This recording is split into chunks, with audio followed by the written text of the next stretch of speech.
Hey, welcome to the Freedom Forum, motherfucker. Ah.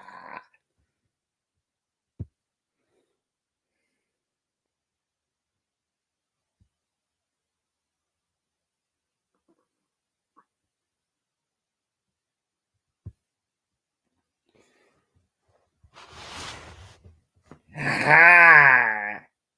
How are you?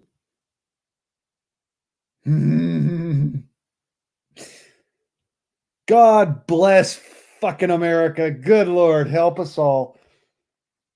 We have an absolute fucking shit show of stupidity that has been going around and going around like the motherfucking roller coaster and merry-go-round from hell. Somebody slap me now.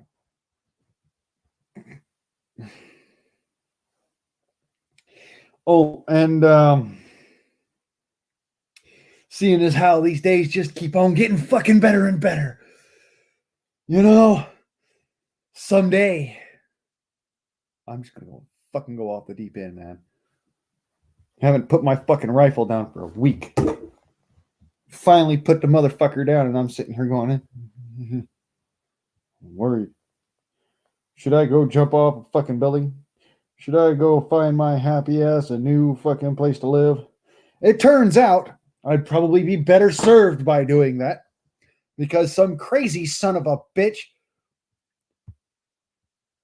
or, some crazy bitch really decided to go and fucking throw me under the bus and say, well, you can't have your freedom because I don't like how you train your animals.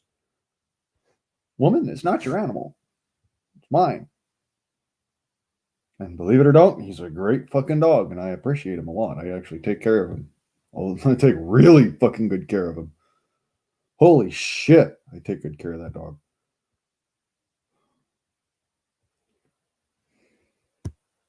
Good care of that dog.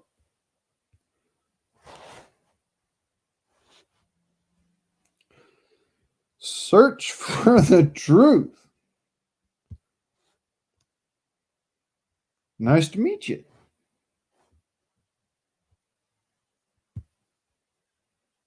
Good to see you've come by to say hi. Welcome to the Freedom Forum. Happy first time.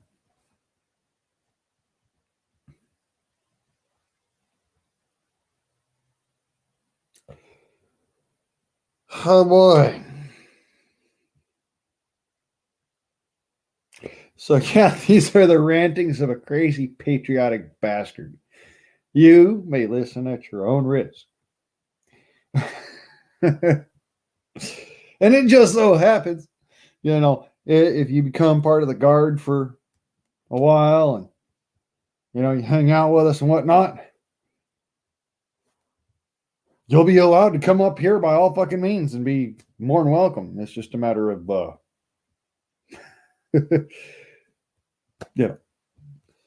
this is your first time here, so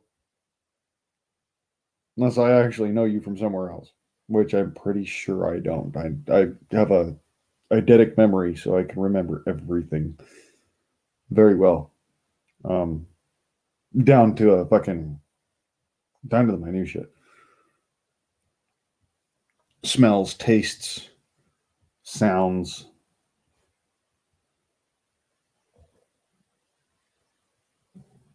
Yeah, things like that. But any Hoosiers, welcome to the Freedom Forum, y'all.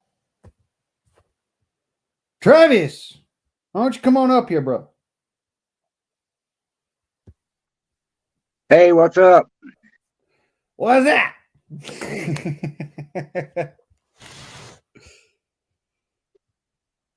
Sorry, I didn't mean to yell at your ear, brother. Yeah, it's okay, man. I understand.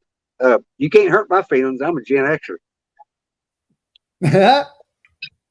Right on. Well, just remember, you can't really hurt my feelings, but you could definitely make me pissed off. Oh, the insulting your integrity is different than hurting your feelings. I got you. So anyway, I just saw your live. Actually, I think I followed you from TikTok. Am I I don't know if that's right or not. No. But I got the notification. Somewhere or another, I got your stuff, so I clicked on it, and glad you're here. No, I can guarantee you haven't followed me from TikTok because I don't have a TikTok. Okay. Well, and I may be mistaken. I've just somewhere somebody shared this with me, and so I clicked on it and I subscribed, and now when you went live, I decided to jump over here, and I see there wasn't anybody in chat, so I jumped right in there.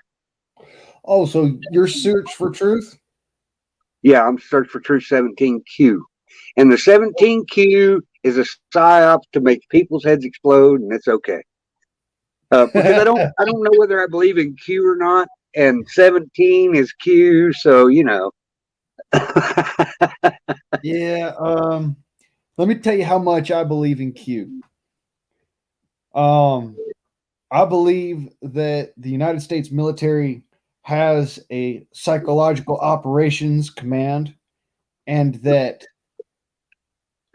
for the last 25 years, the people of the United States have been under threat of psychological operation and the threat of actual violence for political reasons. But you know, absolutely, and I agree with you 100%. There's also what they call the Q clearance. Now, the Q clearance doesn't have anything to do with Q, doesn't have anything to do with any of the other stuff. If you have Q clearance, you have top secretive stuff in your lap. No? Well, yes, but it's actually a nuclear energies clearance. So it's like, right. Okay. All that you really have access to is just, our nuclear power grid. Right. You don't even have access to military secrets or what the president's up to or any of that crap. I went and I did this research. I used to be one of those 4chaners. Woo! Shit. Somebody got the yips. Ruh-roh.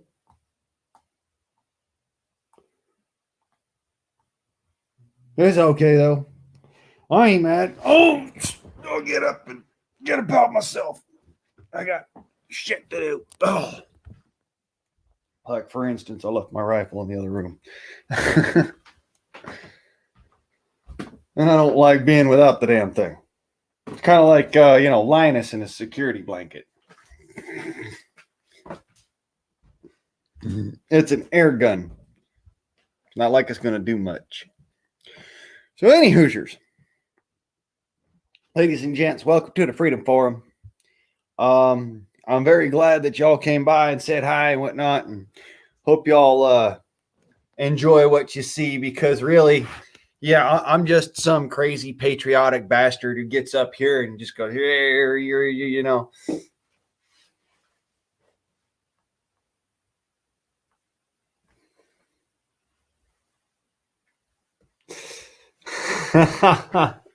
It's all good, brother. Yeah, I think I'll let you back up here. Sorry, man. I was trying to share this out to my channel so we could get some people over here and actually have a good conversation. Oh shit! Everybody's welcome. I am the guardsman. I am like the one guy who is more hated in real regular life than Trump is in social media. Oh, wow. That's a pretty impressive track record there. Cheers, buddy. Every place I move to, it seems to be like, oh, you're that evil guy, you're that motherfucker, and I'm like, what the fuck, man? I'm just trying to pursue my happiness. I got you. See, I am a Price, a descendant of the Price family. So I kind of hold my heritage very, very near and dear. My granddad was a lieutenant commander in the United States Navy, 42nd Seabees. And so I am extremely patriotic. Nothing wrong with that.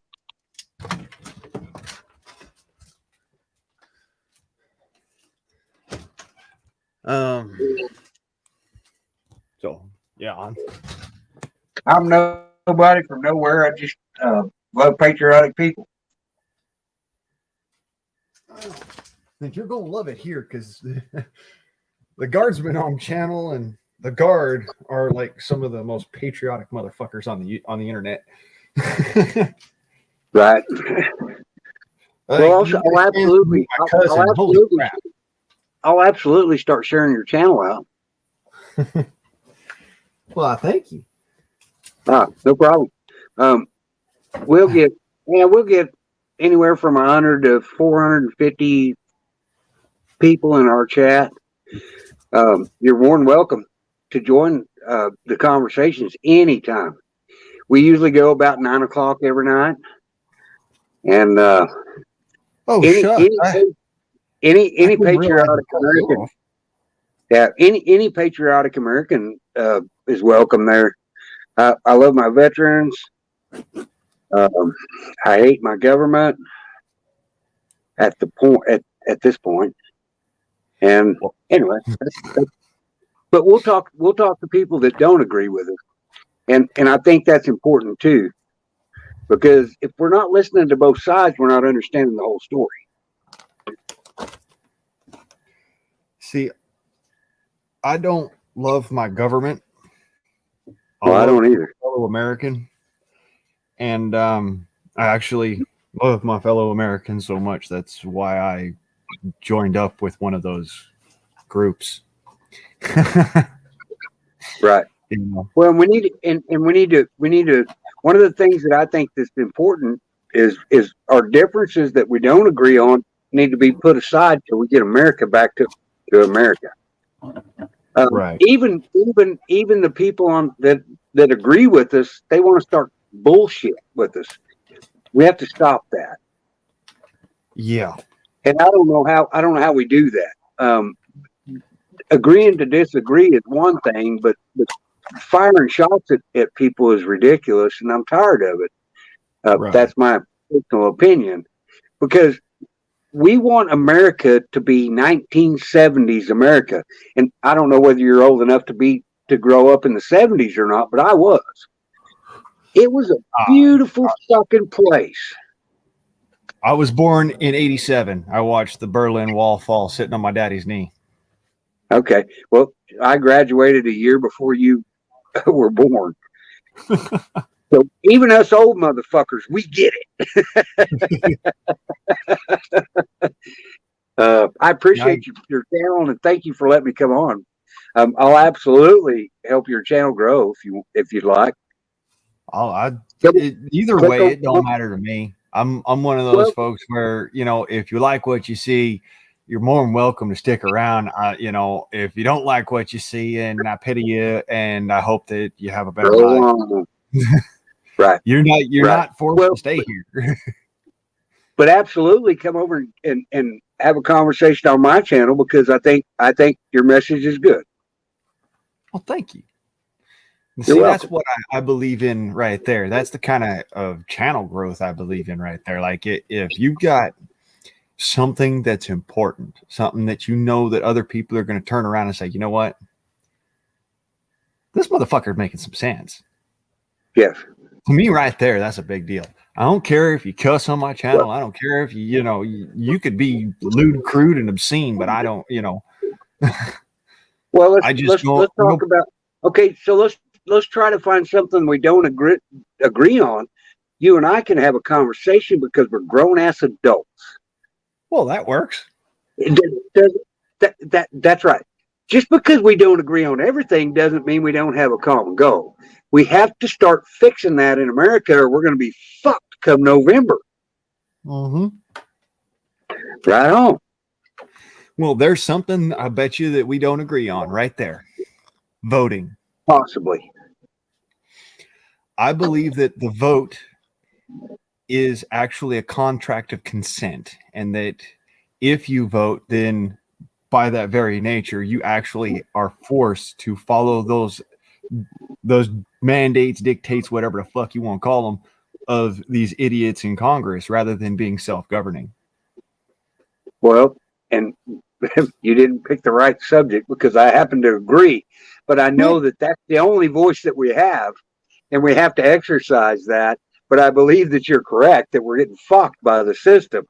Sorry, I didn't. Are we cussing here or not cussing here? I cuss It's on my always channel. hey.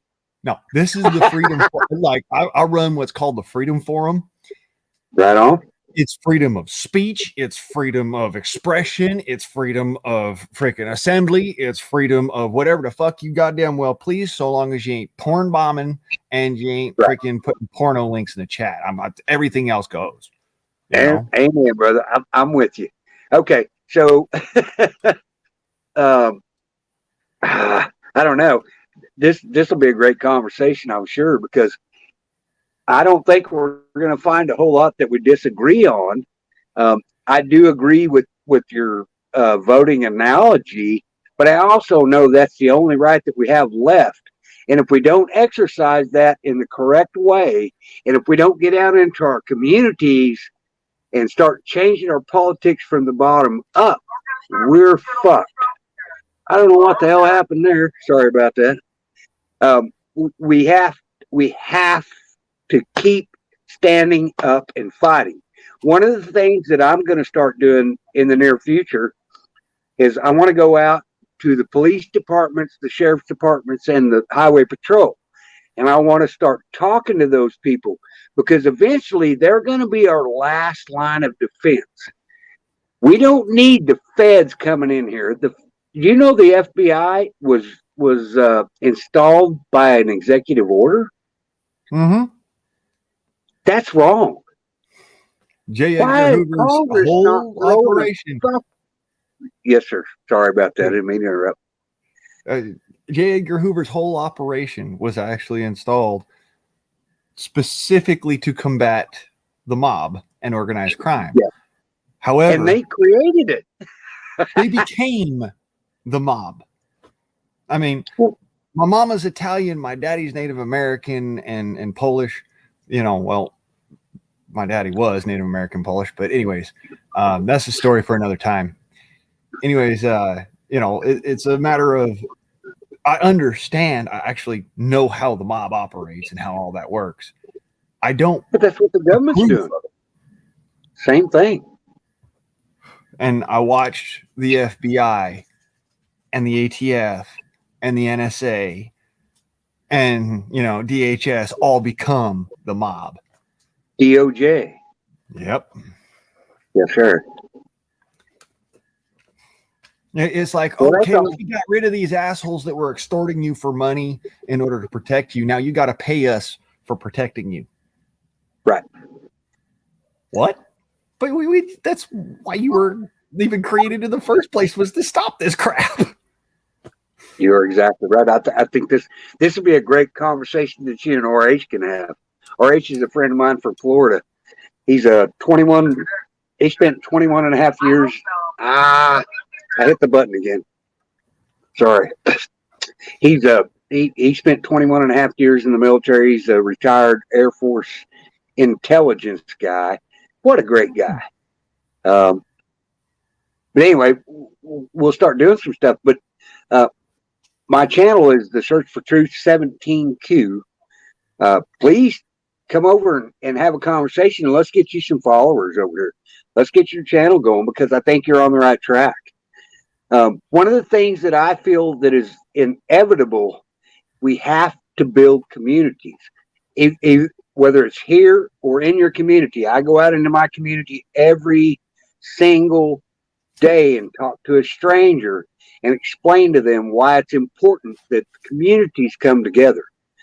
Because look at all this fucked up stuff that's going on in this world.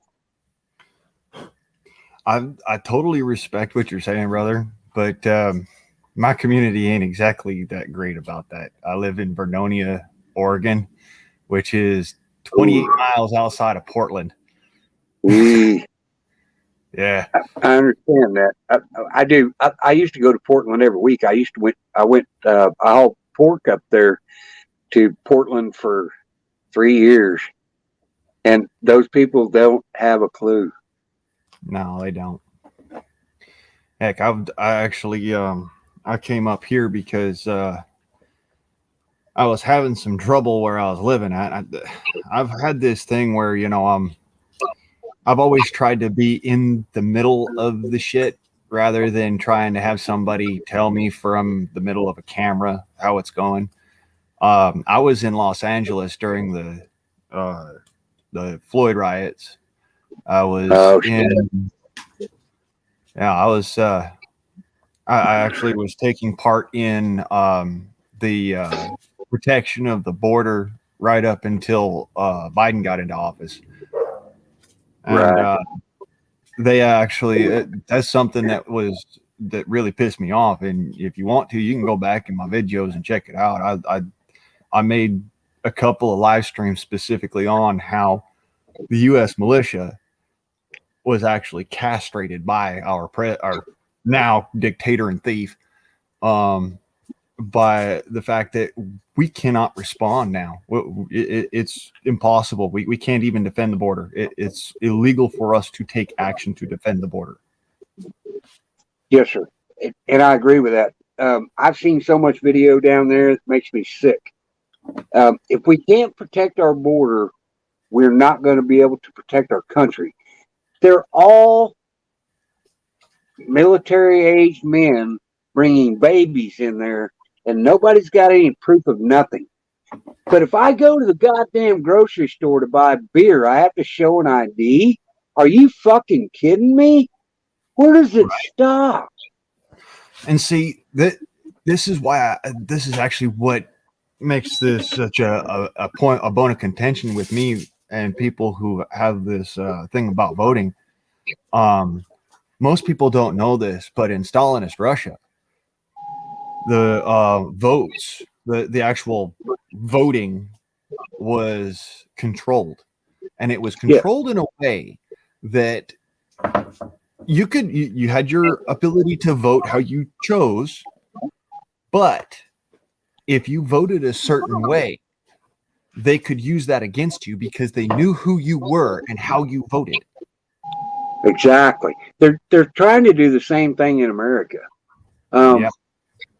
If you're paying attention to the news, well, not even the news, because the news is not reporting on it. This 18-year-old kid that was killed by a fucking Biden supporter the other day, why is that not mainstream?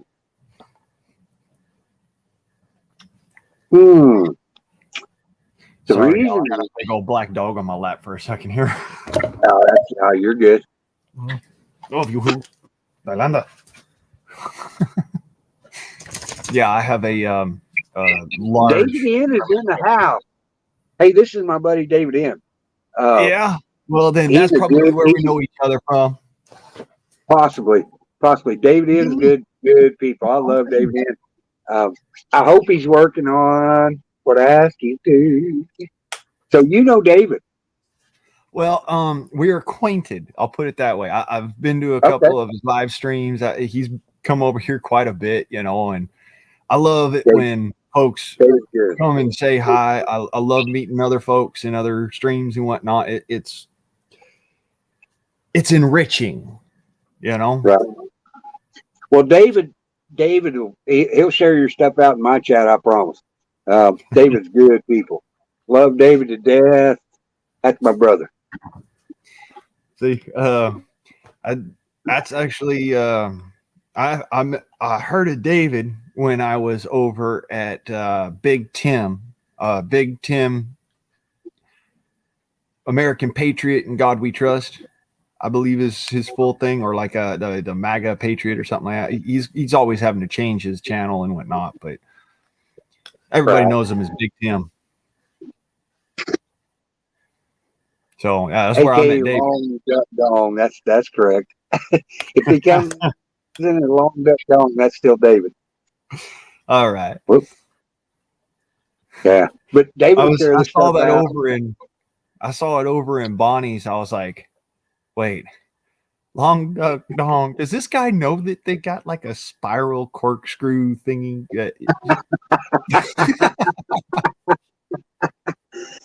I ain't asking no questions there. I'm out. See, I make jokes. My head does all sorts of freaking like gymnastics, and folks wonder about me. They think I'm crazy. They think I'm actually insane. I'm not. I'm very much so sane. I'm very much so like I pay attention to logic, reason. You know, that's my thing. Yeah. I'm all about real science, not the fucking mainstream mislegious science. If it can't Amen. be proven through experimentation and repetitive experimentation at that, I don't believe in it. Well, they haven't even. Here's the problem that I've got with their whole pandemic. Nobody's ever isolated it.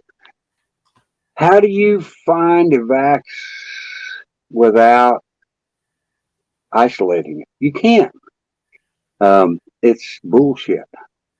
Well, and it's kind of like the rabies vaccine, believe it or don't. The rabies vaccine is not got a rabies virus that they use for it. No, it's the protease specifically that the body makes in order to fight the rabies virus that they use in that vaccine. Which which makes it kind of just it's a mind fuck for me because you are lawfully forced. It's a whole legal situation that you have to get your animals vaccinated for the rabies virus. Right. But they can still give you rabies if they have the vaccine. I didn't know that. Yeah, they can.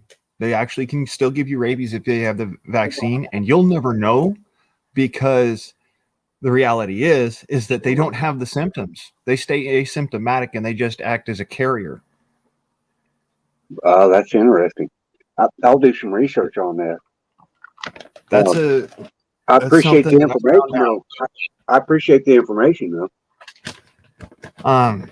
Yeah, I was kind of taken aback. I always thought, rabies vaccines were a good thing and they were necessary, and then I found out no, it just keeps the animal involved from dying a horrible death due to the fact that they've got rabies. It doesn't stop them from passing it on to anyone else.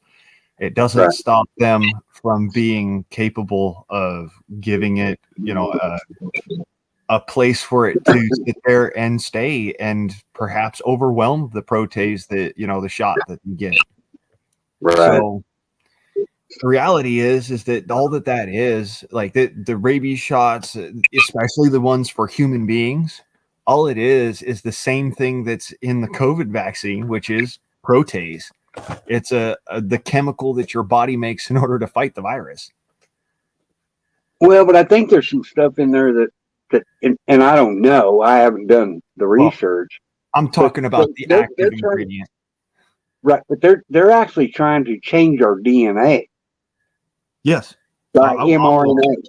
By mRNA. They'll get onto that because here's something that not a lot of fucking people know. The liposoidal spheres that they use in order to enclose the COVID protease in order to make it so that it can actually get into your body without being destroyed by your body. It's the same chemical composition as bee venom. And the reason why I cannot actually have a COVID vaccine is because I'm allergic to bee venom. Okay, so you're talking about which? Okay, so can you explain bee venom, because I don't know what that means. Okay, bee venom is quite unlike a lot of other venoms in the animal kingdom. Most venom in the animal kingdom is a protein-based venom. Bee venom is based in fat and fatty acids. So what happens is that the venom of a bee is more like oil than it is like spit, like your saliva. Saliva is a protein, whereas bee venom is more of an oil. It's an oily Okay. substance. The Well, I oil. got a lot to learn here. You're throwing out a bunch of stuff that I'm not accustomed to. Thank you.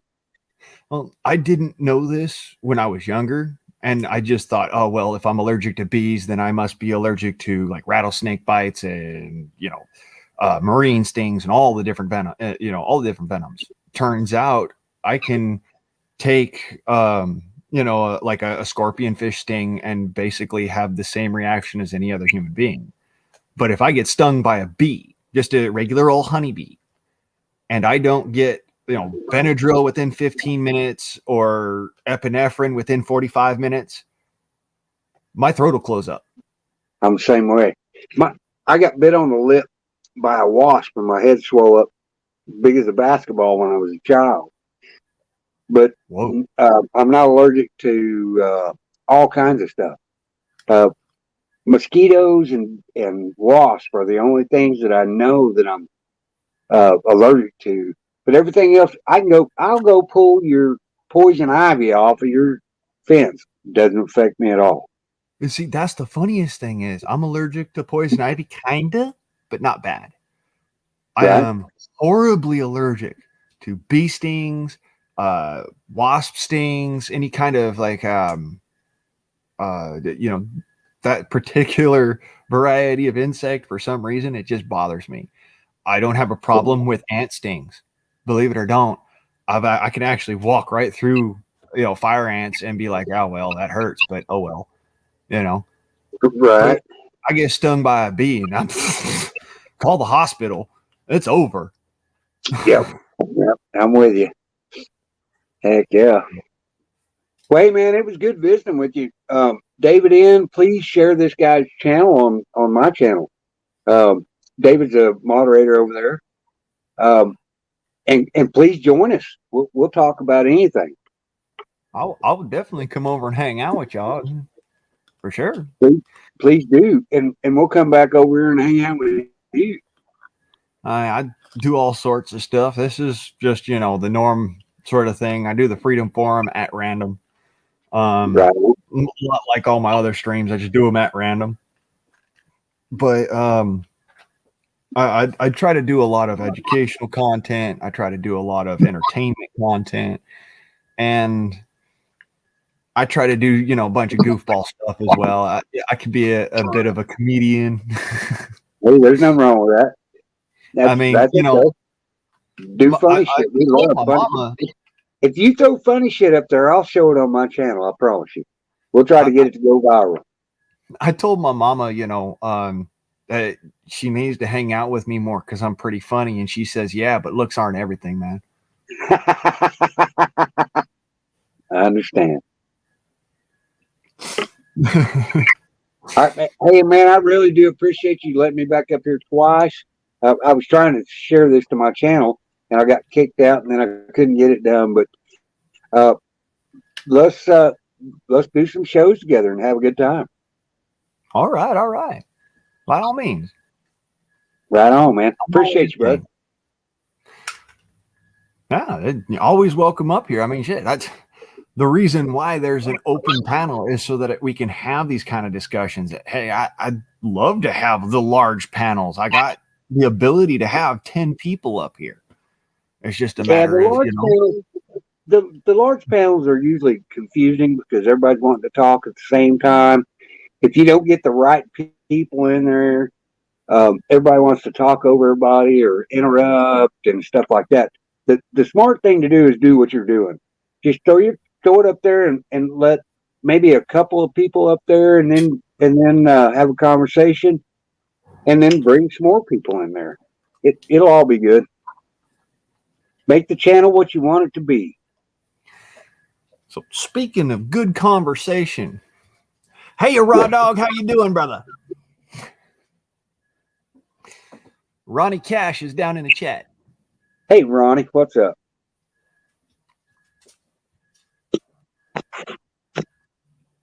All right, guys, I got to go. Thanks for letting me up here, brother. Keep doing what you're doing. We're gonna get together. We need community building right now. We need to stop all this bullshit arguing between channels, and I try to. I know I'm not good at it, but I try to divert it. We need to come together for a common ground that we want our fucking America back. Period. Amen. Thanks, brother. I appreciate you letting me up here. I subscribe, and thanks, David. David's a good dude. Go watch his funny stuff, dude. He cracks All me right. up. Well, I Good tell night, you brother. what. Next Yes, time sir. you come back here, you will definitely have yourself a nice blue suit, one of those fancy little wrenches, because that's what I do with everybody I trust. Is I throw them a wrench, you know. If you do, thank you. If you don't want to, that's okay too. Same on my channel. If you come into my channel, I will. People I trust, I'll throw them a wrench. And as soon as I click on your profile, I know it's you. All right. Right on, buddy. All right. Hey, You have a keep good up night, the bro. good fight. Thank you and appreciate you, brother. All right. All right. Right on, right on, right on.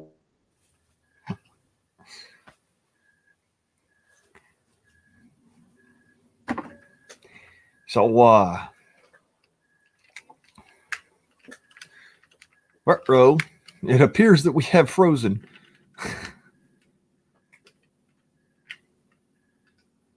I think, uh-oh, it might be on my end. Oh, crap. Hold on a sec. I'll figure it out. I'll fix it. I should be right back. Give me a sec.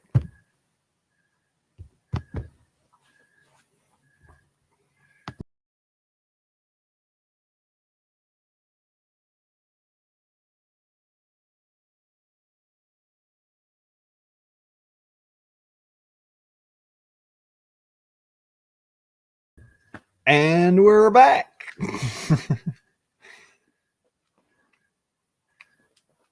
It works. Can I say just quick little this, that, the other? It's fixed up. So, in other news today, apparently our pedophile in chief thinks that you and I should not be allowed to have a say in anything. But at the same time, this crazy motherfucker's out there trying to tell us that we can't defend ourselves neither. I take particular to affront to that. And honestly, I'm on that level of, you ever heard of pro perk? That's actually a little bit of legalese jargon for you. It means you have the ability to defend yourself. You have the right to defend yourself in a court of law. You have the right to defend yourself on the street. You have the right to defend yourself however you see fit, and that is the truth. You do not have to take legal counsel from anybody, and you really don't have to take legal counsel from me.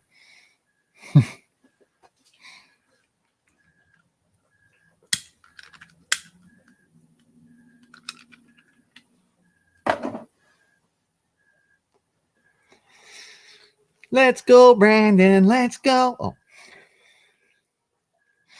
Anyways, so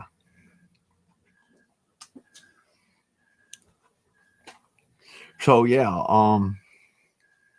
here we go, all the hashtags with the FJB and this, that, and the other. Yeah. Oh yeah, David got that a long time ago, and now so did you. That works. Hi, and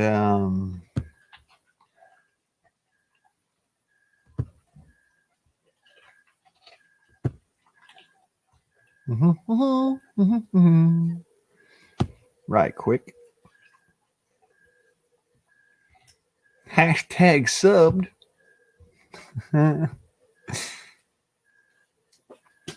Good.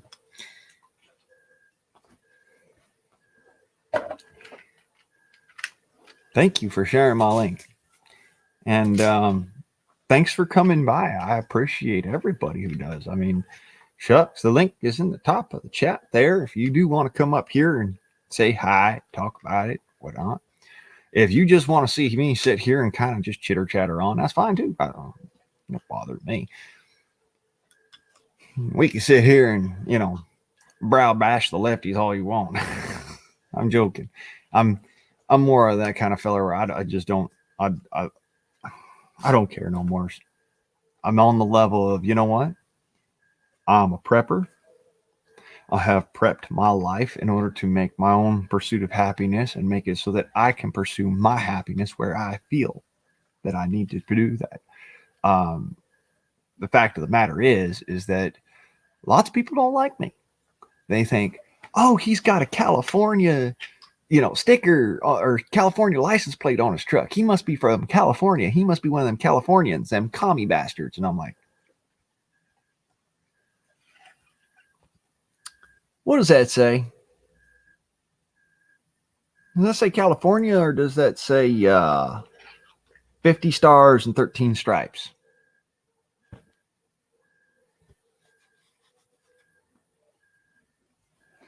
See, that's the way I think about it. I'm all about unity. Hi, Red. Good to see you. Well, welcome to the Freedom Forum. Whew, shit. I keep on missing.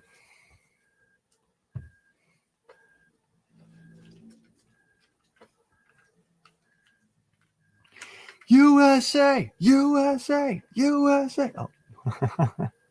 My neighbors probably all fucking hate me anyways, just because this is what I do, I love good conversation. I love, unity. That's me. I actually used to tell people, I've been called fascist by a lot of folks. All right. But I'm going to point this out to you. I am a proud fascist for a reason. Fascism is unity of a nation. This is the definition of fascism, according to its historical definition. It is the unity of a nation. Why the fuck are we fighting fascism? It don't make no sense.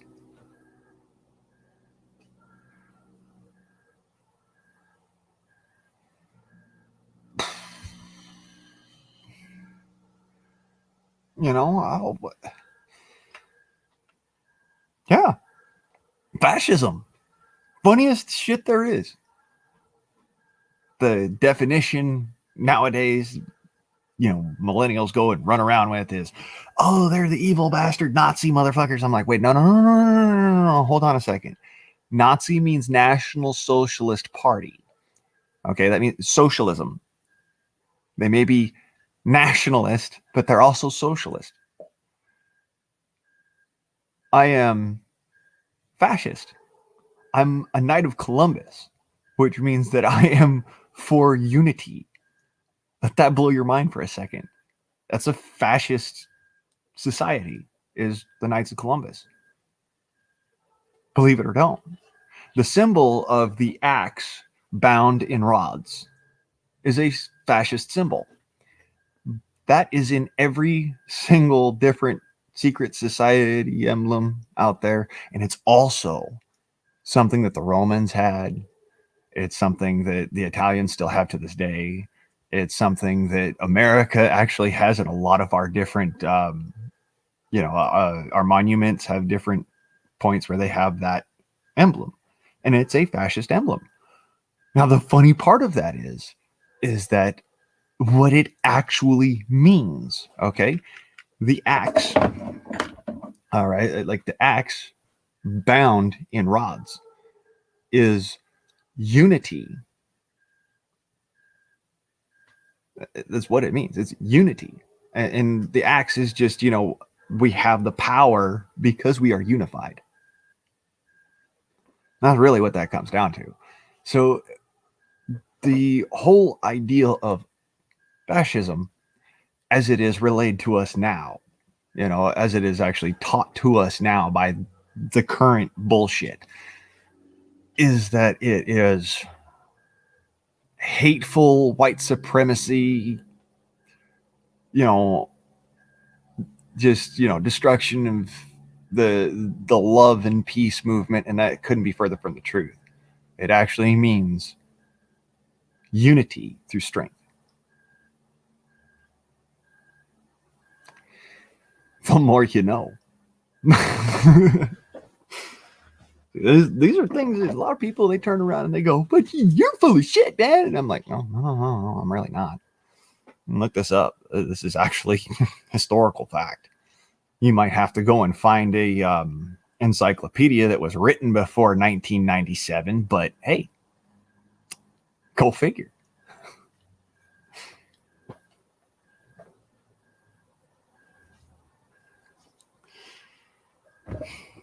So, Ronnie, globe earth, globe earth, globe earth, globe earth, raw dog, raw dog, raw dog.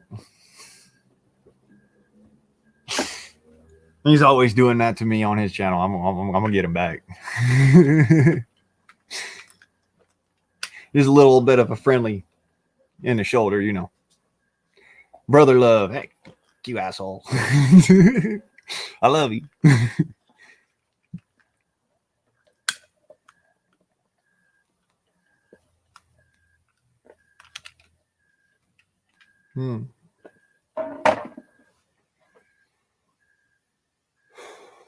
Yeah, I agree with that one right there.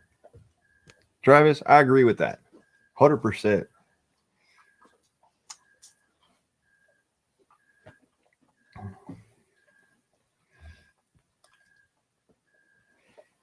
It is. It's fucked till we get a grip.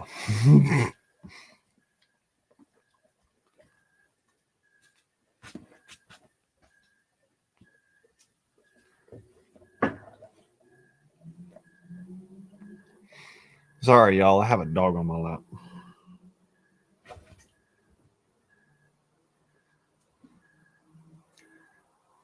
His favorite freaking toy, literally. That's what's left of it.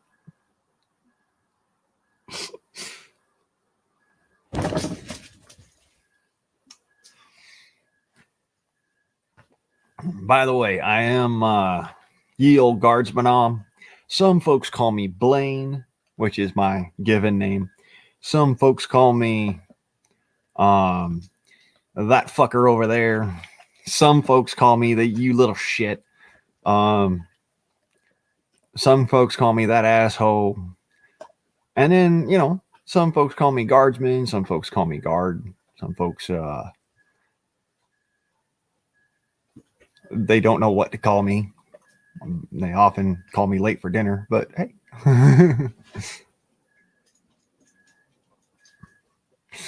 No, he's not mistreated. He's very much so loved. This dog right here is probably more pampered than a lot of folks' dogs are. He's also better trained than most dogs I've met on the street out here. You can always tell the difference between a leftist and a conservative by their dog. Leftist, their dog rips up their house, tears it all to shreds. They only have them for their internet life. Right winger, we love our dogs. I'm gonna put that out there. I love my dog. Hoodoo. Pasuro. My boy.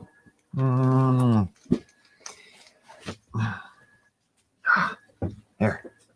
I got your tenny right here. Yeah, I got your tenny ball. Here you go. Here you go. See? Oh, yeah. I got him tenny ball. Nasty, but hey, this is a tennis ball. Ow. Dude, watch the tail. You know that our psychological connection means that I actually feel that pain, right? Goofball. Love you, Hoodoo.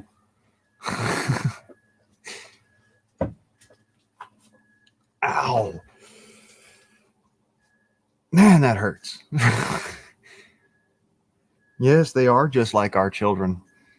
And in some ways, we're more closely connected to our dogs than we are to our cats, to our birds, to our kids, even.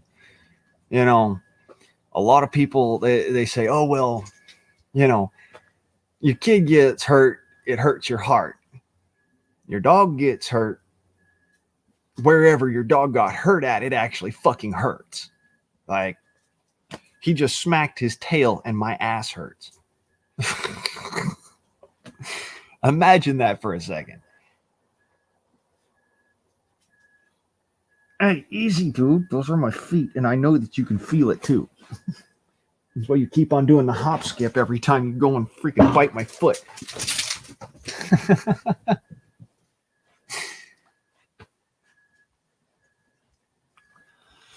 Hey, hey, hey.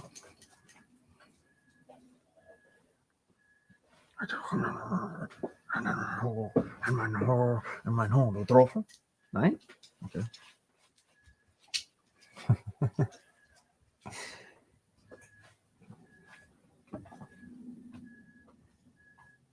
Ow! Quit chewing on my feet, dog. Ow! I know you felt that. How did you not? Oh, that's how you didn't feel it. He's so in tune with this here ball that he's ignoring the pain.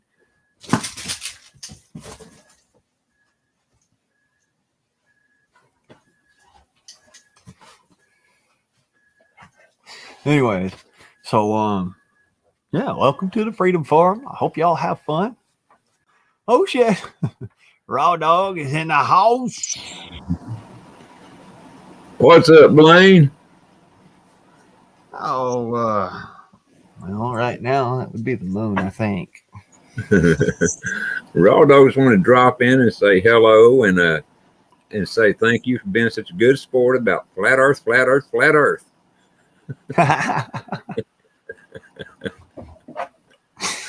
See, this is the funny thing. I know that you don't even care whether it's flat, round, or freaking pear-shaped. I mean, I certainly don't. It don't matter to me. You know, I just love, teasing you about it. Yeah, I know it. Shucks, I enjoy good conversation. You know me. Even if somebody's sitting there ribbing me, I'm just like, hey, whatever. I'm good. Oh, I know. Well, that's why it's it's so much fun to talk to you. And I don't know if you noticed, but every time I see you in the chat or wherever, I always say hello or flat Earth or something. Saying flat Earth is the same thing as saying hello. Well, for you it is. For some other folks, it's just like, is this guy stupid or something? And they're just like, no. This is Ronnie. All right, this is how Raw Dog does. All right, y'all got sure. Well, have you seen the guy on Steve's channel? His name is Jim something. Anyway, I'm here to tell you, man, this guy, that's all he'll post comment after comment after comment about flat Earth, different stuff, but the same subject every time. And I know he believes it, and I understand people that believe it, but damn, cut a little slack for people that don't. It's cool. I don't care when anybody believes myself. That's their prerogative. Mm-hmm. I don't care what other people believe, just so long as it doesn't infringe on my life. I'm good about it. Exactly. That's the same way I feel. Now, if it goes infringing on mine, now you might step on the wrong side of Raw Dog. And Raw Dog will bite it, if he needs to. Even though his teeth ain't too strong anymore, So did you escape the fire there all right? Yeah, I've been trying to get that word around, that the fires are pretty much kind of beat, even though it has gotten dry again. I mean, we had a huge rainstorm right after the fires, and then all of a sudden it got real dry again. Like I walk out here and I'm smoking on my my little peace pipe here. Mm-hmm. It's kind of hard to see, but you know, You know, I I said, gotta yeah, that's neat, man. I like that. I carved this myself out of a piece of I think it's a rake handle. Oh, really? Yeah, How the hell did you bore the hole all through it? Well, hold it back up there again so I can see the bowl. the bowl is right here, Okay, I got you. and I did that with a drill. And this right here, I did in the old Native American method to go the hole. I took a almost white hot piece of wire, and I just burned a hole all the way down. You know, just shoved that poker into the end of this thing here and Well, burned it all the way down. How'd you keep it straight? Because it was a straight wire. Well, how much did you put very little tension on it or what? I mean, Yeah, no pressure. No pressure. Just oh, let the heat do the thing and then dig out all the charcoal and then do it again, and real slow process, but it does work. And it makes it so that you don't get burns in the bottom there. yeah, okay. Well, so what kind of tobacco do you smoke in it? Oh, same stuff I smoke in a cigarette. American Club. Okay.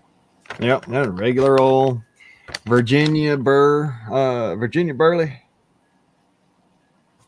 Well, I just wondered if you might smoke some of that left-handed stuff or not. I mean, it don't bother me either way, but I was just curious. Oh no, I do. I smoke. Hey, I don't get me wrong. I smoke it every now and then, you know, but that's just because I do it medically. I'm not like these lunatics. I don't go and make it a point of just getting high just to get high. I catch a buzz because I'm in so much pain that I'll be doubled over otherwise. Yeah, well, I understand. Well, that's what a lot of people say too. I mean, you know, I don't smoke. I can't smoke because I mean, one puff and man, I'm coughing my head off for 3 days.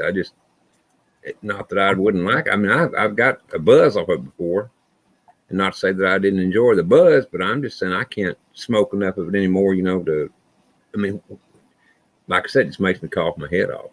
Yeah.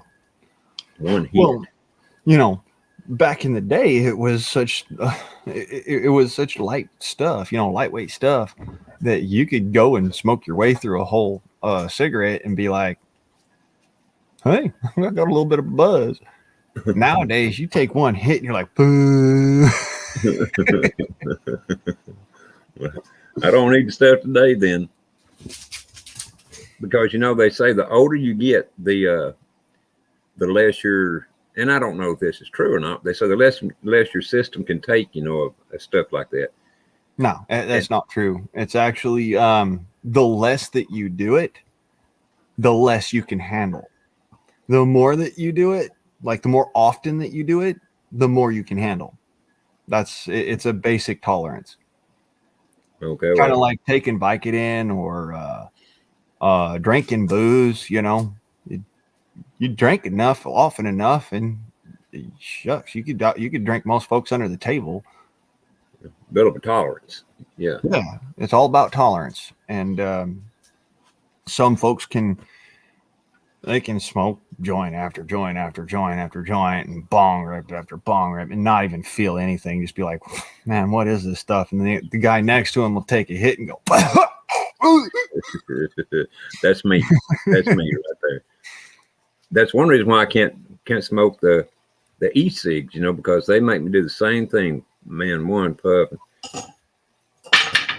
I can get used to them. I mean, I've done them enough that I can get used to them, but there's other reasons for not smoking them that I won't go into. But that's not near as bad as the marijuana. Well, there's Samoan. And hello, Polari. You fell in the Hey, house. Samoan? I ain't seen Samoan over here before. Yeah. I've seen him over at your place all the time, but I think he's been here like once or twice. Yeah, Samoan's a good dude.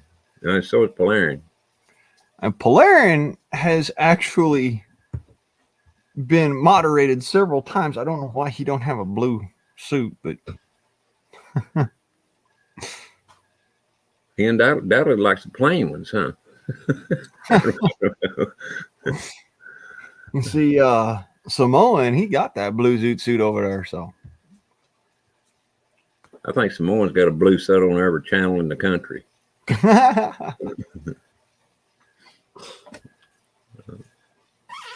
I really like Samoan dude. He's a really good guy. Yeah, we don't exactly always sit there and talk and see eye to eye, but that don't mean shit. I'm always about, like it doesn't matter whether or not we agree. It matters that, you're an adult, I'm an adult, and we can be friends. That's what's important. Yes, of course. Exactly. Well, and that's exactly the way that he is. That's kind of people I like to talk to, the ones that can discuss things without getting all agitated and hostile and all that kind of crap. Because I believe me, I can get into some deep stuff now. Boy, this thing pops up every time I come on. I hate it. What I do now? No, it was this deal that pops up every time I come on my laptop. I don't know what it is. Oh. I had to get it off there every time. I just, if I knew how to get rid of it once for all, I would. But I don't know what the hell it is. Well, explain it to me. I might be able to help. I might not. Well, I don't even. I took it back down too quick to pay attention to what it's called. It'll take me a few minutes to think of it again. The name of it. Mm-hmm. I think it's for editing. At least a little bit I've read of it. I don't know, but it may pop back up here again in a minute, and I'll describe it to you.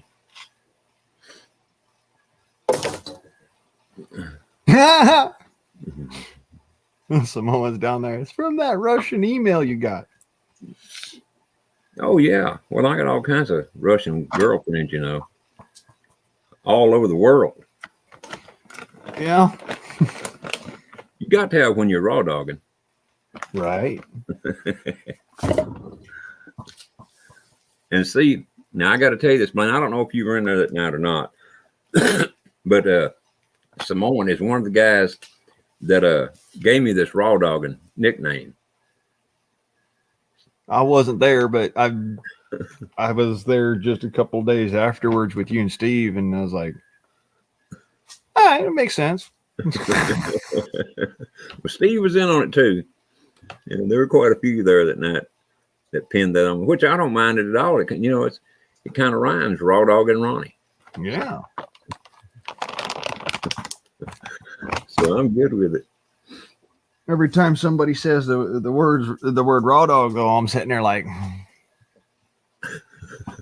you guys know what that means? Oh yeah.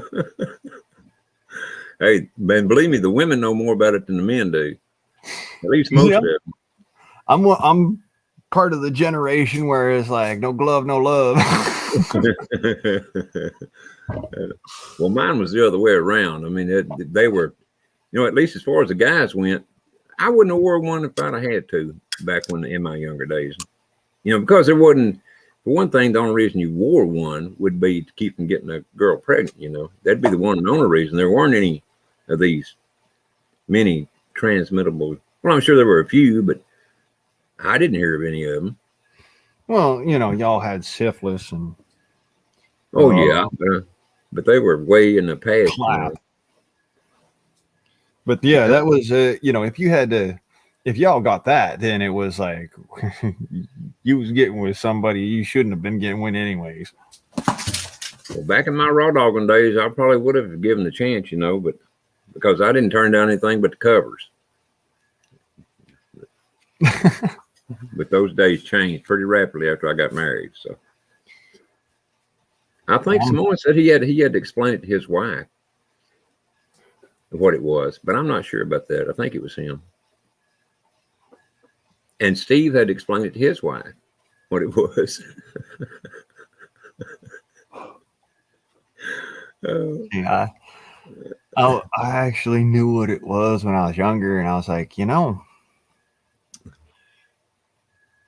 I have been able to keep myself clean, like actually completely clean of all that crap, specifically because I'm a big time believer in not raw dogging. Really? Yes. Well, Blaine, what is wrong with you? What's wrong with me? Yeah. There is a long list, and it is distinguished, my brother. Well, then what is not wrong with you? Let me rephrase that.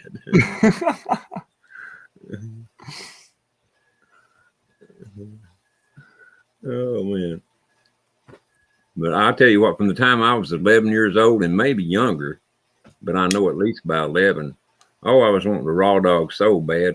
But in my generation, and particularly at that age, you weren't about to find a girl that wanted a raw dog. And if you did, she more than likely had one of those things you was talking about a while ago. Right. But I don't know that I would have cared if I could have found a girl that wanted a raw dog, at 11 years old. I didn't know what the hell they were to begin with at that age. See, I came into that world really young. I was probably 8 years old when I found out. Oh yeah. Well, I had 4 sisters, so it was pretty easy to figure out. I had 3 brothers and 4 sisters, so it was pretty easy to figure out, between the 8 of us, what was going on in life. Mm-hmm. I was the oldest brother, and I only have 2 sisters. And so I had to my education came from a penthouse magazine, I didn't get that. Huh? What better way? Right. My education came out of a penthouse magazine. What was it? The Sensual Digest, presented by Penthouse. Mm-hmm. All them fake letters. Yeah. Boy, they had a flock of them in there, didn't they? Holy crap. Sometimes you'd be like, what? Wait. What the hell do they mean by a throbbing member? Well, the question I asked was, where are all these extremely horny women hiding out at? I hadn't found any, If there's that many, then I ought to bump into one every now and then. But I never bumped into one like that, It just seems strange. Some days I just sit there and I'd be like,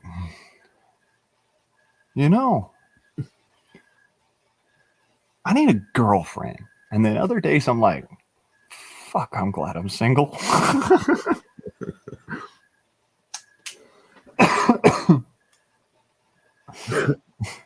Well, that's kind of the way I was until I met my wife. Well, I met her a couple of years before we ever started going together. But once we started dating, it just seemed so natural. And then after we got married, we was together 50 years, almost 50 years before she passed away. And I'm telling you, man, that was, I'll put it like this. The first 25 years were very tough, but the last 25 were absolutely great. I don't know what happened at the end of that first 25. I think we both just finally learned to shut up and keep our mouths shut to each other, instead of arguing about everything. See, that's something that I've never been able to fix. I'll argue with I'll argue with a flea. God damn it, you little motherfucker! No, you don't bite me. Yeah, that flea might put up a damn good argument now. Yeah, no, hey, I found out from a young age that it is damn near impossible to crush a flea. But if you roll it between your fingers, they just come apart. Oh, really? Well, I never tried rolling one. I tried squishing a few and didn't have any success. Yeah, they don't squish, but they do roll. Well, did you know that one of them little bastards is all it takes to create a million? They have sex with themselves. Yeah, isn't that a trip? I'm telling you the truth. It's like night crawlers out here. You know, they don't have to have more than one in the garden and have a whole garden full of them next year. Just screwing themselves. Yeah, that's a trip. We know that's kind of like the senator from South Carolina. I don't want to say his name, but Lady Graham. You know, it's about the exact same thing with him. You know, he's a little bit of both, if you get my drift. Yeah, but here's the thing, though. He doesn't reproduce. Thank God. Thank God for that. Seriously, man. Ooh. That little twerp's about, man. You know, I better shut up before I say too much. I don't want to get you a strike, you know what I mean?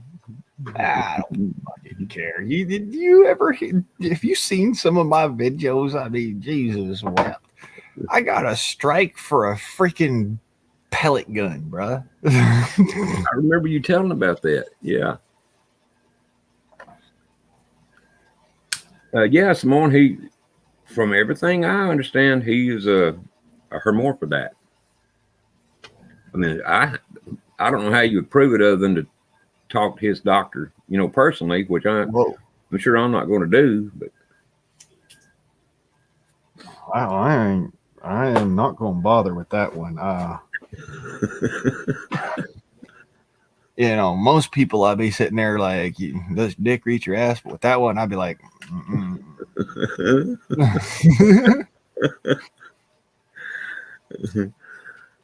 well, you know, when you look at the way he's built and everything, he's built like a woman. If you notice that, of course, he wears these big suits, you know, it kind of hides it.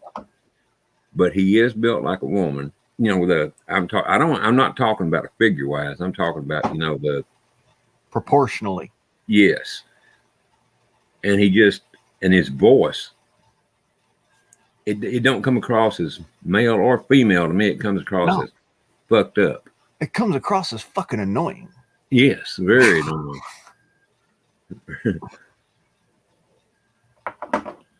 So I'm not sure if he's a hermaphrodite or just, you know, a left winger, and you know, one of those leftists in red clothing. Yes, yeah. Well, he's definitely that either way. Even if he's a straight male or straight female, he's still the left in red clothing. No doubt about it. I mean, that dude, oh man, he needs to be one of the first ones hung, in my opinion. Yeah, right there with freaking Swallows Well. Yeah. Swallows Well and Nuisance. Yep, and Pissalosi.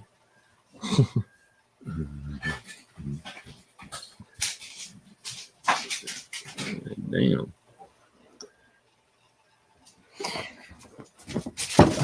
12 rings in a loop. Oh.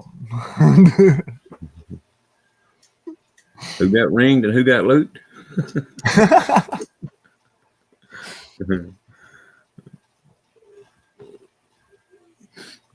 Yeah, if I remember correctly, that's how you tie one of those is a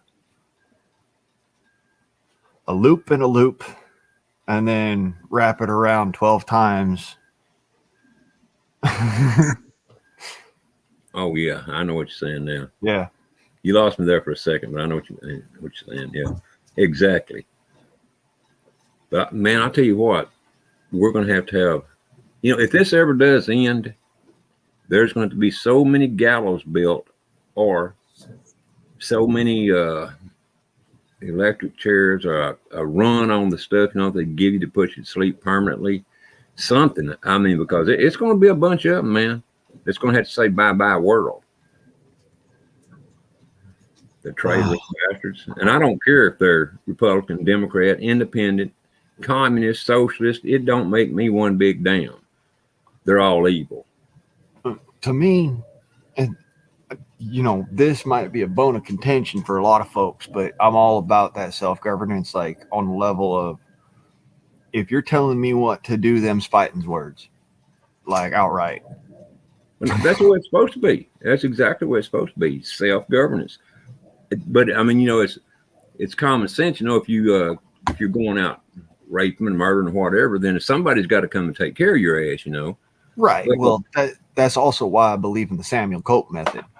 Yeah. Well, yeah. Right on. Right on. Let problems fix themselves. If we're not gonna, we're just gonna let criminals out anyways. Why not? Just let the problems fix themselves. Arm the masses, and let God sort them out.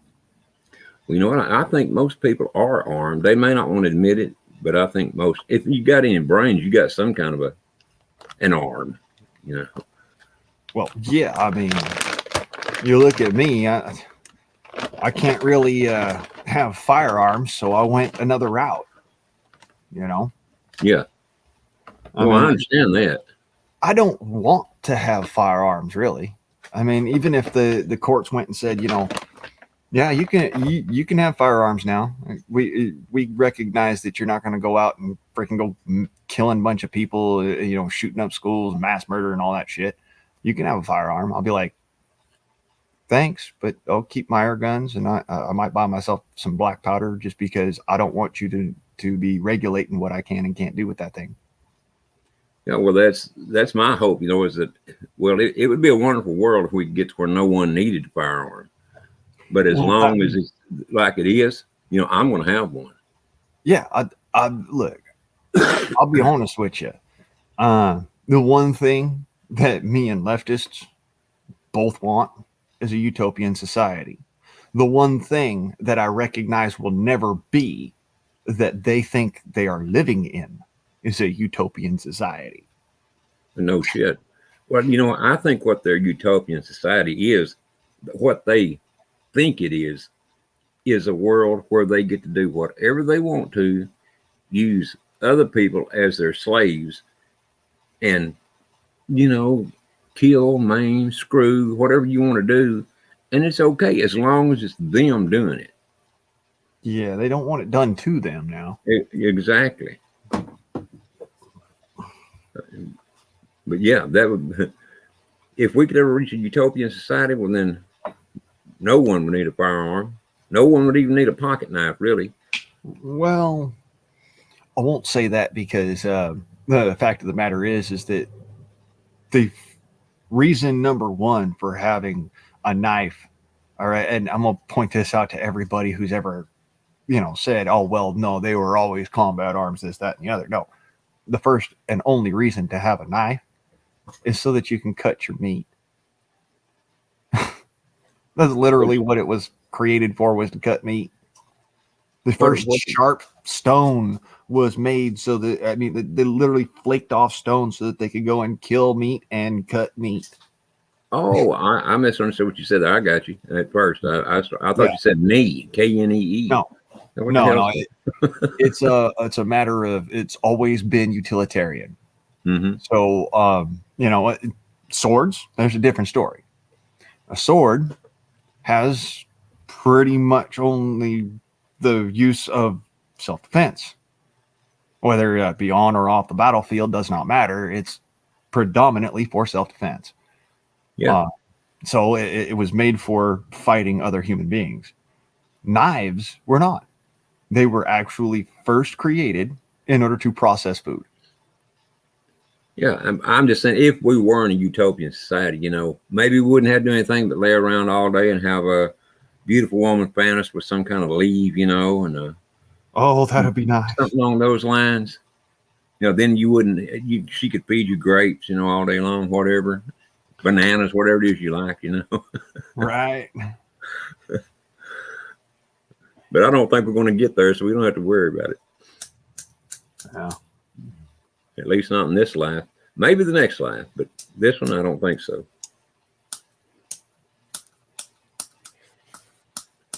Man, I tell you what, I don't know how it is out there in California, but I don't even know what it is here, but something makes my allergies kick in, man, and they absolutely run me freaking crazy. Damn. My nose constantly running, sneezing and shit, coughing. Well, I can tell you how to fix that. Kill myself? I ain't gonna do that. Local honey. Oh, And what you do is do a tablespoon of honey in a glass of water and make honeydew. Honeydew. All right. Well, I've been taking honey now, and I mean honey from this area. Eating honey for long. I love honey anyway. Well, yeah, everybody loves honey, but nobody really knows how the body processes it so much. They're like, oh, well, you know, it's good for you, this and that and the other. But folks don't realize that in order to get the pollen to trigger your immunoresponse, in order to dampen your immunoresponse when it actually comes in as, you know, just pollen, then in order to do that, you actually have to have the pollen loose from the honey. It can't be caught in the honey. So in order to do that, you got to dilute the honey down so that, you know, the pollen is actually there. Yeah, I got you. That's why I use honeydew for that. I used to do the whole spoonful of honey every day, and I thought it would help, and it didn't. So how much honey in a glass full of water, and how often? Hey, Chuck, spoonful of honey like you would normally use straight, but you take that and you put it in a glass of water and you mix it around until it's completely dissolved, and that's called honeydew. Okay, and how often? Once a day. Okay.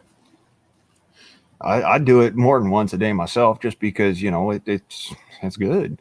I use a spoonful of honey with my coffee every morning, just because that also works incredibly well. Well, I'll try that. I'll damn sure try it. Damn, Chuck, see, YouTube took you down? Damn. Yeah, that was, somebody freaking flagged Chuck. And so now I got to go and give him another wrench. Damn. Somebody decided that they didn't like what Chuck had to say, and I personally, I don't appreciate that. I don't like that. Well, no shit. I watched Chuck many times, and I never seen anything that him or the people on his panel say that. Well, you know, it's got to be some people watching that's really got a feather up their ass. That's all I can say.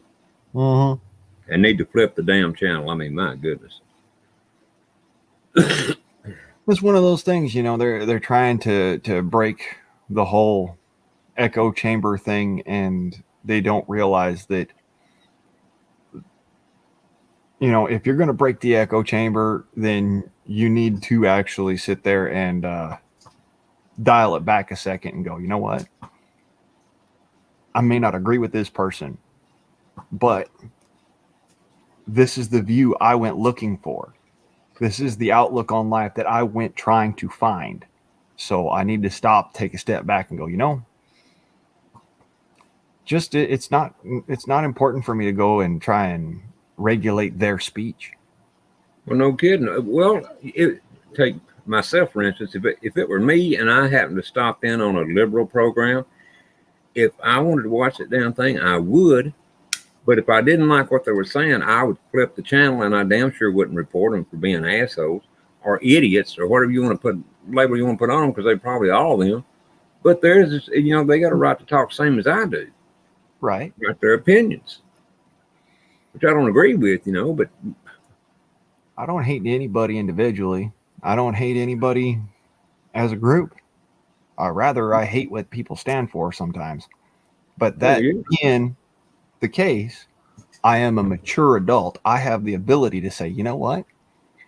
I've got better uses of my time. I could walk away, go take care of my chickens, take care of my dog, take care of my, you know, go and water the lawn. Crawl your ass in bed, whatever, you know. Well, yeah, if all else fails and I'm not, you know, I just don't want to do nothing, and whatever, you know, I'll go turn on a movie and go watch a movie. It's like, well, you know, it's I know what it is. I do know what it is. It's the fact that when people mess with their hormones, all right, it causes them to become more aggressive. All Easier right. to trigger. Yes, easier to trigger, more aggressive. Mhm. And so they want to go and see these other views and get outside their own head. But the problem with the whole thing is not the other person's views or viewpoint. It's that the person who is trying to find that viewpoint is not personally mentally ready for that. And on top of that, they are trying to change their body in a way that their body's not designed to take. Yeah, and So, brain sure isn't. Exactly. so it fucks with their brain. Yeah. I mean, that's literally what it comes down to.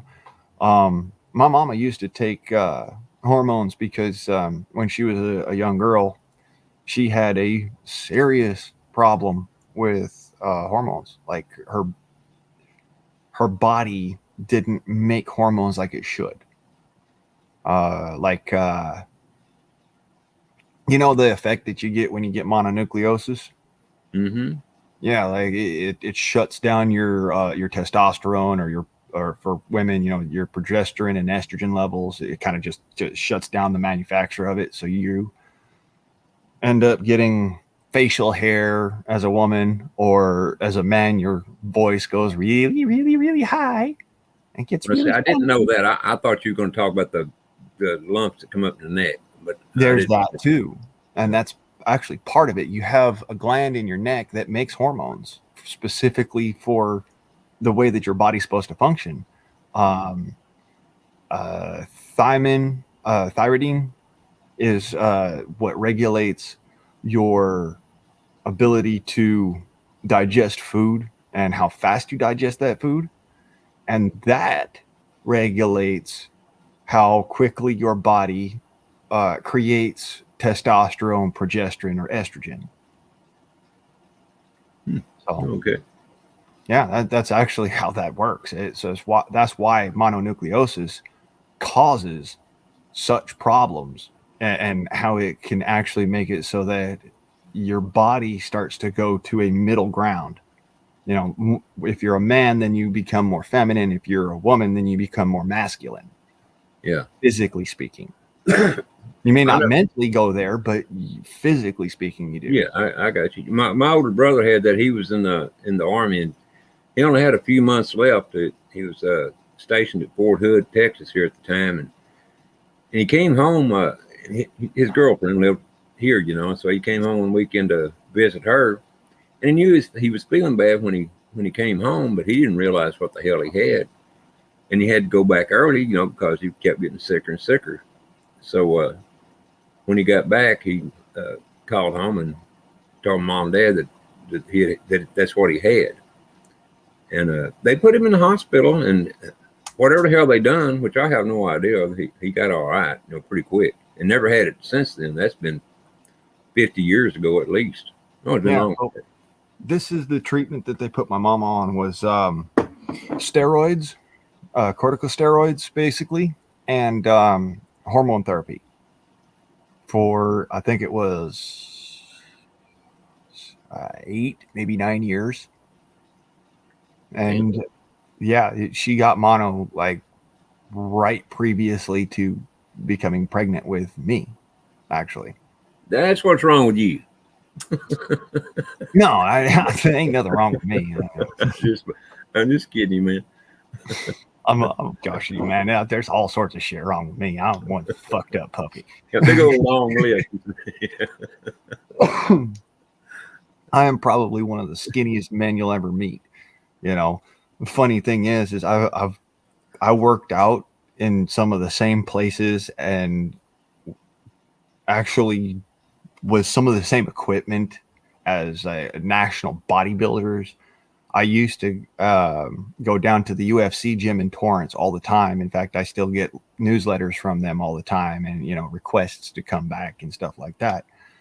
I practice martial arts. I'm really masculine, but the crazy thing is I'm also stupefyingly skinny. Well, I never okay. Now built that any begs the muscle. question: how tall are you, and how much do you weigh?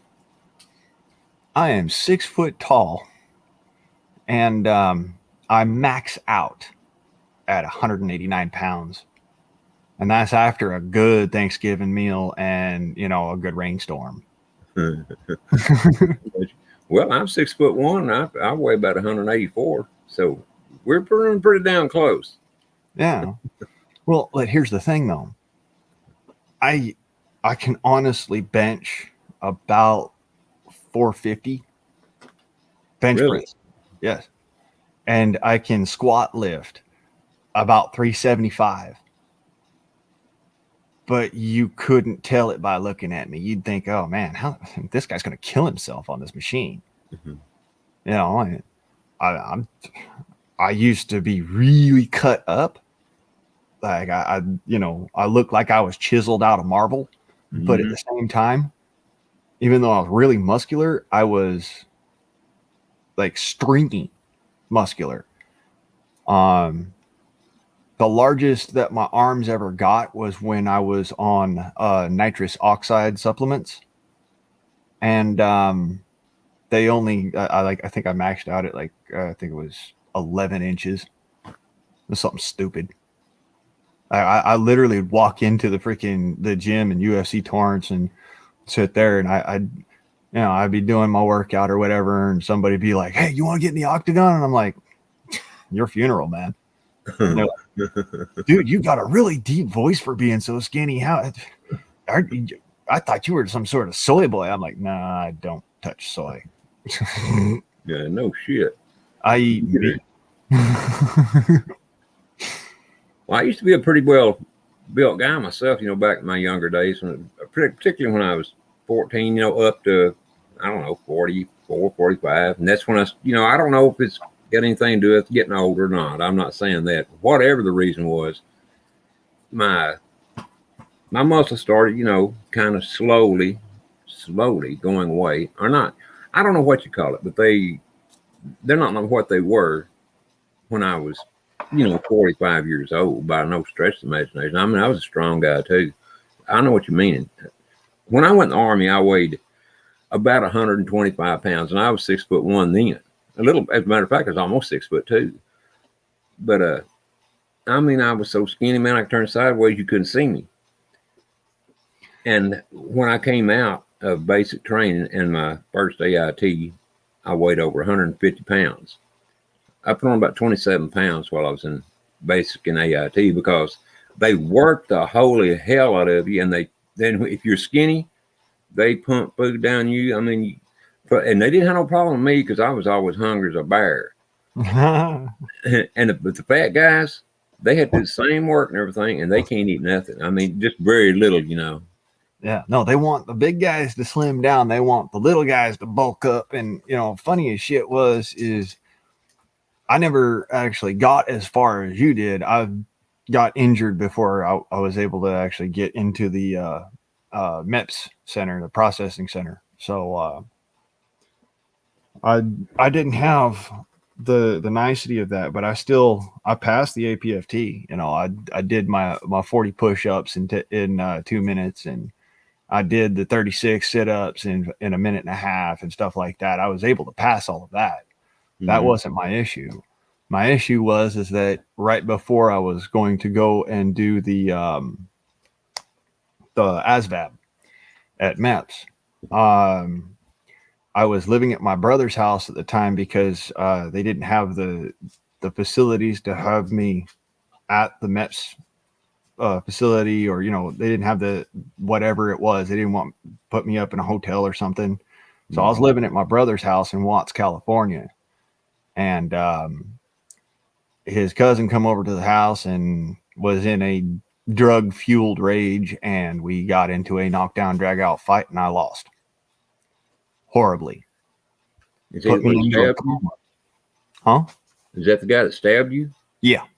Okay. Damn. But at the time, I'm not allowed to have guns around me because my brother was on probation, so I couldn't have my guns at the house. And so it was literally me standing there fisticuffs with a man who was probably about 5 times, not 5 times my size, but I was 160 pounds. This man weighed about 380. Well, you might well say he was 10 times your size, because he basically was. Damn. Pretty much. And mind you, he was mostly muscle, whereas so was I, but I was all muscle, but he had weight. Though, he had you outgunned big time. Yeah, he had me outgunned big time, and he is a Golden Gloves boxing champion. Oh shit! Well, he didn't need a damn knife then. Hell, No, he didn't need the knife, and honestly, I tried to keep the knife away from him, but I ended up, keeping the knife in me instead of away from him. I guess that's one way to keep it away from him, huh? But I mean, it's a hell of a hard way for you.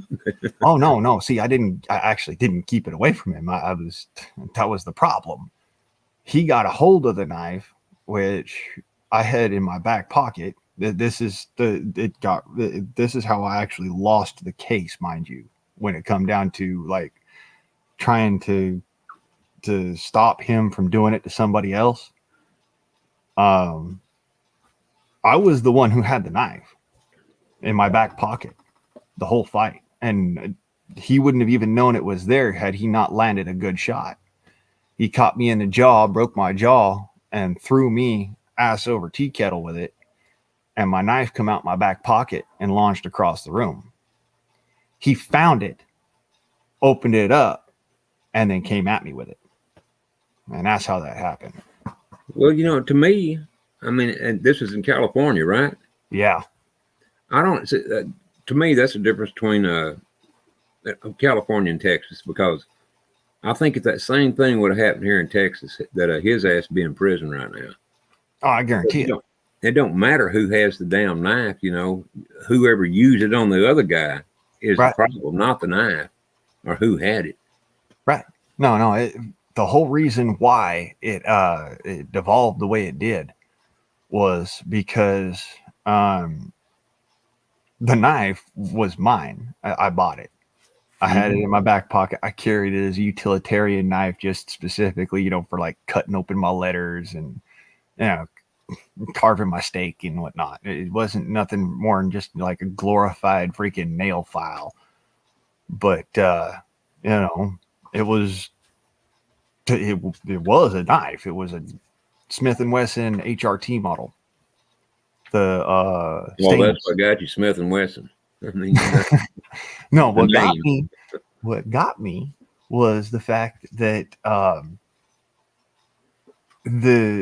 I wasn't even going to bring that up. You see, I was all about, I did the lawful retreat. I did the lawful 3 fucking warnings. I told this guy, I don't want to fight you. I don't want to fight you, dude. I'm a martial artist. I do not want to fight you because I will hurt you bad. And the 3 warnings were out there, and he still came at me, at which point we fought like hell. And then, one thing led to another. Because the knife came from my possession, even though it was him who utilized the knife, because it was in my possession to begin with, they said that I was the one who produced the knife. I was the one who escalated the problem.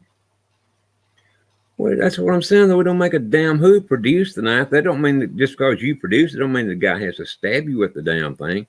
Right. I mean, that's just one stinking ass. It sounds to me like the judge, jury, or somebody was totally bought off or something. How, dog? What'd you do, bump your head? Houdini smacked his head on the bottom of the freaking table here, and I felt it. Oh. Now, is it your twin or what? Well, you'd swear he was. It's actually it's that man and dog bond sort of thing that you can feel when your dog is hungry. You can feel when your dog is tired or when your dog is depressed or something like that. Because the feeling bleeds off on you, and a lot of the time most people don't even know that it's actually coming from their animal. Well, I knew that a dog could sense a human's feelings and things, but I didn't know that a human could sense the dog's. Well, it's a matter of if you are willing to put yourself in that situation. It's kind of hard to explain. It's like I guess so.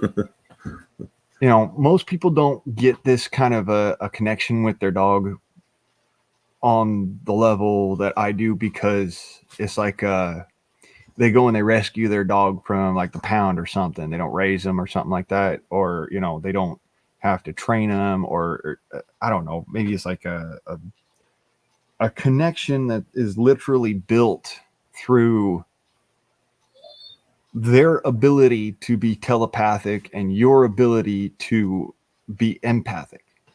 Really. I got you. So yeah, I can feel everything he does. When he steps on a freaking nail, it hurts my hand or my paw, or my foot or something. Your paw? My paw. Little fucker, you stepped on a nail and made me hurt my paw. But no, really, it's like the best way that I can kind of relate it is. Now, this is going to sound like horribly fucking just millennial as fuck and left wing as fuck, but it is what it is. All right. If you've ever heard of the connection called recognition, like animal recognition, where you become bonded through your soul, through your whole being with an animal. You basically recognize their soul recognizes your soul, sort of thing, and you have this unbreakable bond. And for some folks, it will literally drive them insane when they lose that. I had that same bond with my dog Turbo, and when he died when I was 15, for about 3 years afterwards, I went completely. I lost my mind. And I'll freely admit it. I did. I lost my mind. Well, what are you going to do when this one passes? I mean, seriously. Cross that bridge when it comes to it. Yeah, I hear you, man. I don't like to think about it because of what I went through last time. Yeah, there was a guy. I don't know if you know him or not. Forging Thought. He's on. Well, he's been on my channel several times. I met him on your channel, so there you go. Oh, okay. Yeah, well, Chadwick. Yeah, I met him on your channel. Yeah, Chadwick. Yesterday he was talking about or saying that his dog had died and he's all tore up over it. And I understand. I had a dog about 10 years ago that I was crazy about, and somebody shot him. He was an outside dog, and someone shot him. And although we took him to the vet and and got him what we thought was fixed up, it just 2 days later found him out in the yard dead. So I mean that was hard to take, man. So believe me, I know what people are talking about when something happens with their dogs or cats or whatever, Yeah.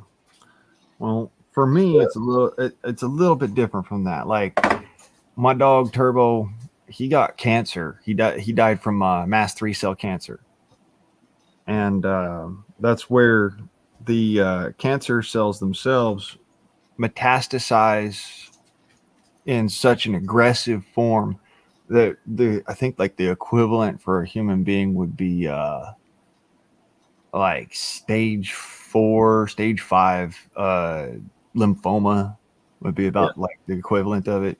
Uh-huh. He was an old dog. He was in his late years when he finally passed, so it wasn't like it was not going to happen. It was just a matter of from 60 miles away, I could feel it. I could feel his terror as he was going to the vet to go and get put down. I could feel the fear in him. And I was in juvenile hall at the time. So I didn't have any access to my dog. I didn't have any, any connection or, any kind of, nobody had, I didn't learn that they had put him down until like 4 or 5 days later. But Yeah. at the same time, the moment they put him down, I felt it. The moment they put him down, I went fucking crazy. I lost my mind. Damn. Well, I gotta be honest. I'm glad I don't feel that because shit. I mean, I had a rough enough time as it was. And Latina, I honestly have no idea who even shot him or why they shot him.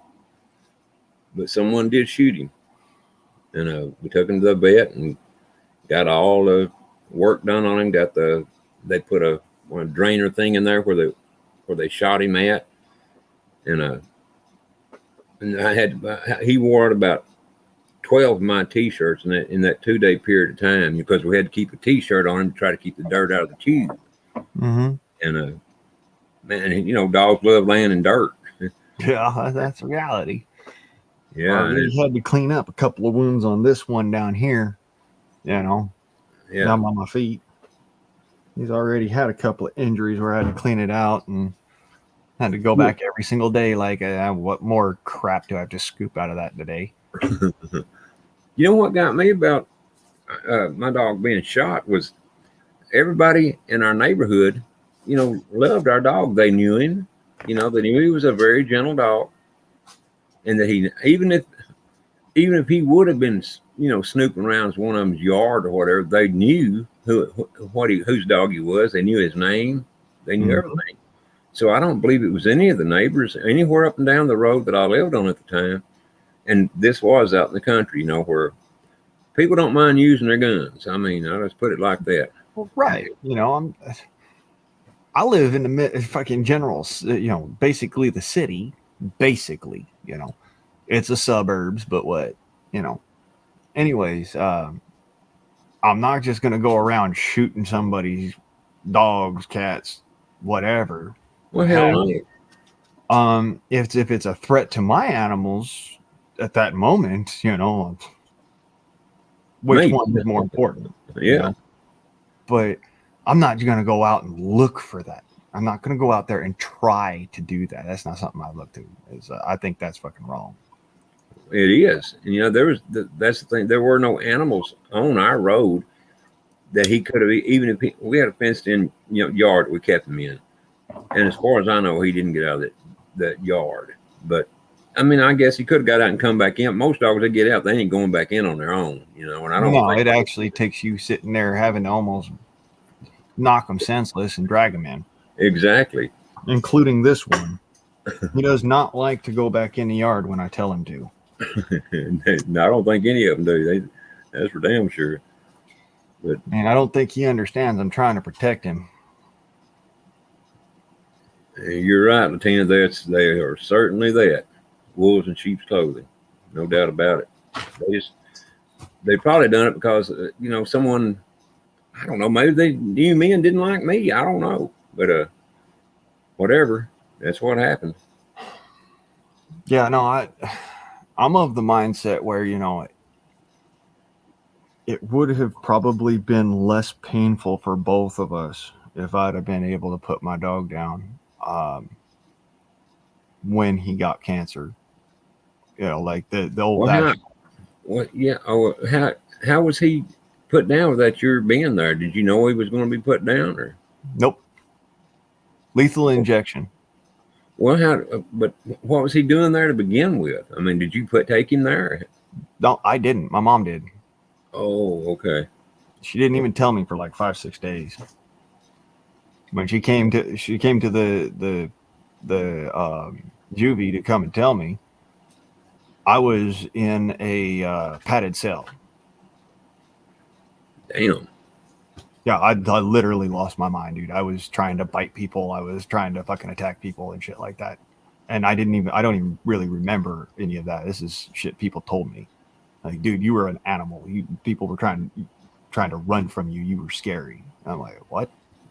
This is not who I am. It's not how I am, man. It's like, I mean, you guys know me. I'm intelligent. I'm empathetic. I'm compassionate. I try to be, you know, the person who's like, well, you know, this shit happens. I'll feel for you. I'm sorry for you and this and that. But like, I don't know what happened. I think it was literally the fact that I was not able to know that severance was happening, that bond was being severed, that drove me insane. Well, did you even know he had cancer when he was put in there, or before he was put in there? You took the Yeah, well, I knew he had cancer. I mean, let me okay. put it this way: we got him fixed when he was a puppy, and he had a set of nuts somehow. Cool. So I yeah, think we fixed him then. no. Fixed him in reverse. See, that's my point. No, we knew he had cancer. We also knew that it could go one of two ways. It could just disappear out of nowheres, or it could get worse. So, and I knew about it just shortly before going into juvenile hall. It's sad, man. Sorry to hear about this shit. And he'd bounced back from being attacked and mauled by a bear. I mean, he'd been shot. He'd been run over by a fucking semi truck twice. I'll be right back, Blaine. Hang on a second, bud. All right. Everybody, stop what you're doing. Ronnie Cash will be right back.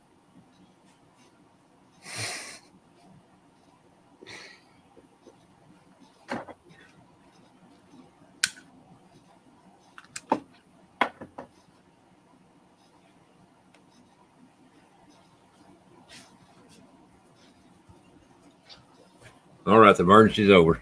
All right. So, anyways, like I said, he had survived so much by then that I just didn't think he could actually die. I didn't think it was possible. I thought that, oh well, he's got cancer, and this dog has literally freaking been rolled underneath a semi truck, and tractor trailer twice. Both times by the neighbor who drove the truck. Damn. That's actually how we knew he'd been rolled underneath a semi. The neighbor hit the dog, pulled the semi over to the side of the road, ran back, grabbed the dog up, ran over to the house, knocked on the door when we weren't there, and then proceeded to take him down to the animal hospital and call us from there. And this was back in the 90s when we didn't have cell phones. So he called around, like he called my mom at her job. He called my dad at his job. He called the latchkey center where us kids were after school and all that. Like, our neighbor was fucking awesome. And But yeah, I was going to say, it sounded like he at least done one good thing. He took it to the vet or the hospital. Dude, here's the crazy part. He's like literally leaving to go and take this trailer. He works as a truck driver. He's taking his trailer on a long haul. He stopped his freaking haul right then and there and walked our dog down to the animal hospital in his arms. Yeah. That's fucking dedication, man. Yeah, it is. No kidding. I wish the son of a bitch would have shot my dog, but at least had the guts to come up, and left a note on the door or something. I would have never even known the dog was shot. I was happened to be in the kitchen one day, and I wondered how come he hadn't been eating.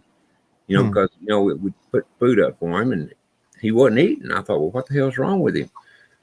And that one afternoon, I was standing in the kitchen, and I got a glass of water, and I was looking out the window, and he happened to walk by the window, and I seen that big old hole in his side. I thought, what the hell? And so I went out and looked, and sure enough, it was a gunshot wound. So my grandson and I loaded him up and took him to the vet. But, kudos to your neighbor for doing that, because nobody ever told me. I mean, if I'd have known it, the day he got shot, we probably could have saved his life. I don't know if infection killed him or what it was that killed him. It was probably sepsis. Yeah, that's what I figured. Exactly. Because, man, that thing was draining fluid like you wouldn't believe. I mean, it was that tube. I mean, it was pouring out of there. But he literally acted like he was feeling better, I mean, he was getting up and moving around and shit. Oh, yeah, that's normally how it goes, though. Like, if they don't take forever to recover, then that's when I start getting scared. My dog Turbo, after he got through the surgeries and whatnot, like about $6,000 fucking dollars later, Yeah. my mom spent the next, I think it was a year and a half, nursing him back to health. So yeah, dogs are built to have short lives. Oh yeah, no doubt about it. You know, we had a little old, at the same time I had this dog, we had got another little dog. He was just, I mean, he was totally white. And so we named him Casper, you know, because Casper, the friendly ghost. And he was a small dog and the hard-headed little son of a bitch you ever did see in your life. And he would not stay in that yard. I mean, I don't know how he got it. I mean, I fixed more little holes in the fence than you could shake a stick at to try to keep him from getting out. I finally got all the holes fixed, and the fence that we built had a woman four nail down it, you know, when I first put the posts in to, you know, level it up, keep it steady. And I never had taken it down. This dog climbed up this one before. I seen him with my own two damn eyes and jumped over the fence. He walked up that one before. I thought, now, by God, you got to give him credit. That little sucker wanted out bad enough. He found a way. Well, I should have named him Houdini. If I'd have known he's such an escape artist, I would have. Well, see, that's the thing. This one's named Houdini for that exact reason. The reason why we called Turbo instead of his given name, which was Toby, was because he turned our front yard picket fence into a pile of matchwood going through it after somebody who was trying to walk off with my sister. Grabbed her by the arm and tried to walk off with her. Well, good for him. So yeah, nothing was going to stop my dog. I mean, if he wanted out, he'd find a way. He would. It was like, you know what, that fence ain't stopping shit. So he went through the fence, not over it. Yeah, he went through the fence. And mind you, this was a Cocker Spaniel, Springer Spaniel, Morgan Spaniel mix. He was about the size of a small bear. He turned that fence into matchwood. And I mean, when I says matchwood, I'm talking matchwood. That dog was powerful. He actually, we had it. Damn good reason to do it, though. Yeah. No, we had it set up so that, you know, he couldn't get out of the fence, just, you know, whatever, you know, every day, whatever, kind of happy-go-lucky sort of thing. He'd actually have to jump the fence, and it wasn't an easily jumped fence, or he would have to go through the fence. And that day when the guy tried to walk off with my little sister, we found the hole, or rather the missing front half of the fence. He did. Dude, it was like that fucking fence got hit by an artillery shell. Well, I hope you gave him an extra bunch of treats, you know, for being such a damn good guard dog. Oh my God. Before that day, my dad hated that dog. Like, he just did not like that dog. He didn't want him nowhere near him. After that day, my dad would literally slip him bacon underneath the table. Well, he deserved it. He earned it. My dad was on that level of, this dog has earned it. And if anybody wants to fucking try and tell me no, we're going to have this stepped outside. No shit. Well, good for your dad too, man. Oh yeah, no, dude. No, funny as shit was is that the guy tried to come back with the cops, right? To try and have my dog put down. My dad literally decked this dude off of a 5-step flight of stairs, and you know, front porch, landed him on his ass in the front area there for trying to do that in front of the cops. Cops should have give him an award. Oh, on the damn spot. Hell no. Check this out. The cops went and they did what they had to. They had to arrest my dad, take him downtown and whatnot. But as soon as they got his statement, they came back and they parked outside of our house for a month and waited for that guy to come back. And when that guy came back, they arrested him. Well, good for the damn cops then. That's a Stalking. new one. Stalking and attempted kidnapping of a minor. How old was she at this time? My little sister, Yeah. she was probably like 4. Really? Damn. Maximum, bro. Maximum. I mean, she couldn't have been much older than 4. I was probably 7 years old at the time. Well, you know, that shit's been going on for a long time with people that do. I mean, they don't just kidnap kids because they want a kid. You know what I mean? They do some very evil shit with them. So, I know. I know. And my dad knew. And actually, my dad knew about this guy from some of the neighbors. Like one of the neighbors' kids ended up getting kidnapped, and they never found the kid. Yeah. But my dad knew about, you know, who it was and, you know, how it happened and all that. And my dad used to hang out with bikers. All right, like real bikers, not fucking, not riding riding groups or some shit like that. No, he hung out with like the Hell's Angels, you saying? I mean, yeah, the actually did hang out with the Angels. Okay, well that's so mind you, that you go and you try to attack some kids around this guy, and you're liable to end up finding yourself, you know,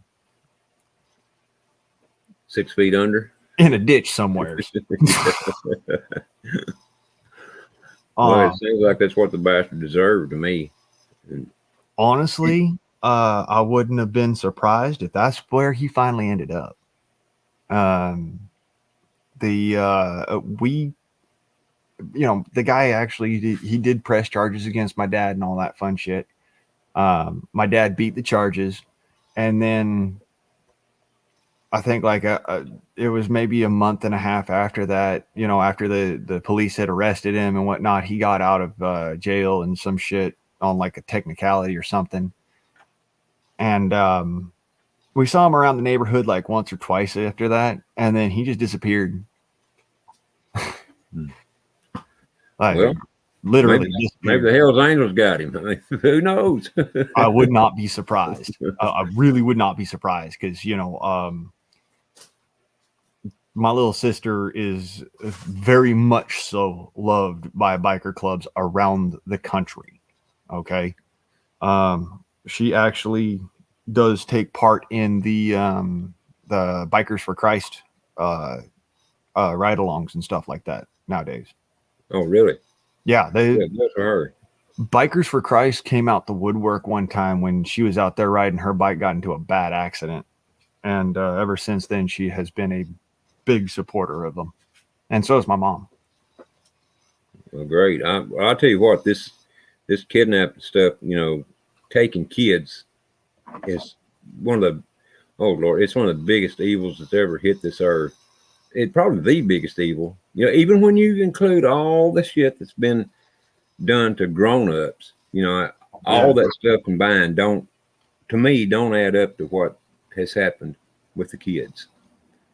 You know, it's been, I mean, I don't even agree, and this is hard for me to say in a way, but I don't even agree with a dad that kidnaps his own child back from the mother.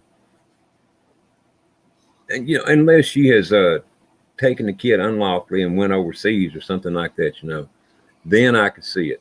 But otherwise, yeah, selling their kids out to pay for their drug habit. That's something right there. I lose my shit about.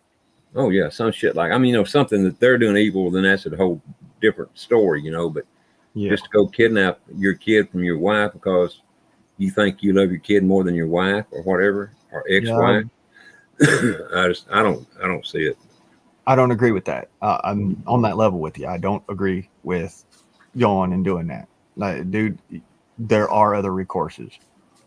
I mean, if it's a situation where you know that woman is causing your child harm, take that shit to the fucking court, man. Get your kid back. Don't Exactly. don't go throwing yourself under the bus and doing that shit, kidnap. I know it's frustrating, but there is recourse for this. There is a way out. There sure is. And I'll tell you what, my wife and I separated a few times during our long marriage, and I know how tough it is to be away from your kids. I miss my kids like hell, and not to mention my wife. I missed her too, when we were separated. But I'm telling you, it hurts like hell to be away from your kids, and that's why I can kind of understand it, But it never once crossed my mind to go kidnap my kids from my wife. The way I look at it is the woman is the one that carries those kids for 9 months. She's the one that has to go through the pain of childbirth, and in most cases, she loves the kid as much as the dad does. And so that I don't think that gives either one of them a right. If the child is awarded to one or the other of them, I don't think the one that it wasn't awarded to has the right to go kidnap it from the one that it was awarded to. Most of the time, I would say most of the time, it all comes down to the courts not stupid. All right, the folks in the courts are not stupid. They're not going to sit there most of the time and go and award the kid to somebody who is a horrible person. Exactly. Now, that being said, hey, money makes all things happen. Money talks, bullshit walks. So if somebody takes a bribe or some shit like that's the one-offs and shit. And I've heard of that, I've seen that, but that doesn't mean that that's the norm. That's actually the exception to the rule most of the time. Yeah, and you know what? One of the biggest, I don't even know how to label this. One of the most evil things in this country is child protective services, because they don't actually care about protecting that child from the parents or the guardians, whatever. Mm-hmm. They want those kids for a totally different another reason. And man, I hope whoever the hell hears this, if they don't believe me, go check it out. Oh, I believe you 100%. The reason I was in juvenile hall was actually for fighting back against a bully in school, because the teachers would not fucking listen to me when I says, this guy's bullying me, this, that, the other, you guys got to stop him. And, we went through this maybe 3 or 4 times before I finally said, you know what, fuck this bullshit. And I messed the motherfucker up. Mm-hmm. CPS came in and arrested me. And that's why I do not like the idea of CPS, specifically because they're out there to enforce whoever's got the fucking bigger clout. They don't care about your kids. They don't care about protecting your kids. No, they there don't. There might be the folks that, they get involved with CPS because that's what they want to do. And I'm not trying to get on them. All right. It's the ones that think of it as a fucking paycheck. Well, what they do, what I'm talking about though, Blaine, is where they literally take the kids. Their parents haven't done anything wrong. I mean, maybe the next door neighbor says, "Hey, this guy over here is yelling at his wife, every other night or whatever." Right. I mean, who knows the exact reason they come into these homes? But when they take these kids, they take them in a lot of cases. And I'm just going to shut up right there because it can get you and me both in trouble. But I just hope anybody that's watching this or that hears it, if you don't believe it, go check it to freak out, because you're going to find out that these are some evil motherfuckers, just to put it very unnicely. And I don't use that word very often. Well, I'll put it this ways. When I was a little bit younger, not much, mind you, just a couple years ago, the group that I went and joined up with, the MVE or whatever the fuck that is, the militia that I joined up with when I was an 18-year-old. Mm-hmm. A couple years back, we actually took part in a overseas rescue. And it's not really overseas, but more like just across the Gulf of Mexico rescue of I think it was 3 children and 1 adult who were subject to sex trafficking. Yep. Yep. And you can check that out. It's here on my channel. I've actually got the after action report that I wrote out as it's one of the videos on the channel, and that's not a parody. It's for real. All right.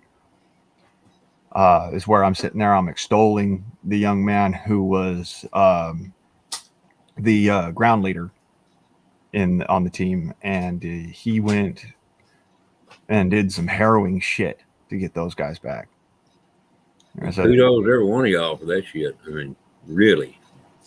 I know there's a guy there. There's a movie made about it. I don't remember the name of it now. Where that's all he did was rescue kids. Still doing it, as far as I know. Yeah. But that's all he did. I mean, all over the world too. They go in these places where kids have been kidnapped, and I mean, little 10, 11-year-old girls being prostituted by these evil bastards. But that, when you get right down to it, though, being prostituted is a kind way of the kids getting off, because some of them are sacrificed. Just, I mean, it's horrible what they do to some of these kids. It's just absolutely horrible. So God bless y'all for getting those kids out of there. Well, the sad thing is that Exactly, Simone. Pray for them. It was one of those one-offs, because we lost a feller right afterwards. There was thinking back here, it was there was a gentleman who was part of the team, and also a close relative of the young man who was the ground team leader, and he got stabbed to death during literally on a beer run after the fact. Like, it was the whole, we're celebrating we're celebrating a victory, and he rode his bicycle down to the local liquor store and go and pick up a 6-pack of beer for everybody. And about 4 or 5 hooded, either young adults or whatever you want to call it, teenagers, Antifa types, black hoodies, blacked out jeans, faces covered up. They ran up on him, and one of them pulled out a punch dagger and hit him in the chest with it. And then the other 2 grabbed his bicycle, and the other one grabbed his beer, and those 3 took off. And then the one that actually sat there punched him in the chest with a punch dagger, hit him a couple more times, and then dragged him away. And they found him down on a golf course, half in, half out of one of the golf course ponds. Damn. Man, what did you think they knew who he was? All I know is they probably were. If they were Antifa, then they were probably just. It was like one of those quick hit and run sort of things for trying to hurt the militia or some way, instead of it being like retribution. I don't think it was retribution, really. I really don't. Not the way that these kids acted. They took the bicycle, they took the beer, they grabbed his wallet and his boots, and dragged him off into the darkness, and then they found him a little while later. So it wasn't.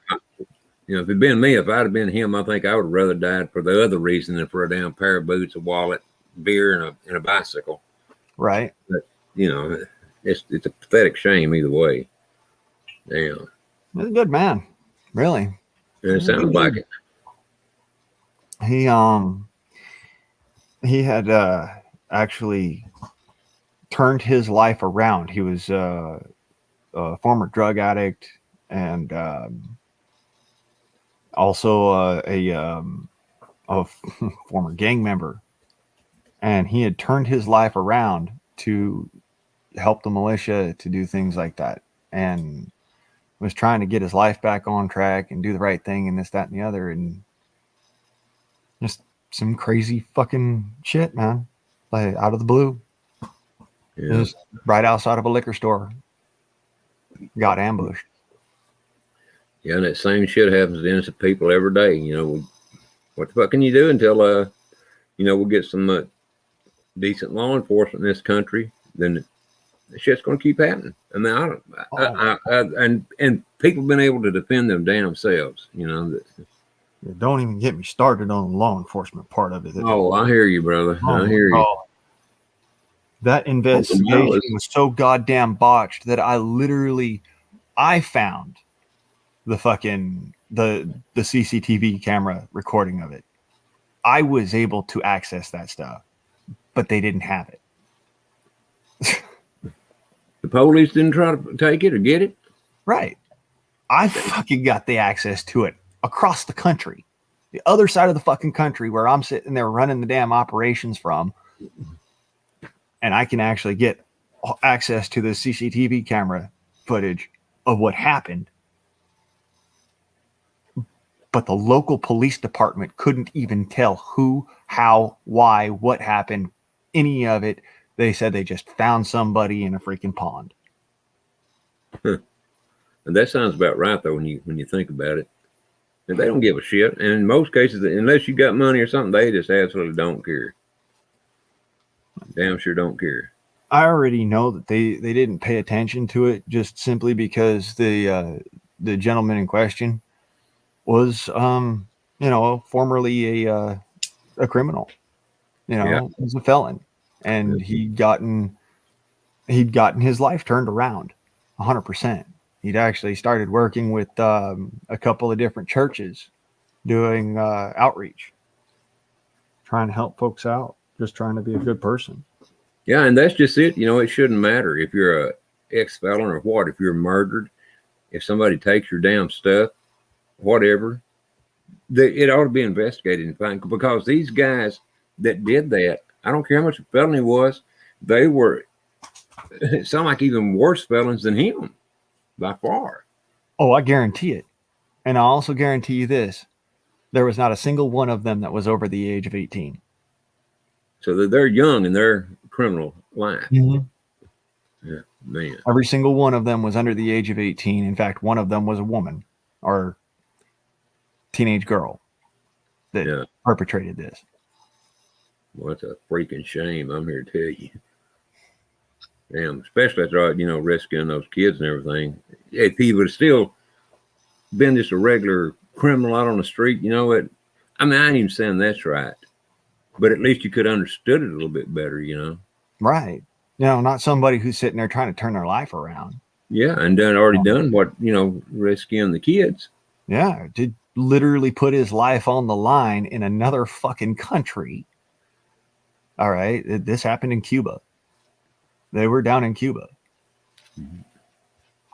And they literally put their lives on the line to protect these innocent people, and they found a lot more than just 4 people. But the people we got sent in there to go and find, well, not sent in, but we were told, hey, this is what's happening, and this, that, and the other. And then I talked to a bunch of the guys and said, hey, you guys want to do this? And they said, fuck yeah, let's go get them. And one of the most outspoken people was this individual who got stabbed for it. Or not for that, but Yeah. Yeah, I know what you're saying. He was one of the most outspoken. He's like, dude, if that happened to my daughter, I'd fucking go ballistic. I'd be down there getting them right now. No shit. So I said, you know what? Yeah, then let's do it. What the fuck you waiting for? Permission? And so that's why I just don't make any difference to the whole story, but how old was he? He was in his late 30s, a little bit older than me. Okay, well, like I said, don't make any difference. I just wondered how much of his life he got to live, before he was taken out. Well, he was when he was actually over there doing that, he was what we call a protective prospect, as basically the same rank as like a private first class in the military. Yeah. Um, when he came back, I put in, you know, a whole bunch of recommendations and requests and whatnot, and his rank for when, you know, all of that, after all of that transpired, and I think I remember them saying that his rank was up to selective sergeant, which is basically like a staff sergeant, you know. Yeah. Man, it's a sad thing. That's all the hell there is to it. You know, but the one thing, getting the kids out was a great celebrated thing, but the dying was a terrible thing. Yeah. Alice is saying the other day it was declared taking guns from felons was unconstitutional. Where at, Alice? There's some case material I'd like to see. Because if it's unconstitutional to take guns from felons, then it is unconstitutional to take guns from anyone. Well, of course. That's the reason I was asking, because here in Texas, I mean, there's a constitutional carry. You know, I don't think it matters. They can't even ask you if you got a felony or anything when they stop. I guess they could, you know, check your license or whatever. Well, yeah, but they're not allowed to ask you if you got a felony or anything on you. Well, here's the thing, you know, cops cross country are allowed to ask you, you know, do you have any felony on your record? And if they're not on your record, but you do have one, they still show up on their computer. But it's one of those things where it's like yes and no. You don't really, you do have to tell them, but it doesn't apply for anything else. And it's not supposed to even apply for like purchasing a gun.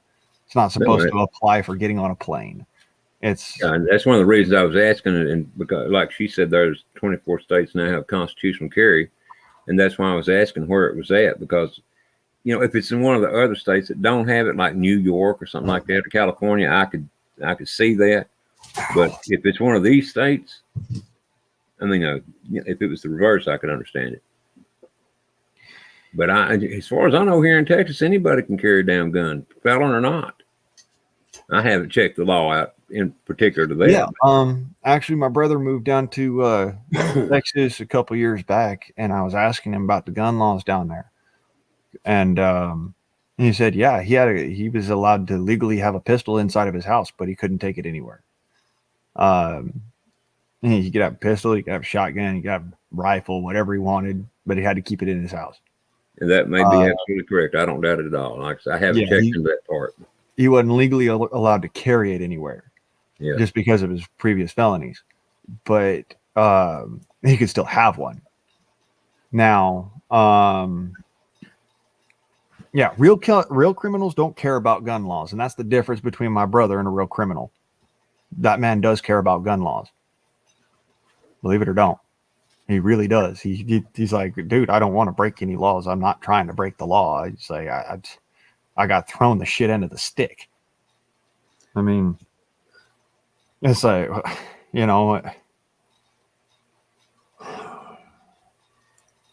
Well, that's what I say. I'm just gonna say it. My brother is black. All right. I'm pretty sure some of you have met Jeremiah. Hey, Alice. I figured what's going on. You fellas. Well, I was squirrel watching. Got a squirrel after me. It's in the tree line, but she ain't jumped the fence line yet. So, what happened, guardsman? There's let's see here. I'm not entirely sure what your question pertains to. You talking about the individuals that we got back from Cuba, or what? Were they at your house, or are you just talking about the situation? I'm talking about a particular situation that I helped take part in. You know, I was the strategy and coordinations officer, basically. For what, extraction? No, like so. All right, the militia is not supposed to be organized, right? So you're not supposed to be sitting there going and actually handing down orders or anything like that. But Well, actually, the militia is our. It's supposed to be the thin line between the government's army and we the people, but they have painted the militia as the enemy, and it's Yeah. because they don't want the people to have any kind of protection. That's what the 1%ers was about. Like the 1% would Yeah. hold the line. oh, 1%, 3%ers, all of it. Yeah, is. it's about holding the line for, because there's that 1% that's going to say, no, y'all done crossed the line. Right. Because they try to infringe on our Constitution all the time. Like all these gun laws, Right. they're infringing on the Second Amendment. Every last one of them. It Well- says it clearly shall not be infringed. Yeah. It wasn't all this that was, long ago that you could have a cannon if you wanted it, but you could still have a cannon, but it can't have a firing pin. Yeah, it didn't stipulate. It didn't stipulate what type. It sure didn't. Biden's trying to make us. Did you see that gun bill?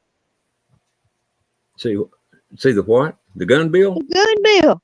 They No, you talk mean about, the spending bill that's got a ton of fucking gun control in it? Yeah, what was it? I remember I was reading it, Garsman. It was like all the guns that were muskets and stuff that are antique. Nobody that one. use anymore. Yeah, Yeah, it's called gun safety. No, assault weapons ban. It wasn't assault rifles. It was weapons. That means any gun that has a clip. No. You're close on that, but there was another part to it. They gave us this any weapon. selection. It was actually Yeah, any weapon. that's what I'm saying. You remember the part where it actually said bayonets for firearms? Yeah, that's what I'm saying. It wasn't the rifles. It said weapons. Yeah. That means pistols and rifles. Pistols, rifles, shotguns, Everything that has a swords, clip. knives, all of it. They were trying to ban all of it. Well, they don't have the a hell of a time getting them. bassinets. Well, down here in the South, we got a code of ethics. Possession is 9/10 of the law. If we don't admit to having it, you got to prove it. Well, it's like Trump said in his last rally, if the FBI comes asking you questions, ignore them. And that's what I would do, or any of the rest of them. The hell with all of them, as far as I'm concerned. They have literally got absolutely no business even on my front porch, much less knocking on my damn door. Well, you know what I always tell them? How many's out there? And when they say 2, I said, well, talk to each other. I'm going back to have supper. Right on, Alice. Don't open the door. Whatever you do, Ronnie, don't you open that door. Don't you open that door now. Oh, no. They wouldn't want to see me if I opened that door, I guarantee you. I got a sign on my front door. I put the Constitution on there.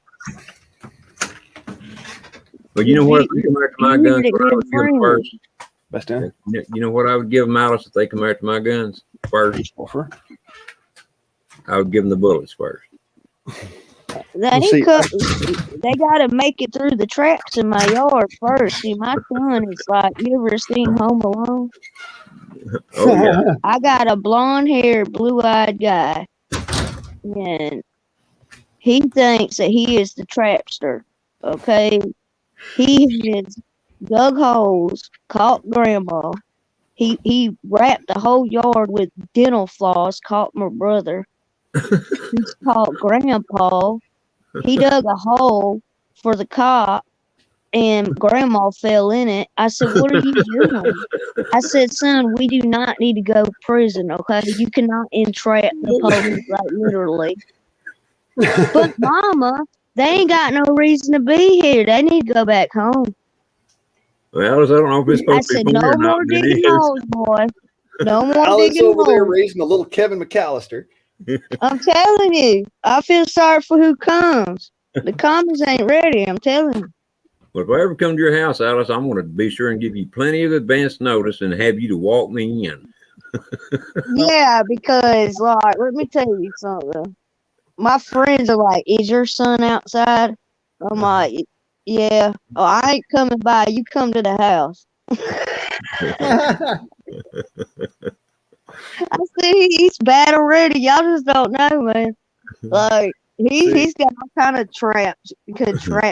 I should have never gave him that book. Okay, he wanted to learn about his native background, right? Because his daddy's Sioux tribe, right?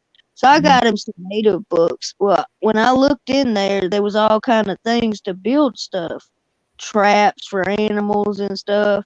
And he told me after watching the news that people act like animals, so he needs to make traps big enough to catch the animals. Well, here's a Yeah, good question from Latina. She says, did y'all hear about PayPal and Venmo freezing funds to the LGBT against groomers group? I haven't heard about that, but freezing they've been funds to anybody freezing a is lot of good. stuff, Ronnie. They've been Well, catching, you know, the weirdest thing on TikTok they've been but catching. the weirdest thing here, though, Alice, is the LGBT. That's It what that's doesn't the part that gets matter. me. It Well, it doesn't does matter. matter You because know that's what a liberal group. activated? You know what activated as soon as Biden got in office? There's a Now lot the of shit activated. the website was shut down by Trump. It's that now that Nabble. Oh yeah. Do you know what I'm talking about? It Oh was yeah. shut down during Trump's years in office. Soon as Biden got in, they reactivated. Well, hell, that's not surprising. And they are against guns. I went through their website. I put up That's what I'm I saying, had a Alice. video up. That's what's surprising about this question that Latina's asking here is it funds to the LGBT.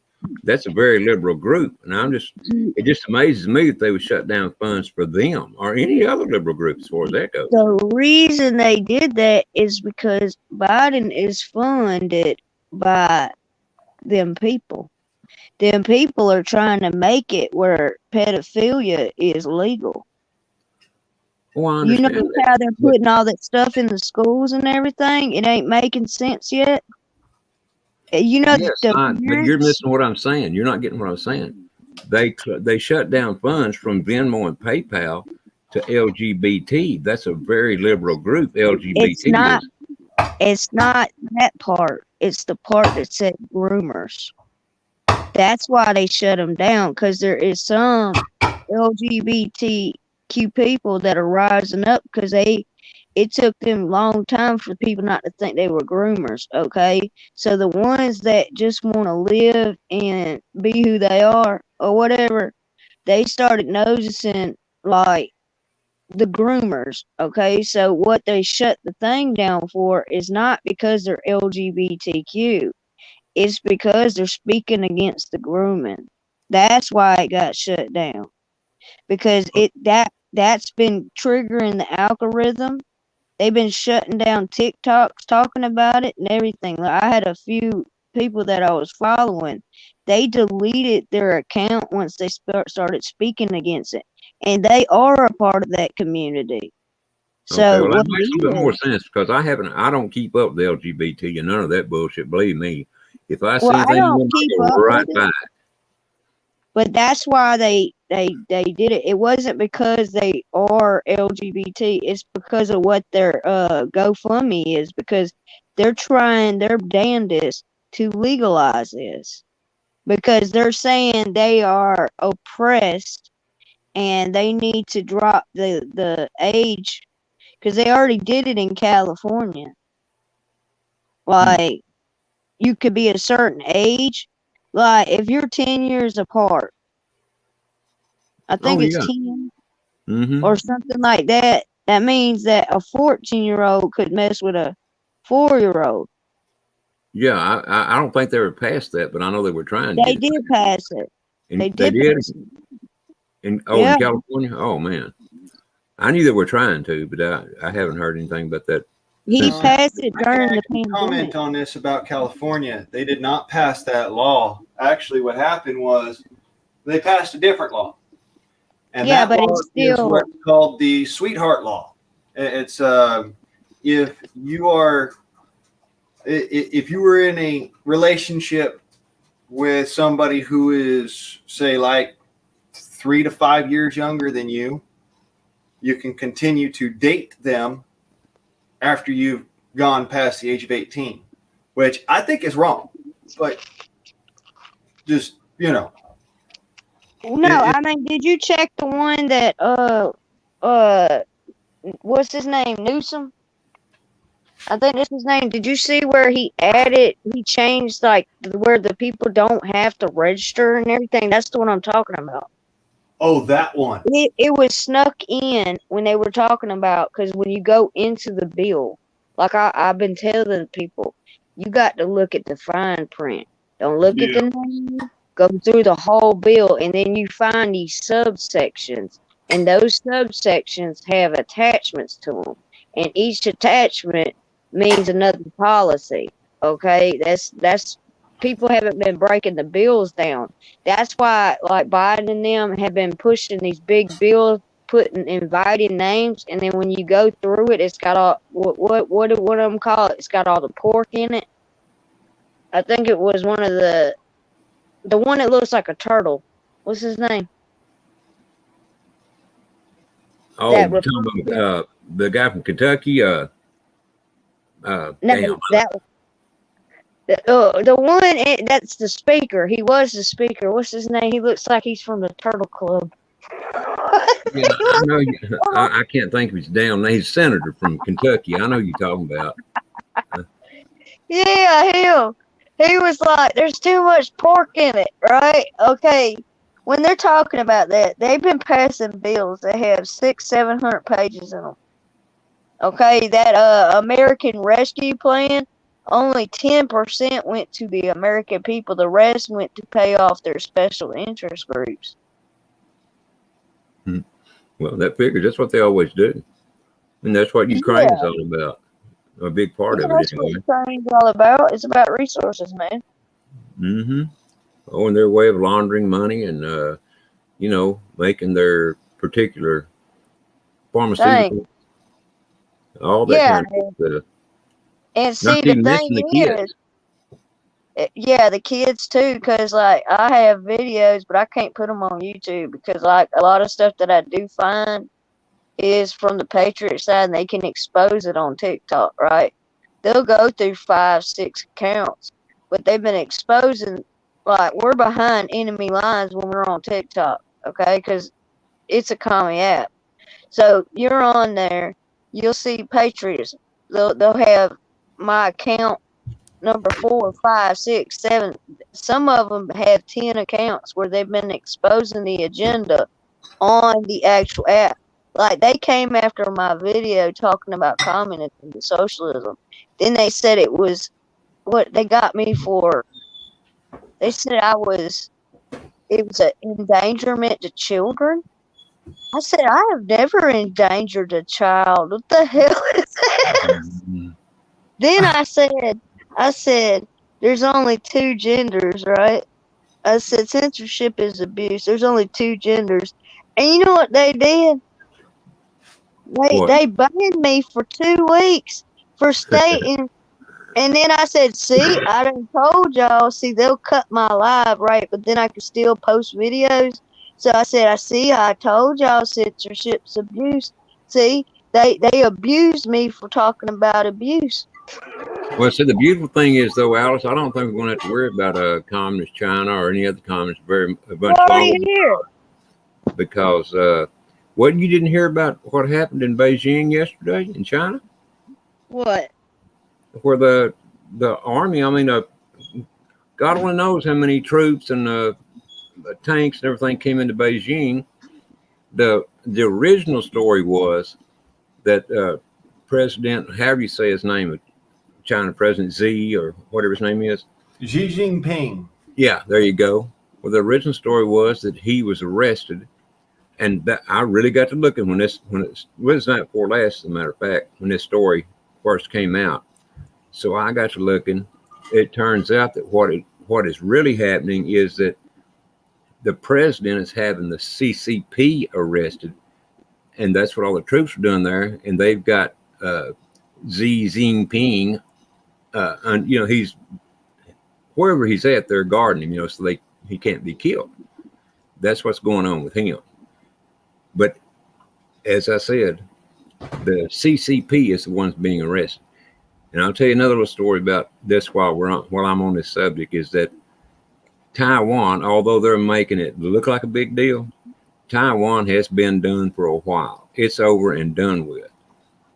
So just They're there for the resources. See, they got, those chips for the cars and stuff. They've got, I don't know how many plants there. That's why Nancy went, because right before she went to Taiwan, she had sold all her stocks that had to do with the chip system right before she went. So she went because there's a factory there, because what she went for is special interest. That's why she went. Oh, yeah. But those chips, the reason the chips are such a big deal is not only because of cars and planes and things like that. But one of the big things about the chips is when they put those chips in a plane or anything else, and Communist China had control of it, where they could crash the plane, crash the car, or whatever. But the big thing that was coming out was those chips were fixed to be put in you and I. That's why, and I mean, the whole world was going to be chipped. So that's what's. Yeah, they got to find me first. Why do they need to chip us? They got our phones. Oh no, that shit just came across my desk, and I was sitting there looking it up. I was actually doing the research on it, and this is some dumb shit, mind you. Not just the stuff that you're gonna put under your skin, and it's like RFID, so you can go and use your credit card without having to have your credit card on you. Yeah, they're already doing that in Switzerland. Yeah, no, they're already doing that here in America. But what I found out was what Elon Musk is doing. It's creepier than fucking hell.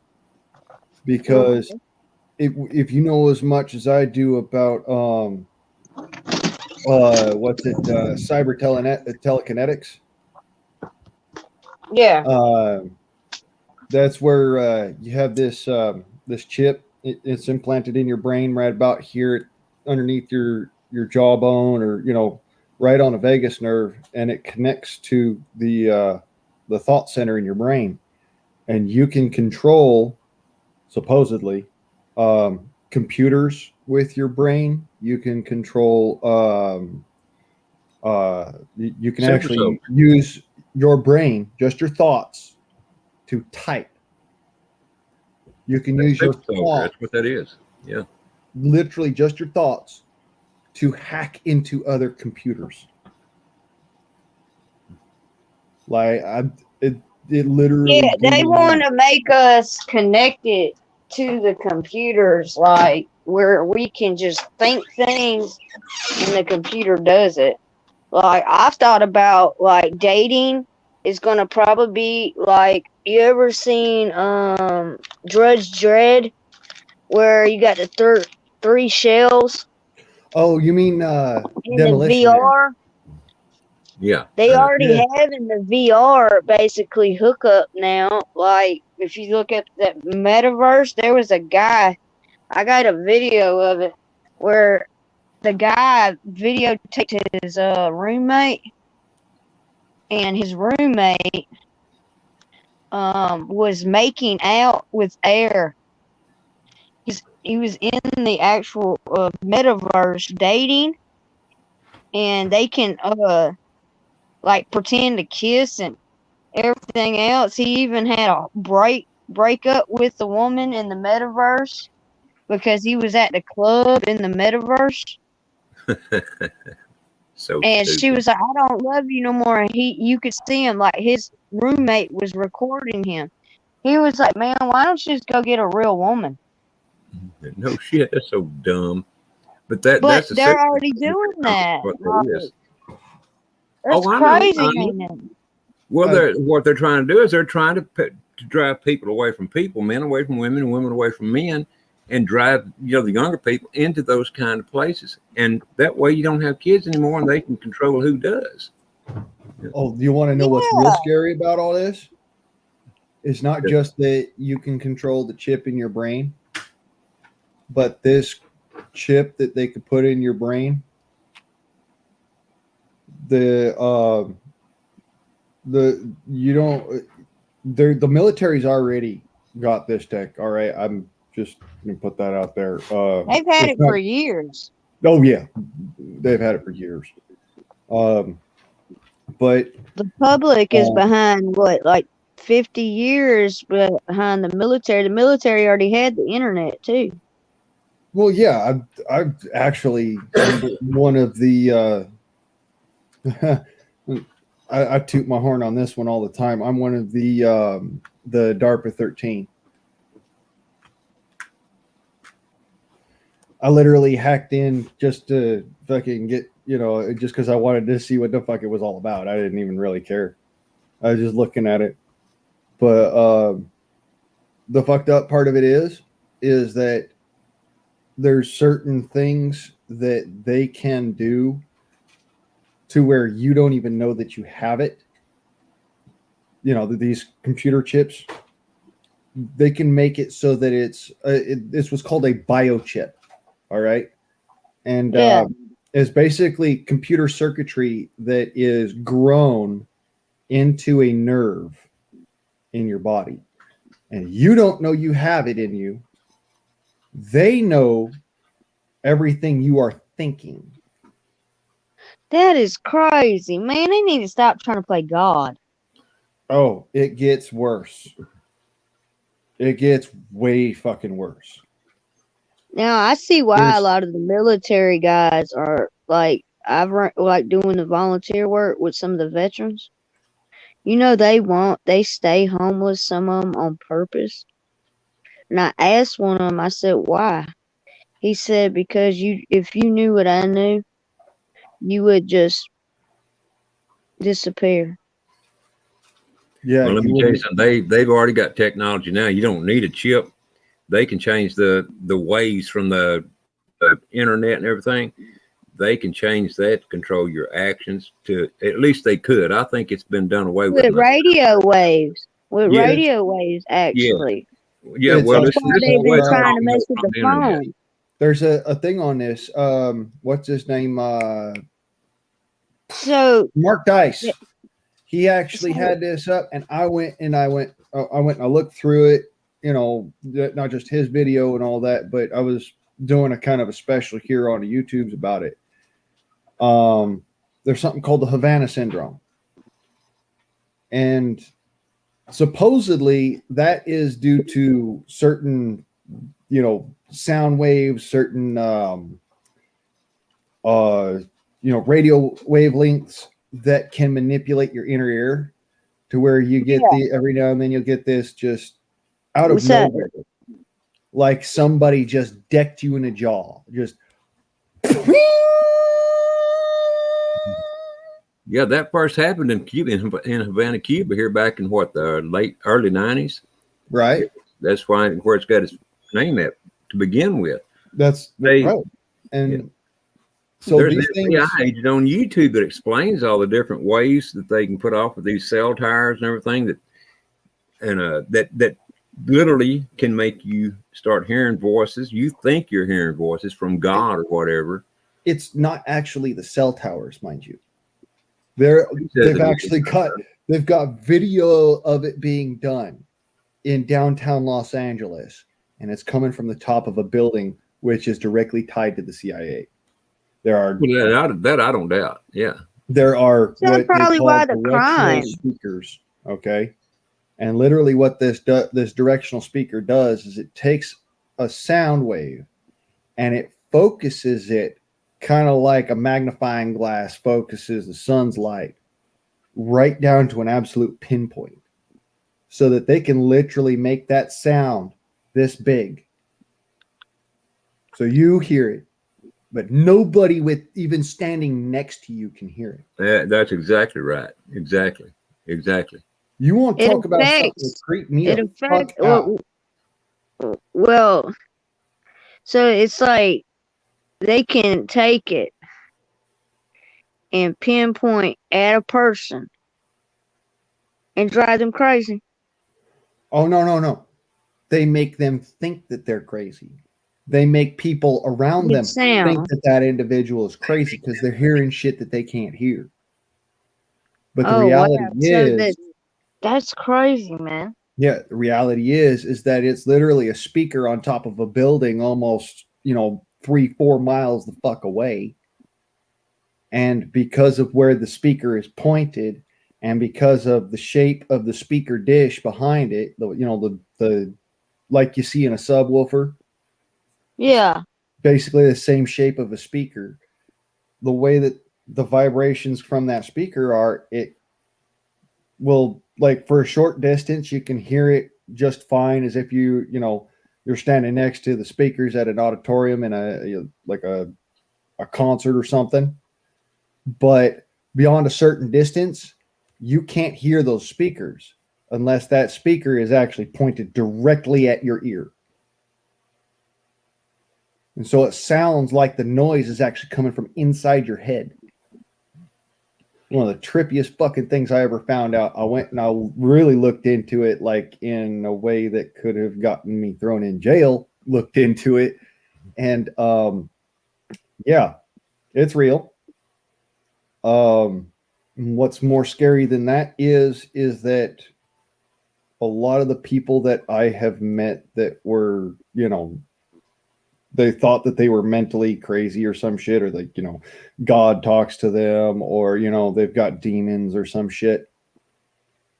Most of them live in the city, like some city somewheres.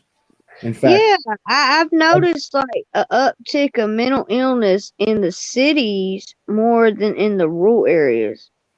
oh, no. And they try This to is, paint the country folks as crazy so people won't know what simple living is. oh, no, this Guys, is bad as I why. hate to, I'm gonna have to get off here and get ready for bed. Man, I enjoyed the hell out of it. Thank you, Blaine, for having me up. And awesome, Alice. It's good to talk with you again, girl. You keep raw dogging. Oh, I Remember, will. you're better off the leash now. Oh, I know it. I'm off that leash, and I love raw dogging. Don't ever doubt that. Believe me, I love raw dogging. You finished your raw dog song yet? No, I was see, writing one. I was well, writing one for you. well, keep writing and send it to me. You gotta say, I got the raw dog blues. She already wrote, all you awesome people. That's a cool ass song. What's it go? Next up, Ultra American. well, Yeah. next time, Alice, whether you're on my panel, in my chat on the panel or wherever, well, tell me the words.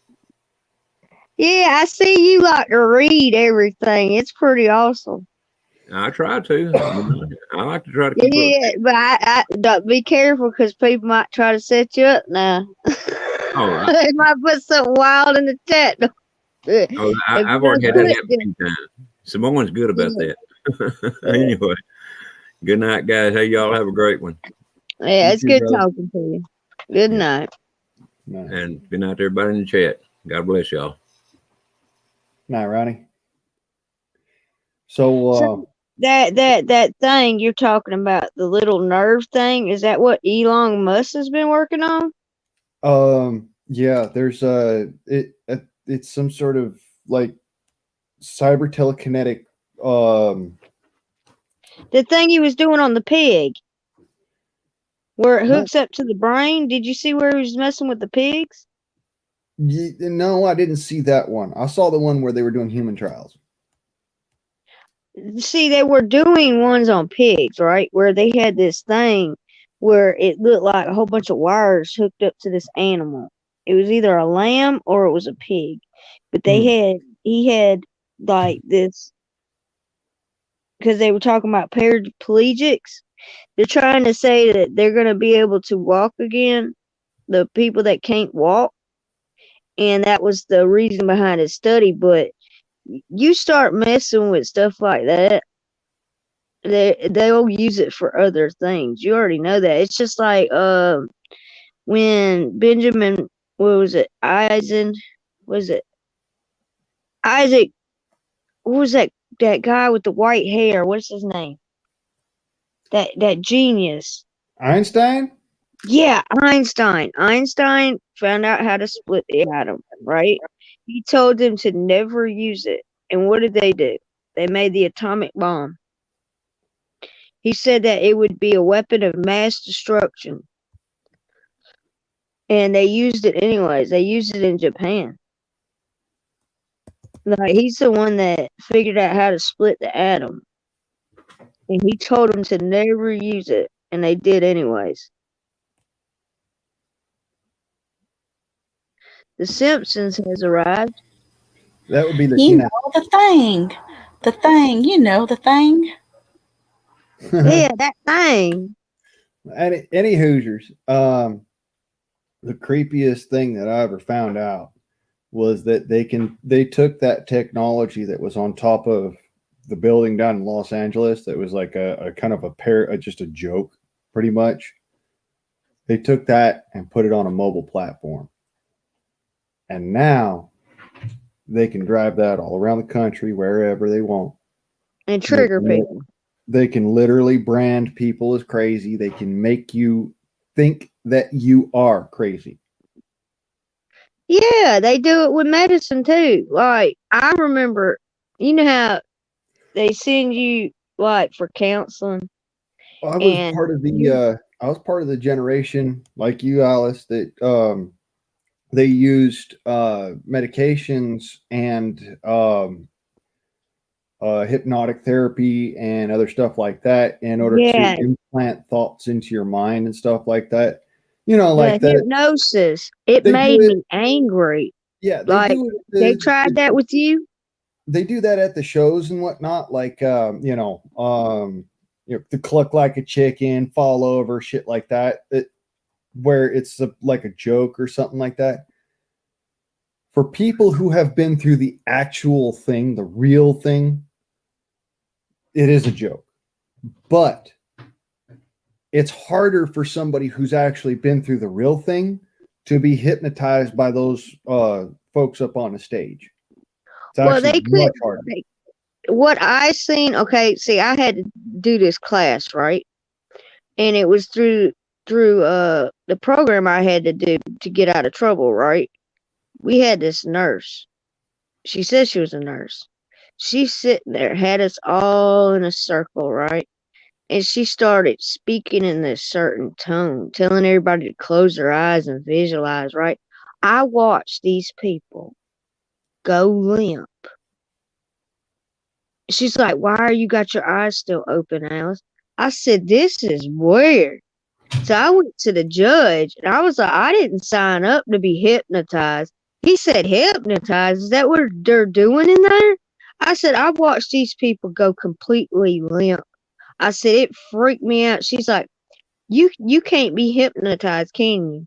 I said, no, because I got my own mind, and it was like, it made me so angry I had to run. Like, it made me want to run. Have you ever had somebody try to get in your head, like literally, and you could hear them trying to enter your head and you just buck? Because that's what happened to me. Like, they tried to get in my head. This is what I mean by like the folks are on stage and do the stage hypnotism and whatnot. Yeah. You can always tell somebody who has been hypnotized by a specialist when they get up there on the stage, because they're the ones who do not respond right away, or they're the ones that it looks like hypnotism doesn't work on them.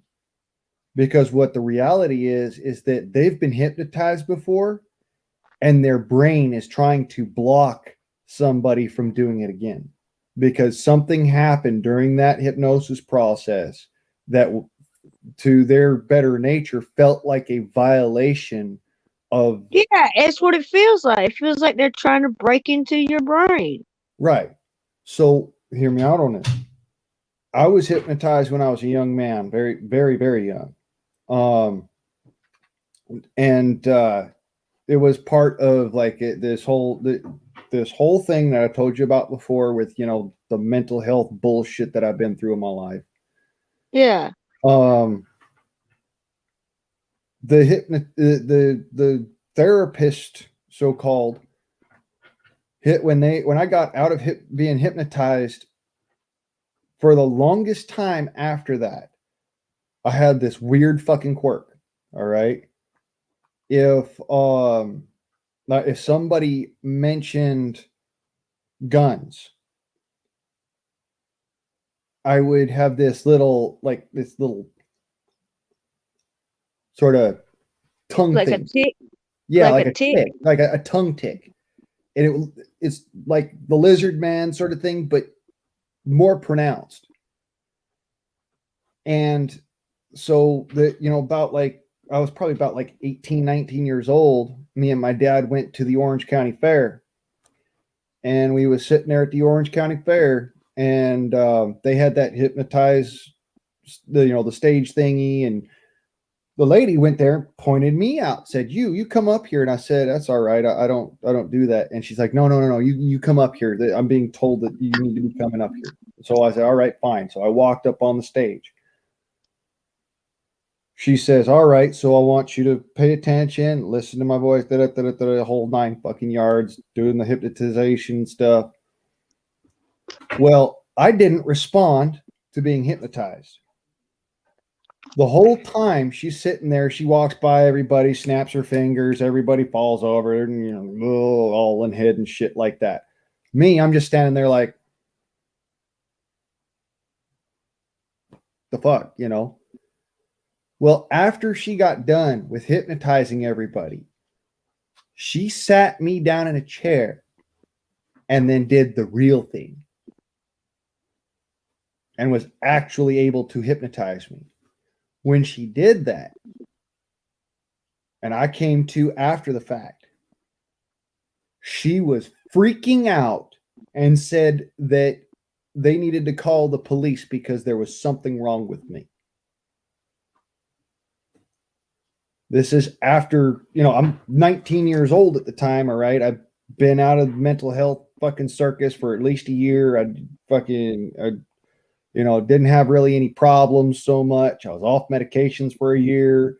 I was cleaning up my act and all that fun shit. Didn't need therapy, didn't need none of this shit. I was working a full-time job. I was, paying my rent, doing this and that and the other. So there was no reason why, that any of this would have been like a theme or a thing. And yet when I came to after this being hypnotized, I was being held down by 2 big fucking dudes from the security team. And she's sitting there freaking out, screaming at the top of her lungs like there's a murderer on stage with them. All right. I'm waking up. I'm like, what the fuck's going on? What happened? This, that, and the other. My dad's sitting there with his phone like this is, he's looking at his phone like because he had sat there and recorded it. He had one of them little Verizon flip phones and he recorded it. And he's sitting there on his phone, just staring at his phone. And he looks up, he sees me sitting there and I'm, I've got my faculties. He jumps up, puts his phone in his pocket, runs up on stage and says, get the fuck off my kid. Literally, these guys back the fuck away right away. They're like, all right, this is your kid, go ahead. He picks me up by my shirt, up, out of the chair and walks me off the stage and he says, son, we need to talk. I said, all right. He pulls his phone out of his fucking pocket, flips it open and hands it to me and says, watch that recording. I said, all right. I watched the recording and The moment she had hypnotized me, my head had lolled back, and then I came to and I started talking in some weird ass fucking language I don't even understand. I got up and I chucked the fucking chair out the other side of the gazebo. At that moment, the lady who did the hypnotizing started freaking out and calling security guards in. They came running in. One of them grabbed a hold of me, and then the other one went and grabbed the chair, and they held me down into the chair until she could hypnotize me back into being me. She took another 20 minutes to get to that point. After which, they were talking about calling the cops on me and all this other shit. And once I had my faculties about me, I'm like, what the fuck's going on? You know, I had no idea what had happened. But apparently, I literally flipped out and tried to kill her. And this was all stuff that had been implanted in my brain by this fucking therapist, so-called. Yeah, they'll do that, man. Like, it was weird after them people got hypnotized in my class. Like, that group I was in, that group circle. It was like, after that happened, all of them women that were in that circle turned against me. Like, every time they see me, they were angry. And I think it's because when they were in the state of hypnosis, I freaked out. And like, they would always, like, when the door would slam, they would jerk. And it's because I got up and ran out of the room. And she was like, "Oh, I'm gonna tell the judge." I said, "Go ahead. I'm gonna talk to him myself." Well, after that had happened, that lady didn't work there no more. Okay. But I don't know what she did when I left that room. Okay. I just know what she did when I was there. Like, she was trying to get us to visualize the ocean, and we were supposed to go limp or some shit. And I'm like, the This hell is this? this actually sounds like the lady who was running the show at the Orange County Fair. To be And honest. it's like my mind would not allow her to get in there. Like, I could still, like, sometimes I'll hear her, but then I know who it is because she was trying to get in there into my mind. It Yeah. was weird. You No, ever had those memories, like, when something was, like, so strange, it just took you on a different. yeah, no, it scared the shit out of me watching that, the little flip phone video that my dad had of me. That somebody Scared could me. get you out of yourself in that manner. It's weird. No, it scared me Excuse so me. bad that I was literally looking to go and fucking put myself in jail. Yes, That's what let's I'm go, saying. Brandon. What's up? Look, let's go, Brandon. Did you say that you had like a recording of you? Your dad recorded it? Yes. Um, You had video there are some recording. YouTubers that go around town and hypnotize people. And I'm Just to like, see them how do do these things. people get hypnotized so easy just talking to somebody? This has to be a scam or something. No, It it really does happen, Latin. it it can happen. It's normally it's somebody who's never been hypnotized before, It's or easy. who is already on that level of being incredibly trusting and willing to go along with it, versus the people who have been hypnotized before and are not trusting. Well, There's like there's like an awakening sometimes when we're growing up and we kind of like leave that innocence and we wake up and we realize that we were kind of like in a hypnotized state of being. Like sometimes it takes something life changing to like shake a person and wake them up and start like putting their mindset in a different like state of being, I guess. Because like I remember I had an instructor when I was like 18 or 19 at at the local college, and we were supposed to write an argumentative essay, and I tried to use the Bible as a source. And the English teacher got mad at me because I read his comment to me that was written on my paper out loud to where he heard me. He said on my paper, you cannot use the Bible as a source for your essay. And he said, well, since you can't keep your damn mouth shut, I'll tell you why you can't why you can't use your Bible as a source. And like the other students around me were like shocked. I could see it on their faces. But I was like pissed off because I do not treat people like that, and I do not allow people to just speak to me like that either, because there was a certain amount of respect that I just always gave people, and that I was brought up a certain way. And I was also working in customer service, and he wasn't being very customer service like. He wasn't providing me a service. He was talking down to me in a demeaning way, and he was always bitching about his father, who was in the military.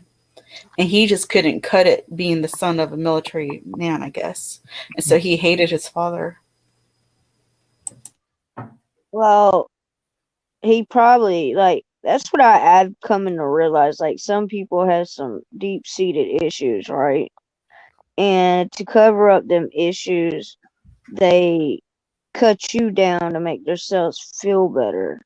Like, I've been watching people, and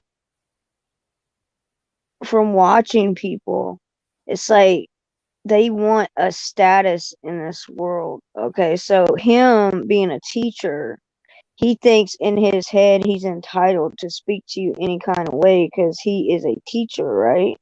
So in his head, he thinks that he has the right to tell you what to believe, because these teachers now aren't teaching kids how to think. They're teaching them what to think. There's a big difference. They're trying to like get rid of critical thinking completely.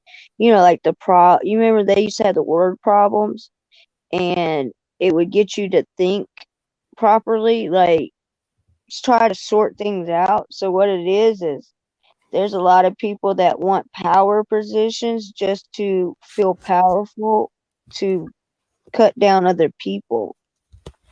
Like, look at what Biden's doing.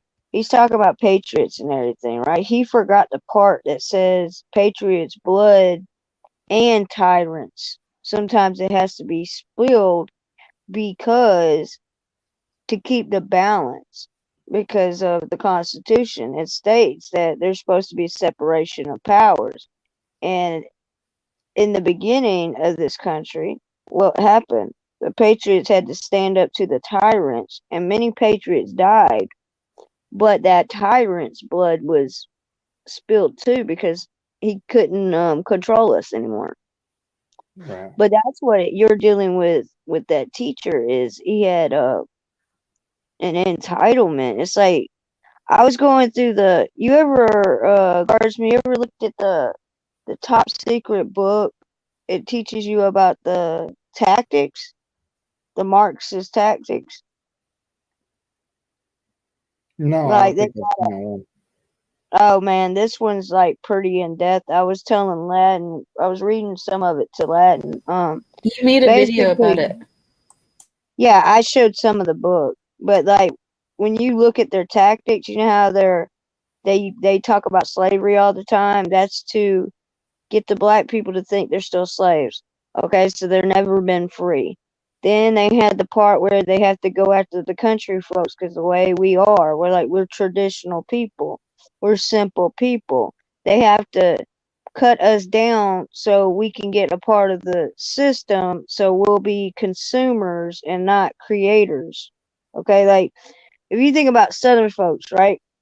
Normally we produce our own food, we make our own stuff. I mean, we know how to do everything. They don't want people like that around anymore. They want us dependent on them. So how do they do that? They stop teaching us how to grow food. They stop teaching us trades. They stop teaching us how to critically think. They don't want us to be individuals. They want us to be in a collective mindset. So in that book, it tells you exactly how they're breaking down America. That's why I started to like say I'm an American. When people ask me what my race is, I say I'm an American. Because if we don't start acknowledging it, we're not going to have a nation. You know that, right? If we Yeah. don't start acknowledging what we are, which is Americans, they can get rid of the Constitution because nobody's an American, right? So you think about the erosion and the attack on the idea of American. I am American. They want us to say we're white American, black American, this American, that American. Why can't we just say we're American? Because if we go to other countries, they're not going to see us by our color. Right. You know what they're going to see us as? Americans. Americans. So why in this country do we have so many boxes? It's a Well, part of the breaking down us as an Americans. They're trying to section us, put us like in these class sections. They used classism in the Soviet Union. Okay, yes, they like did. so what are they using here? Race groups. That's why it's called race groups, classism, racism, all of that. Most of the countries around the world, they don't talk about racism. They don't talk about race groups. Yeah, it's not a white Britain or a black Britain or any of that. No, it's No, but British. it's starting to spill out there, and the reason they stopped in Germany is because the Holocaust. They don't even collect race data in Germany anymore. That's what that BLM people got upset about. They got upset because they tried to get the race data in Germany, and there is none. Right. They learned from what Hitler did, and they just after Hitler was gone, they stopped collecting the data. And they kept the what is it, concentration camps. They kept some of them so people wouldn't forget what happens when we start looking at each other as less than, basically, the way they looked at the Jews, like animals. Yeah. But there's like two sets of Jews. Okay, you got ones that will capitalize on the Holocaust, and then you had the other group that are just glad that their family survived. Okay, there's two different groups, just like there's two different groups in America. You got the moral and the moralists. And that's the only two real groups in America. Is the moral and the moralist. Where'd she go? Did she run away? Her internet kicked her off. Shit But yeah, happens. I've been doing some research on these behaviors because everything we're seeing is a behavior and it's been taught. Like you grew up probably taught to love your country and everything, right? Oh, I was brought up that the buck stops here. I was brought up, you're an American, and if somebody tells you anything otherwise than that, you knock them the fuck out. Don't Yeah, ask them why. Don't tell them, oh well, this, that, or the other. Don't try to argue shit with them. Just knock them the fuck out and run. yeah, it's hard to do that on the internet. You can't reach through the screen. Yeah, I'm telling you, man. So that's these how I was people be raised. testing my patience. I'm telling you guys, when like I've had to deal with some stuff here lately, and I really want to like, what was it, a commercial that said reach out and touch someone? You know, Oh, remember the telephone? I'll tell you now, Alice. I have. There have been times I literally want to reach out and snatch somebody up by the short and curlies.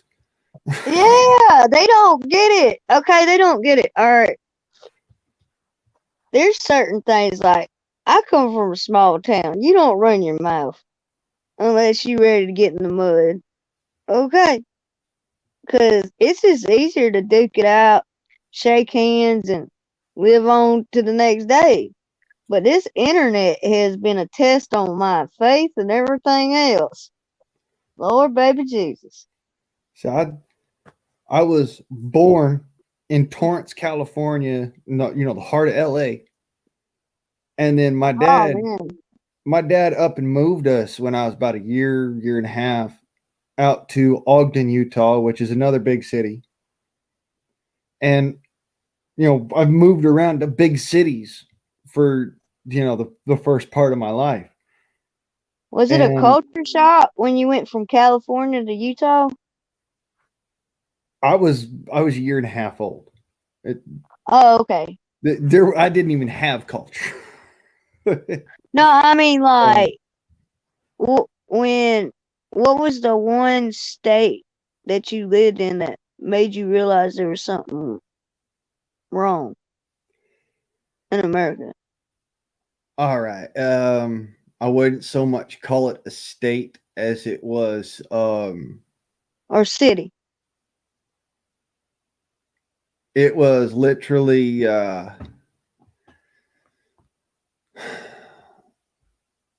was a mindset and a lifestyle. I was I was living in Los Angeles. Really. Okay. Um I grew up between Ogden, Utah and Los Angeles, California. All right. Um when I was in Ogden, Utah, I lived there from the time I was 1.5 to the time I was 11. I moved from Utah back to Los Angeles when I was 11 years old and promptly got into a whole bunch of gang violence and a whole bunch of fighting and whatnot. And what really brought it home to me, there's a difference between good folk and bad folk, and it doesn't have to be that they're from small town, big town, none of that. It's just good folk and bad folk. Yeah, it's a mindset. Yeah. What brought that home to me was having a police officer charge me with assault with intent to do bodily harm unto death and putting me into juvenile hall for defending my life. Oh yeah, self-defense. Yeah. They charged me with it literally as a juvenile with assault with intent. Yeah, that's a hell of a charge too, man. Yeah. I've had that And charge. I beat it, but it takes a long time. I was in that place for 4 years, and the CPS they said that it was all because I had mental health issues and this and that. And if we actually look at what happened, I got into a knockdown, drag out fight as a 12-year-old, 13-year-old,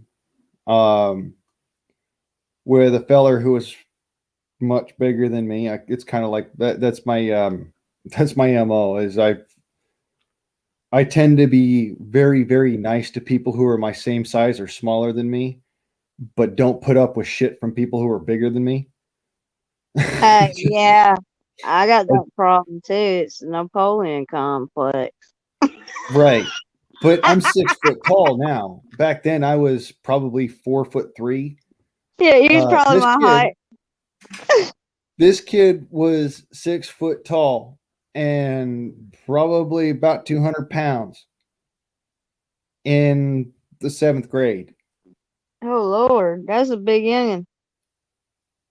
I literally beat him until they were pulling me off of somebody who was bloody and needed an ambulance because he grabbed my girlfriend's ass, then turned around and started punching me when I said something about it. I said, "Hey, man, that's not right, man. Apologize." And he said, apologize for what? A good time? And I said, man, fuck you. That's bullshit. Apologize to her. And he says, no, fuck you. And he comes over and he takes a swing at me. At which point in time, I speared him in the gut and fucking started just mashing on him. Yeah, you got to Because take them down to your size. no, Yeah. it was a literal ground and pound, and they had to call him an ambulance. Not like, oh, you're an ambulance. No, they called an ambulance for him. With that charge, did it go off of your record once you became an adult, or did it ride? Yeah, it came off of my record once I turned adult. Yeah, you remember when they changed the law where if you were a certain age, like they would run the felony into Yeah, that adulthood? was actually, believe it or don't, I had been in juvenile hall for 2 years when they did that. Yeah, because like it happened in Georgia. They switched it. I think it was like 2000 something where they made it where kids charges because they had so many kids that the gangs were like using because they knew that the kids could do some time and get right back out and the charge would be dropped. 2003. Yeah, they made it where your your juvenile could ride into your adult if it was bad enough. It came very close. They came very close to changing it up on me because of that ruling. They were talking about, my caseworker was talking Yeah, but about. you got grandfathered in though. Yeah, I got lucky. I got grandfathered in. Yeah. But it was because of how badly I beat this kid. He used to before we got into that fight. He was the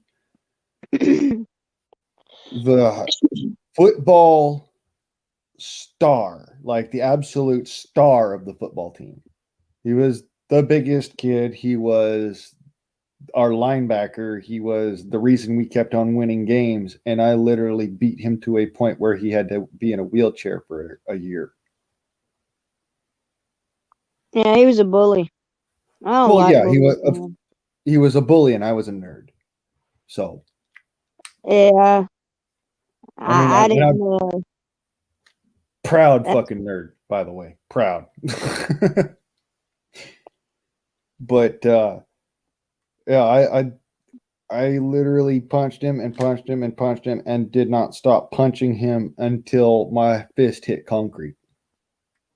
And I actually I didn't bust my knuckle, but I busted my knuckles open on the concrete. Yeah, that's rough. And Well, at least that charge ain't on there. I mean, like they took advantage of you because you were because of your history. See, that's another thing people don't realize is once you get labeled with something like any kind of mental health, they never believe you when you call the cops. They don't ever they don't take you serious. None of that, man. oh no, Male or female. I was the antagonist. I started it all. It was this, that, and the other. I was the one. Reality was he started it. I had several witnesses to the effect, and I had a teacher who was a witness to the effect. They fired the teacher. They actually made it so that my girlfriend could never come back to school, couldn't show her face around that school. And they put me in juvenile hall. Yeah, because they're winning hen on the football team. Yeah, they chose him over the reality. Oh no. Here's really what it all comes down to. I was the kid who was protecting all the smaller dweebs and the nerds and all that. I was small, a really small kid. And I had a martial arts background even then. So the fact that I had a martial arts background was actually what got me. That's what got me. I was already trained in fighting. Yeah, that means you were registered, your hands and everything else. Yeah, well, kind of. They don't tell you that. They don't tell you that. Like when you do the karate, they don't tell you if you get black belt, considered I a weapon. never actually went to a dojo to learn that stuff. Well, You you're see, lucky you didn't, because that's what they do. That's why they want pictures of you getting your belts and stuff. yeah, no, my mom and my dad were my teachers, my senseis. My dad was a third Dao black belt in Taekwondo,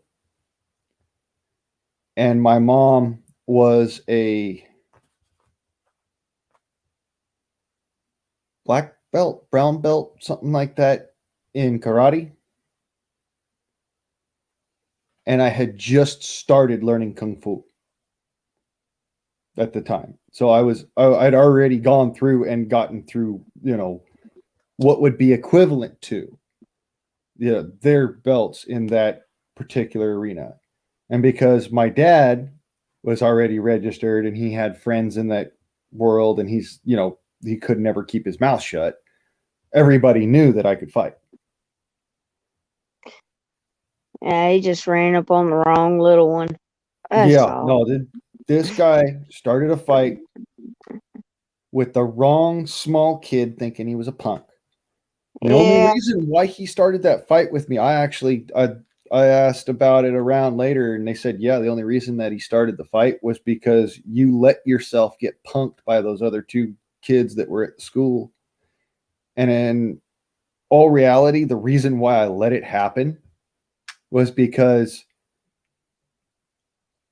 I had finally gotten sick and tired of trying to tell anybody, that this is what's happening, of being bullied. And because nobody would listen to me because the mental health background bullshit. And so I let it happen the one time as kind of like, I wanted to show him, hey, yeah, I can take the punishment. I'm a scary motherfucker and I can take the punishment. Do you really want to continue this sort of thing? Those two kids stopped punking me. This other guy, though, he thought that was, carte blanche to go and do whatever. treat you any kind of way. Yeah. Yeah, he He, messed. he found out the hard way there's a reason why those other two kids backed off. As they say, FAFO.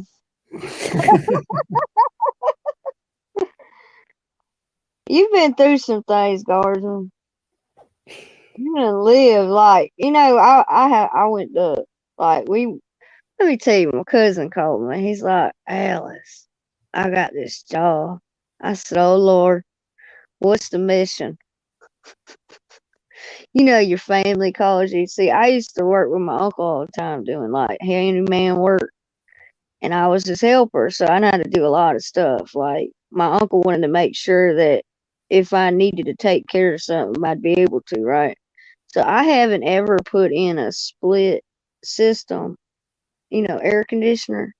Those nice, pretty new ones that they have with the thing that goes on the wall and then you run the line through Oh, the. central heating and air?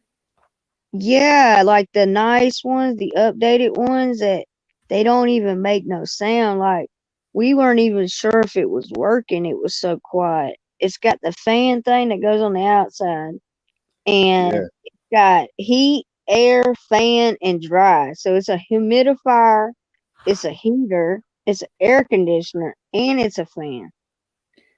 Yeah, HVAC. HVAC, Well, central heating and air. my cousin's like, I need you to help me. I said, okay, I ain't never done one of these. We're gonna see how it goes, right? So we ended up doing that, and we got it to work. I was like, look at us go. I felt like I did something today. I'm telling you, we was out there for about 4 hours, and when it kicked on, you know how you fix something and you just smile. Well, we were sweating because it was hot in that damn room.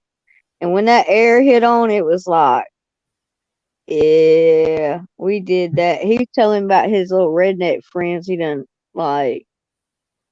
started hanging out with some rednecks.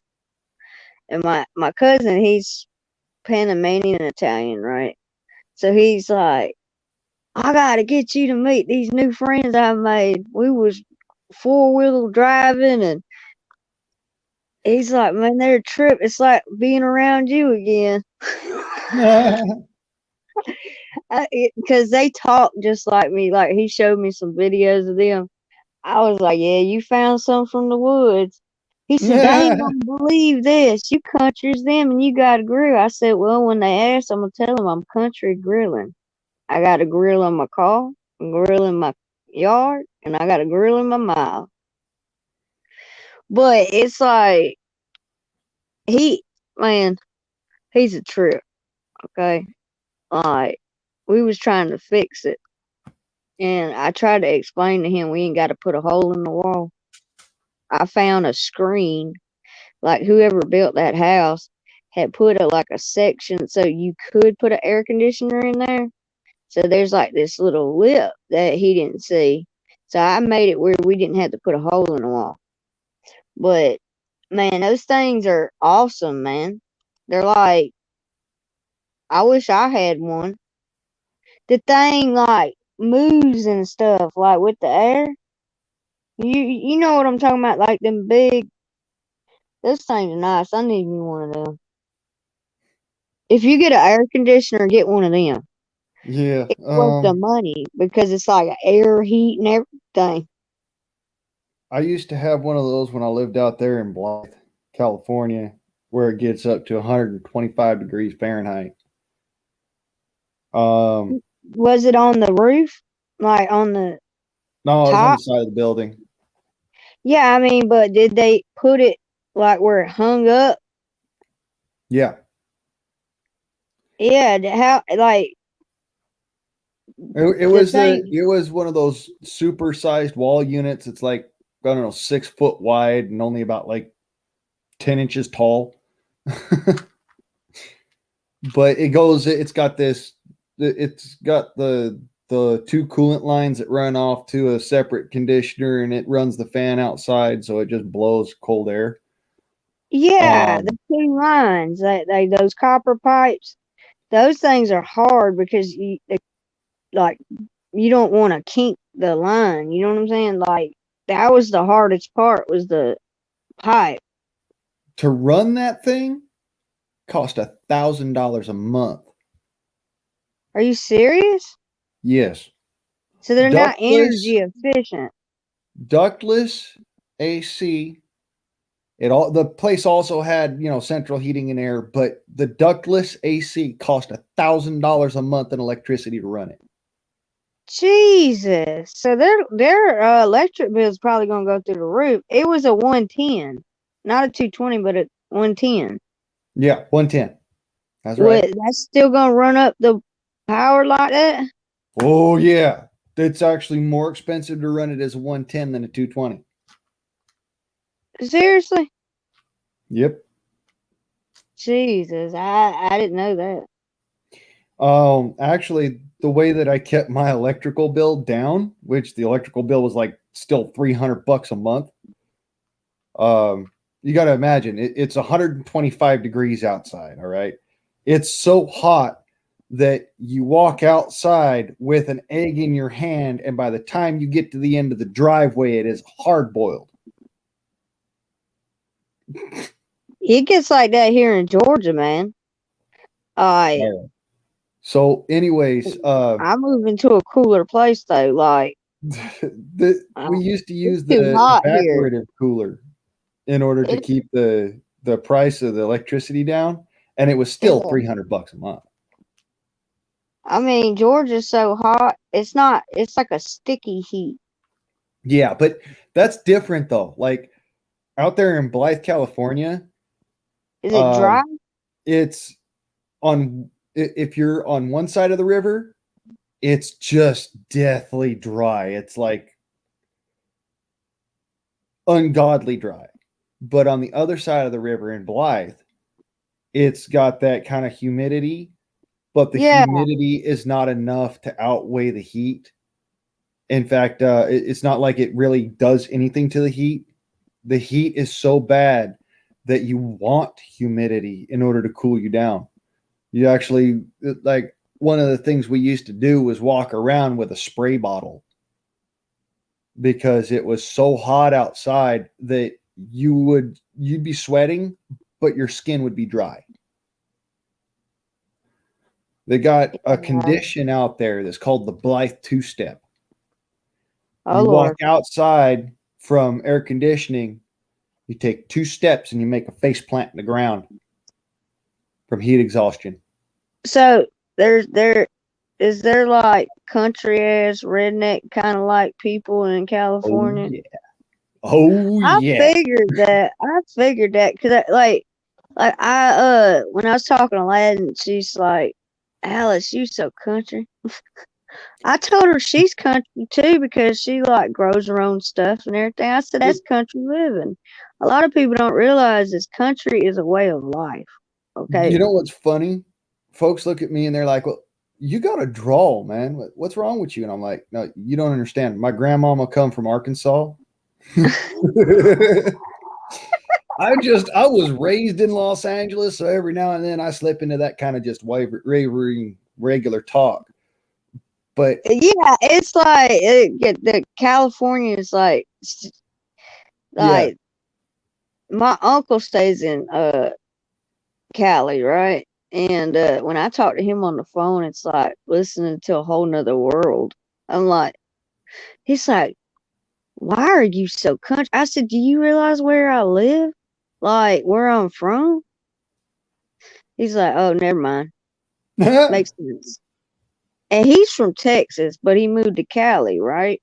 So it's like he's got a twang.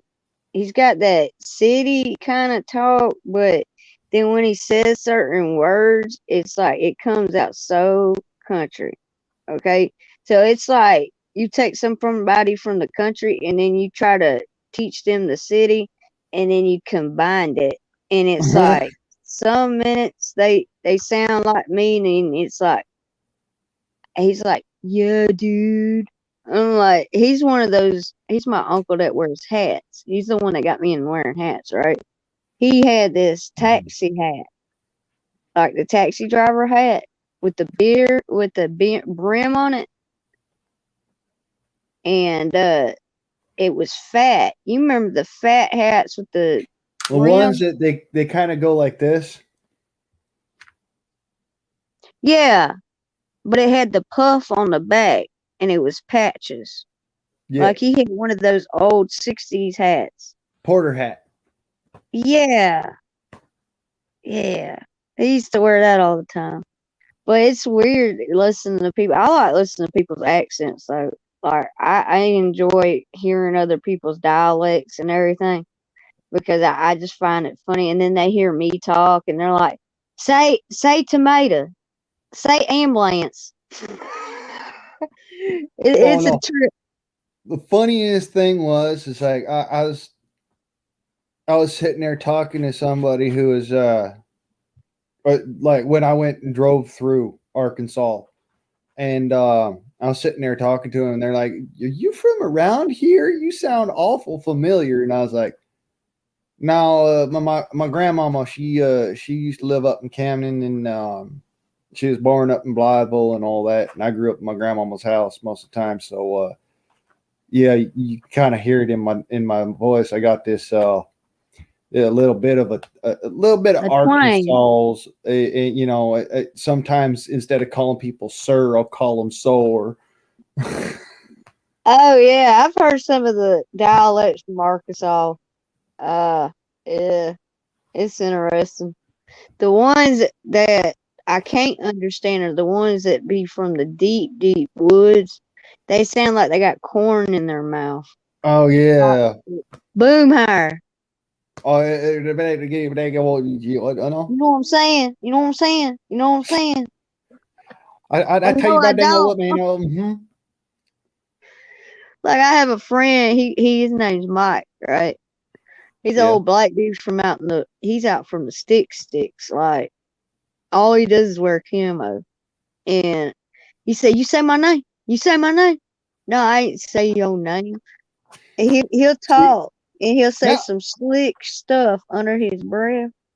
and Now I got don't around him believe you for a because while. I heard somebody from them woods that says, "Oh hell no, you talk right man." Yeah, they'll say it real fast. It's not you saying my name. No, it's like you talking about me now, and I they're mean, he actually says, saying, "Are you talking about me now?"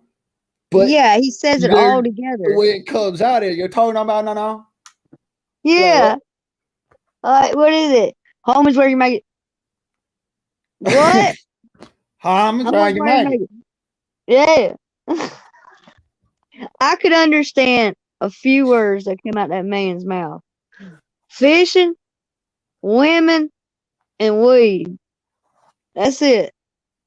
Well, yeah, because there's always that flair at the end, you know. Like Yeah. somebody said, brick.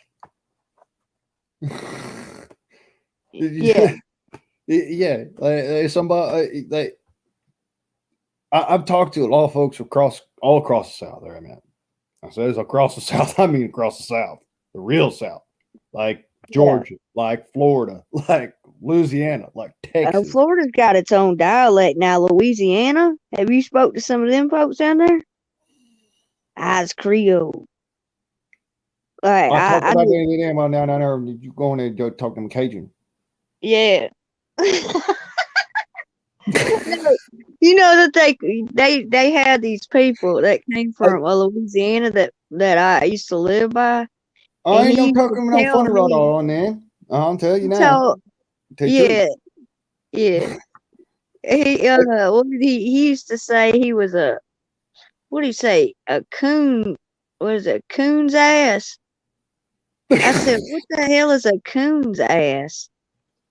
He said, you got swamp ass, and then you got coon ass, and then you got rat ass. I said, well, what is that? He says it depends on what part of the river you come from. Right. If you's up in the That's, mountains, you's a coon's ass. yeah. If you're down If in the you bottom, live, you're a you a rat's rat's ass. ass. If you're Yeah. down in the swamps, you're You's a swamp ass. swamp ass. Yeah. And it's not just swamp ass, it's swampus. That's Yeah, the the way they swamp. say it. It's a swampus. You go down to the swamp and we catch you some gators. We like some gators down here. Mm-hmm. And you get that old I gumbo, like yeah. French fried taters. Hey, like, have you ever been invited to dinner by a Cajun?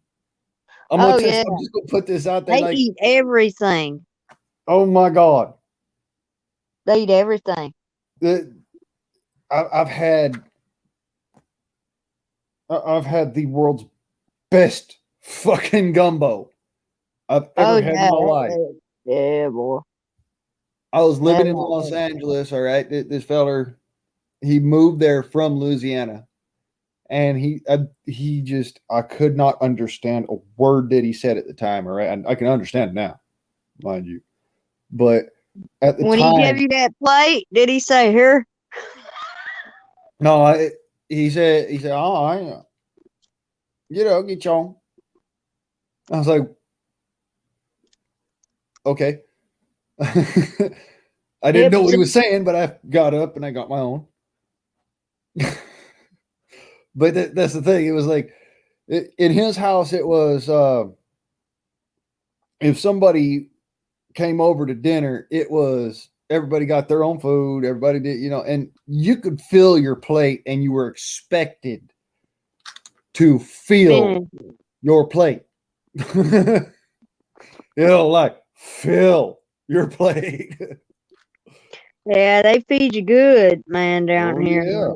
You get a plate, you get a whole plate, like a This thick man plate. made some of the world's best gumbo. I mean, I sat down to his no, we ain't forgot about darn chat.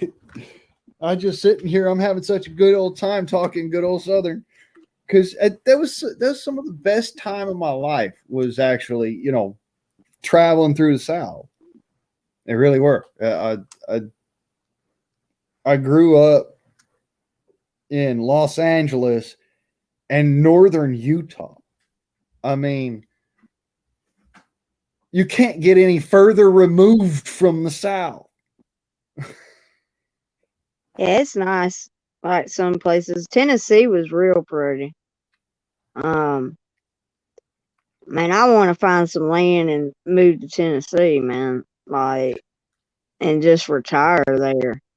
I'm serious. Like, as I was sitting there, you know how sometimes, like, when you're in the country, like up in the mountains, and there's no lights, you can see all the stars, and you just lay there and you take your fingers and you just jump from one star to the next, and you're like, boing, boing, boing. I always have an imagination, okay? Well, I think that's how God blessed me, is with an imagination. But let's I was put that playing imagination with to the good use stars. then. When I Yeah, I lived mean, down like, there, it's go ahead. beautiful. Like, is it? Have you ever just went in the darkest parts of like where you're at, like Yeah. where there's no lights, and just played with the stars? See, when I lived down in Blythe, um, and I would go and do like just I'd go on patrols to do my duties, Minuteman thing, whatnot. But while I was out there on patrol, sometimes I'd just pull over the side of the dirt roads out there in the middle of nothing and just step out of my car, turn off the truck, step out, and just walk around for an hour just to look up at the sky. Because I'm telling you, It's honest to God, beautiful. it's so dark out there. You don't need a telescope.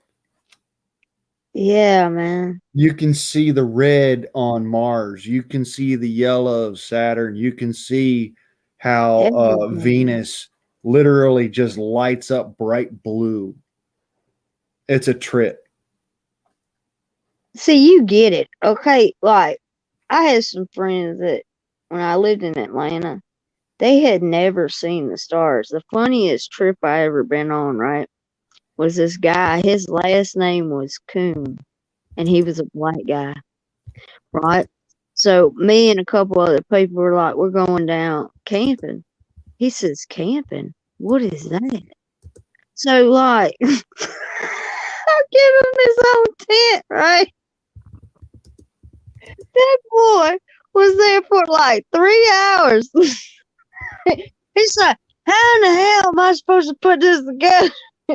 I mean, it was the easiest tent, the ones that pop out, and it's only like two things you put together. And he couldn't even figure that out. So I was like, you ready to let me help you yet? So we get him. He's like, am I supposed to sleep on the ground? I said, we're camping. This is what y'all do? I'm like, yeah. And then we're sitting out there having a fire and everything. He's like, y'all ain't scared about the animals? So, like, he didn't make it the whole trip. Like, he's like, I'm ready to go. I was like, man, it's a 3-day trip. What are you doing? He says, me, my back hurts. Oh, I can't do this roughing it. I was like, okay. So I took him back, but it was so funny watching somebody from the city try to go camping. Have you ever took somebody from the city? Yeah. And tried to get them to come in?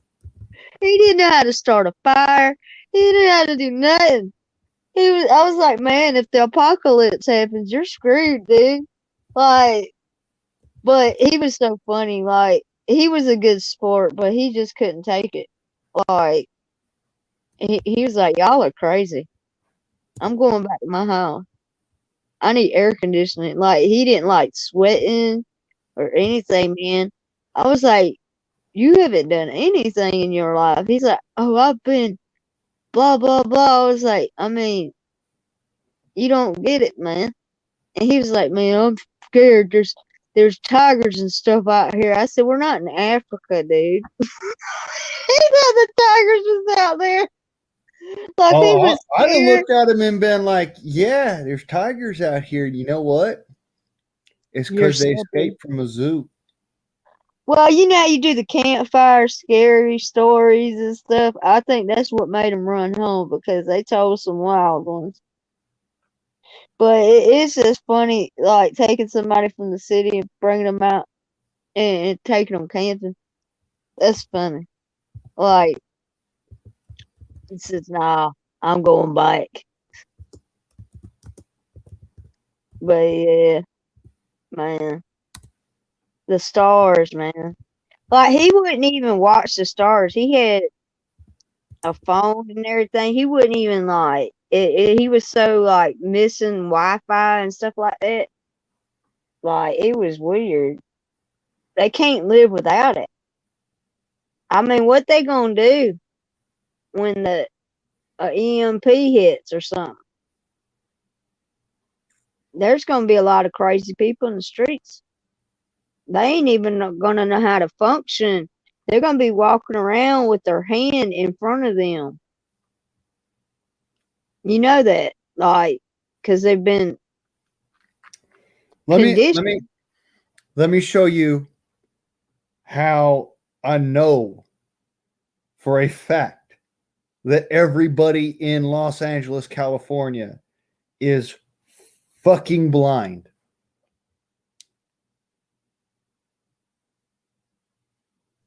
Are we going down the rabbit hole? This is literally just That's like we're going down the rabbit hole. That's the Matrix, man. they're so stuck in their cell phones. I watched somebody literally walk into a telephone pole texting. Are you serious? You seen them people that were Swear to doing that God. Pokemon Go? You remember Pokemon Go? And people were Oh, accidentally walking off cliffs and stuff? walking right into fucking oncoming traffic, Yeah. walking onto the freeway on the on ramp and shit. Yeah, because they got to catch them all. I noticed, I don't know, it's been like since the smartphone came out, right? I noticed like you go to restaurants and nobody is talking to anybody. Like they're on their phones texting each other while they're at the table. Like they can't even communicate with each other no more. I seen like a whole family sitting there, and the only time they spoke to each other was to show each other their phone. That's pretty fucked up. That's weird though, ain't it? But I mean, it wasn't just that table. It was all the tables. Everybody had their phone at the table. It's like they couldn't put the phone down even to eat. Like they're eating with one hand on the phone and eating with the other hand. Have you noticed that in your area? Because I'm noticing it here because like ever since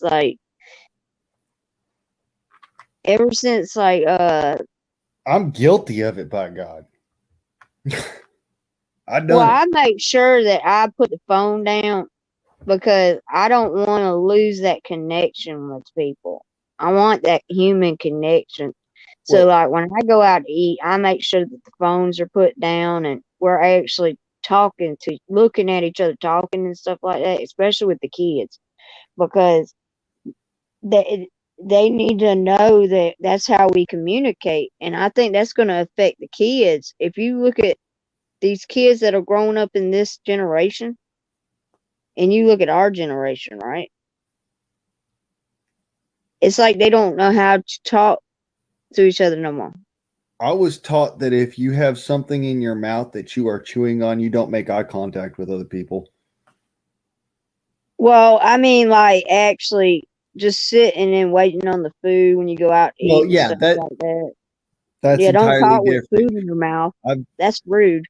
I've sat there and on my birthday at the freaking like the Benihana down in Los Angeles, whatever, the restaurant, fancy restaurants. Sat there in Yeah, a fancy restaurant, and the whole time I'm sitting there trying to make conversation. All right, because food hasn't gotten to the table or something like that. My mom, not my sisters, not my cousins, grandparents, none of that. My mom literally is stuck there like this.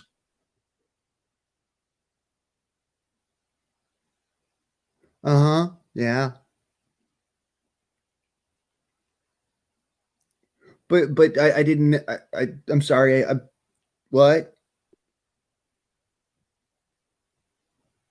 Yeah, it is like affecting the older generation too, though. Like, but I'm saying the kids growing up without that connection, I think that's going to be like, we're going to see a shift where people can't even communicate. Because, like, when I was at work doing like cooking and stuff, they were surprised I even spoke to them.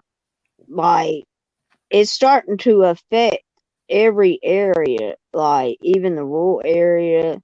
And my boss got mad at me. Like, I was like, look, if you're not gonna let me talk to the customers, then what's the point? I Yeah, said they want to feel you like they can't do want to be your able to talk job if to you them. can't talk to the customers. And he's from India, so it's like they do things different over there. Holy crap! The man's from India and he ain't gonna let you talk to the. Something's wrong there. Something's real wrong there. He only wanted me to take the order, and that was it.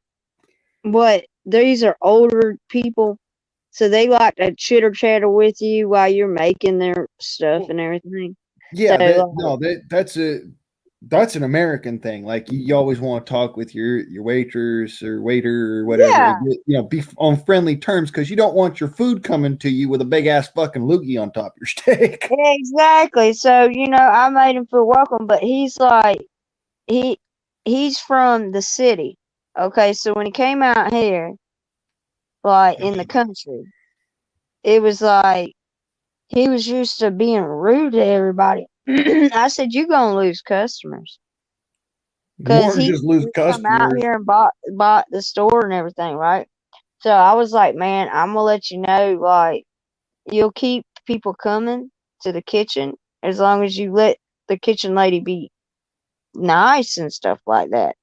I said, but if they get rude, you're gonna lose business because you're in a country town. So everybody knows everybody. So everybody talks to everybody. We're nice to Right. each other, right? Like, we don't, it's not a color thing or anything. We just country folks. We know it ain't even an issue. That's another thing I don't like how they painted the South. Like, they think the South is racist. Like, down here, everybody sounds the same. The black guys, the white people, whatever, they all wear camo. So it's like it's weird There's when I see people talking about the South. there's more I'm like, what homogeneity, racism y'all talking about? Y'all crazy as right? hell. No, there's more homogeneity in the South than there is in fucking Los Angeles. And I'll tell you that right now. It's You go weird. like if you were to go down in the South, for those of you who are Californians, this might come as an absolute fucking culture shock to you. But you go to the South, down in Louisiana, Florida, Georgia, South Carolina, North Carolina, those areas. You will find Russians and rednecks and fucking black people and Mexicans and Cubans and you name it, all at the same damn cookout. Yeah, as long as the PBR is there. It's PBR, man, down here in Budweiser. But it's like the only places I've seen where like there is some tension is like in the city because it's about territory. Okay. Right. Like in Atlanta, it was real bad. I stayed up Oh, there for a while yeah. and I had to leave because it was like certain roads you could not. It's like every It's street like that Los named Angeles, Martin. California. I mean, if you go to, Is there a Martin Luther King Boulevard there? yes. So, Yeah, the one in Atlanta if is you drive bad. straight from Los Angeles, California to Blythe, California, you'll notice that the whole thing there with the happens in Los Angeles does not change the whole way. There is racism, there is hatred, there's gang violence, all that crap, and it's It all because of the gangs that all that happens. so But it's like the depending moment on that what you flag. leave, the moment you leave California, you go to Arizona, that shit ends right the fuck there at the border. So the gangs are real bad. Like gangs are the problem. Crips, the Bloods, and all that, right? Yeah. The got gangs the and the folk. drug cartels and all that shit, that's the problem. That's what's starting that's what's doing all this division and hatred and derision between people. It has nothing to do with, folks who are generally American and just want to, live their lives and whatnot. When I lived down in Los Angeles, California, I had friends who were Latino. I had friends who were Chicano. I had friends who were Italians. I had friends who were blacks. I had friends who were, Chinese, Japanese, Korean, Middle Eastern, all sorts of different friends. But Oh, here's the but difference. I did was that. their friend. They were not friends.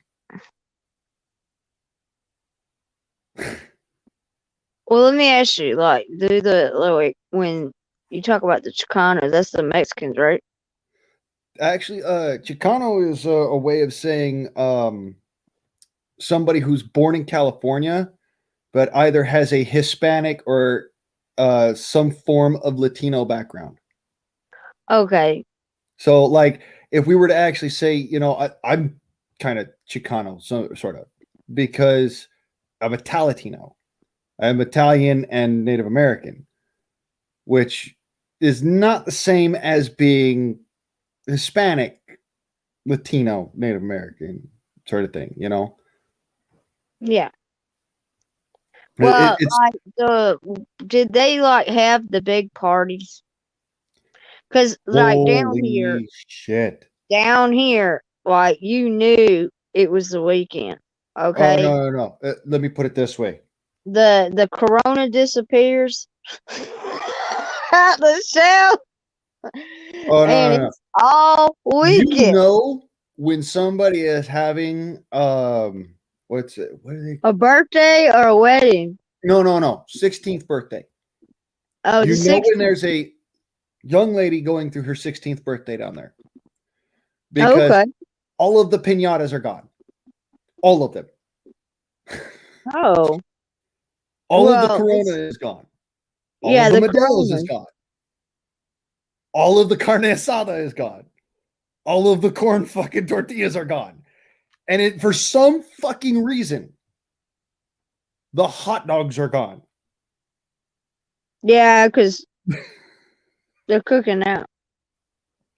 No, I mean, like, I know this, like, I used to sell chickens to this Mexican lady, right? And the way she get the chicken, right? She look at the chicken, she grab it underneath the leg, and she weigh it. Like, she grabbed the leg and weigh the chicken with her hand. Oh, this ain't fat enough. And it's like she invited me to one of their parties. She said it's gonna be all weekend, right? So I go, man. I mean, like, they had the tents out. I had never seen so many people that I couldn't understand anything they were saying. But man, the food was good. Oh god. I've been They get down. They get down now. Like, they be dancing. Probably They been have to about 2 quinceañeras in my life. 2 of them. Let me put it this way. I understood maybe one conversation the whole time. Really? They speak so fast you can't understand it. It's like, I'm like, okay. Yeah, they're good people though, man. Like, they stick together for real though, man. It's like, I like how they keep their family together. It's like I seen like 5 different generations at the party. It was great grandma, grandma, mom, dad, kids, cousins. I was like, wow, man, y'all got a long family. and they don't just have one kid; they have like 5, 6 kids, like each one. Oh yeah, I was no, like, they're big on families. when you like you're invited to a quinceañera or something, like I Yeah. was. My sister had a lot of friends and whatnot, and I was invited to one of her friends' quinceañeras, and oh my god, like there was so much food, A lot of and people. the no, it was an out and out party. Like there a couple of the cousins were fighting in the back, and but the mainstay of Oh, the party. that's called love taps. No, that it wasn't. There's no such thing as love taps in a kid. Oh my I'm god! saying, like, that's the way they explained it to me. They was like, "Oh, we beat each other up, but nobody else can. Okay, Oh yeah, no, we're having like a disagreement. Okay, those two that I saw get into that fight. Oh my god, that was gnarly. They had knives, beer bottles, freaking baseball bats. They were beating the shit out of each other. They were. I was actually walking around to different people, like doing, first aid and shit, just because it was that bad. It and was then all. they get up and they still family afterwards. It's crazy. Like I Yeah. seen, that's what I seen. Like they're getting fights, and then they're like, "All right," and then there's like friendly with black eyes. I was like, what in the hell? It's an Irish thing. Well, I think just expect it wasn't the girls that would do it. It was the guys. It was like a challenger. They would like spar kind of like, No, it's like, but come on, that's it. Come on, let's go. Fucking, what's up? Let's go. Hey. shadow box, and then it gets bad because one gets mad. No, they'll sit there and they'll play act with each other, and then somebody gets freaking caught with a cross that Yeah. wasn't intentional, and then the other one's like, "The fuck is that? Come here." Yeah. It's so funny because like you're sitting there 1 second and it's just like they're all just playing around and goofing off, and then the next minute you've got fucking beer cans and fucking like the cake is flying across the fucking place and everything's gone to fucking chaos. Well, like in California, it's like okay, in Atlanta, we had so many people from all over the globe come to Atlanta, right? Because it's like a big hub for travel. Like in California, did you meet people from like Poland, the Polacks?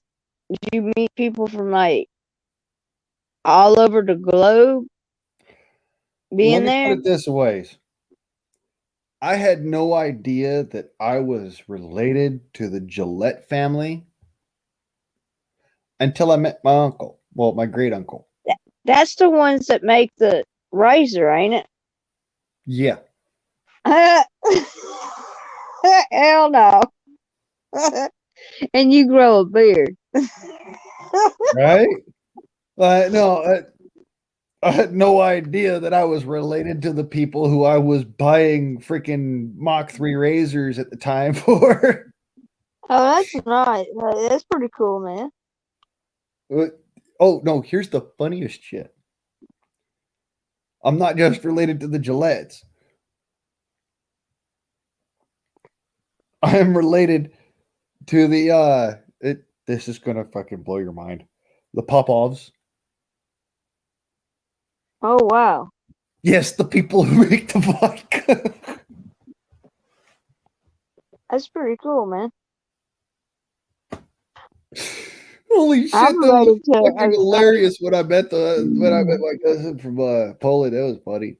Like the one family reunion that we had people from outside of the United States come to California to go to the family reunion. Oh, they hate Russians. You know that, right? Oh yeah. Oh Yeah. fuck yeah, they hate. Oh my god, like They oh got shit. jokes and stuff because I met one in Atlanta and they do not like Russians. Like, that's their arch enemy. Imagine this. They're not big fans of Germans or Italians either. Yeah.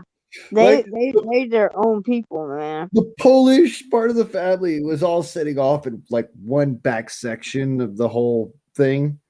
And the Germans are hanging out with the Italians, are hanging out with the freaking English folk, are hanging out with the Scots, are hanging out with the Americans, and everybody's over there at the other side of the compound, all hanging around the bar, and the Polacks are over in the corner. Looking at everybody like, I don't fucking want to be here, Mom.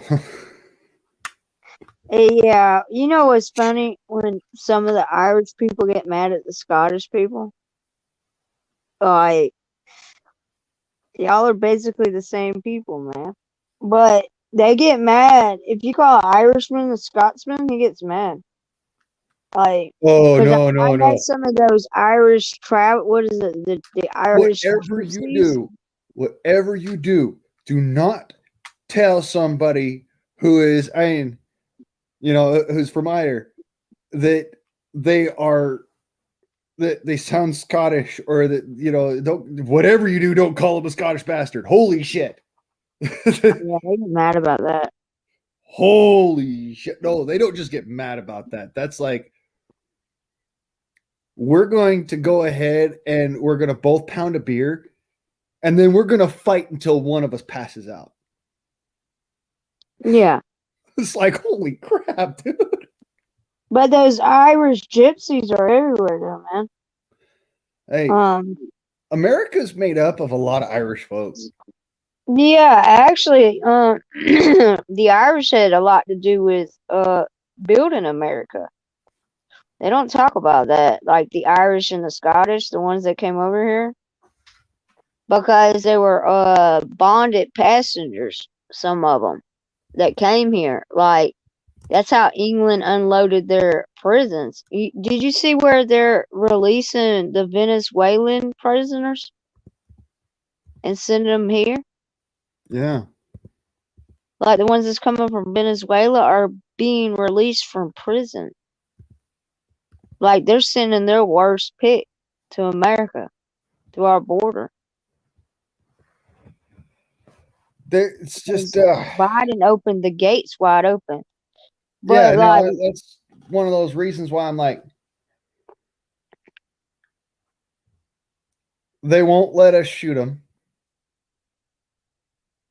but they come here and they rape, they kill, they murder, they rape, they murder, they fucking steal, they destroy other people's property, they fucking take over the place, and they don't even fucking give a shit.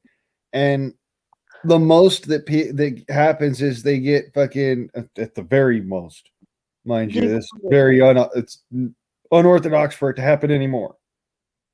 But even before Biden, they'd send them north, and then they'd fucking make it to Mexico, and Mexico would deport them. And then they'd make it through Mexico to the American border, and America would deport them. Well, excuse the fuck out of me, but if somebody's coming to my home to try and rape my sister or my mother, I'm going to shoot the motherfucker in the face. And then I'm going to go and call Spade out back. Because, I'm sorry, but you've lost my confidence as a law enforcement official. We'll put it that way. well, the last line of defense we have against the federal government is the sheriffs. A lot of people don't realize that because, like, that's why they've been working on the sheriff's departments. You know how they've been trying to implement these procedures on the sheriffs, like because they get federal funding. Department it gets federal funding. Thinks that they are elected and not. See, that's the thing. Here in the lovely freaking area of Columbia County,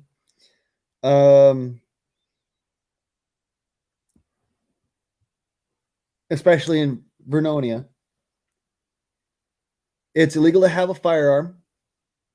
What? Yeah. They will fucking literally show up to your house and confiscate them. Oh, hell no. It's illegal to shoot pests in your own garden. It's illegal to have a front yard with grass or weeds that are longer than my hand.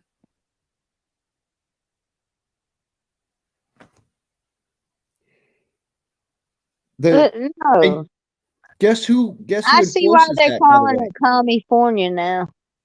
No, but guess who enforces those bullshit ass little regulations? Who? Columbia County Sheriff's Department. That's crazy. We got one cop here in freaking Vernonia. One actual Hell, Vernonia Police Department. and Cop. what's he gonna do? There's more of y'all than there is of him, right? Right. He don't even fucking show up to phone calls most of the time. I've been fucked with That's like one crazy. time by the guy, and when he showed up, he's like, who are you? Do you have ID? Can I get your ID from you? I got to know that you're not out here to try to like do anybody harm. You know, I got to call about a suspicious vehicle. You got to do it. Nothing against you, buddy. It's like, bro, what the fuck, man? Here's my ID. You take it easy, man. Breathe. Fucking We always get the chit chat, and you know that. the Columbia County Sheriff's Department shows up here. People are fucking fleeing for the woods Why? because they show up and there is fucking 20 cruisers to take care of one guy who's a little too drunk. That's crazy. It's like I'm back in fucking Los Angeles again.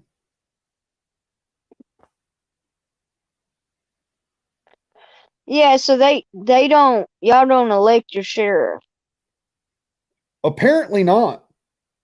Because if I'm sorry, but if we elected our sheriff, they would be much more inclined to actually deal with the situation appropriately.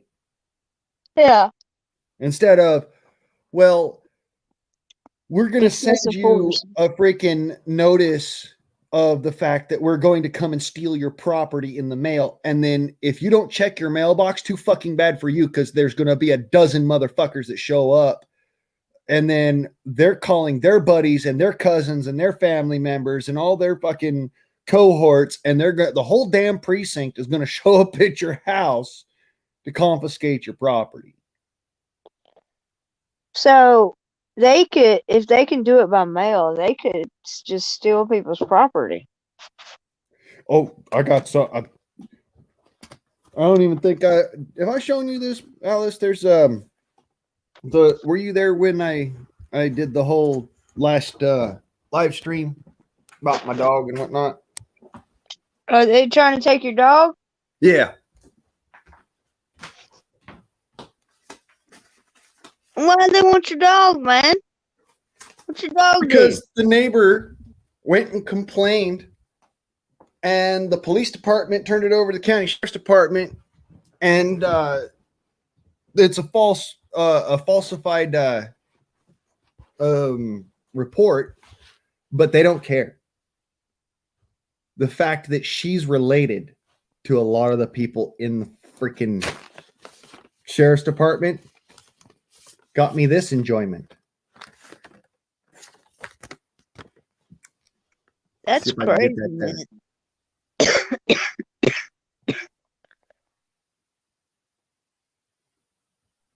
That's crazy, man. Yeah, straight up. Dog. I got So what are this. you gonna do? What are they gonna do? Like take your dog?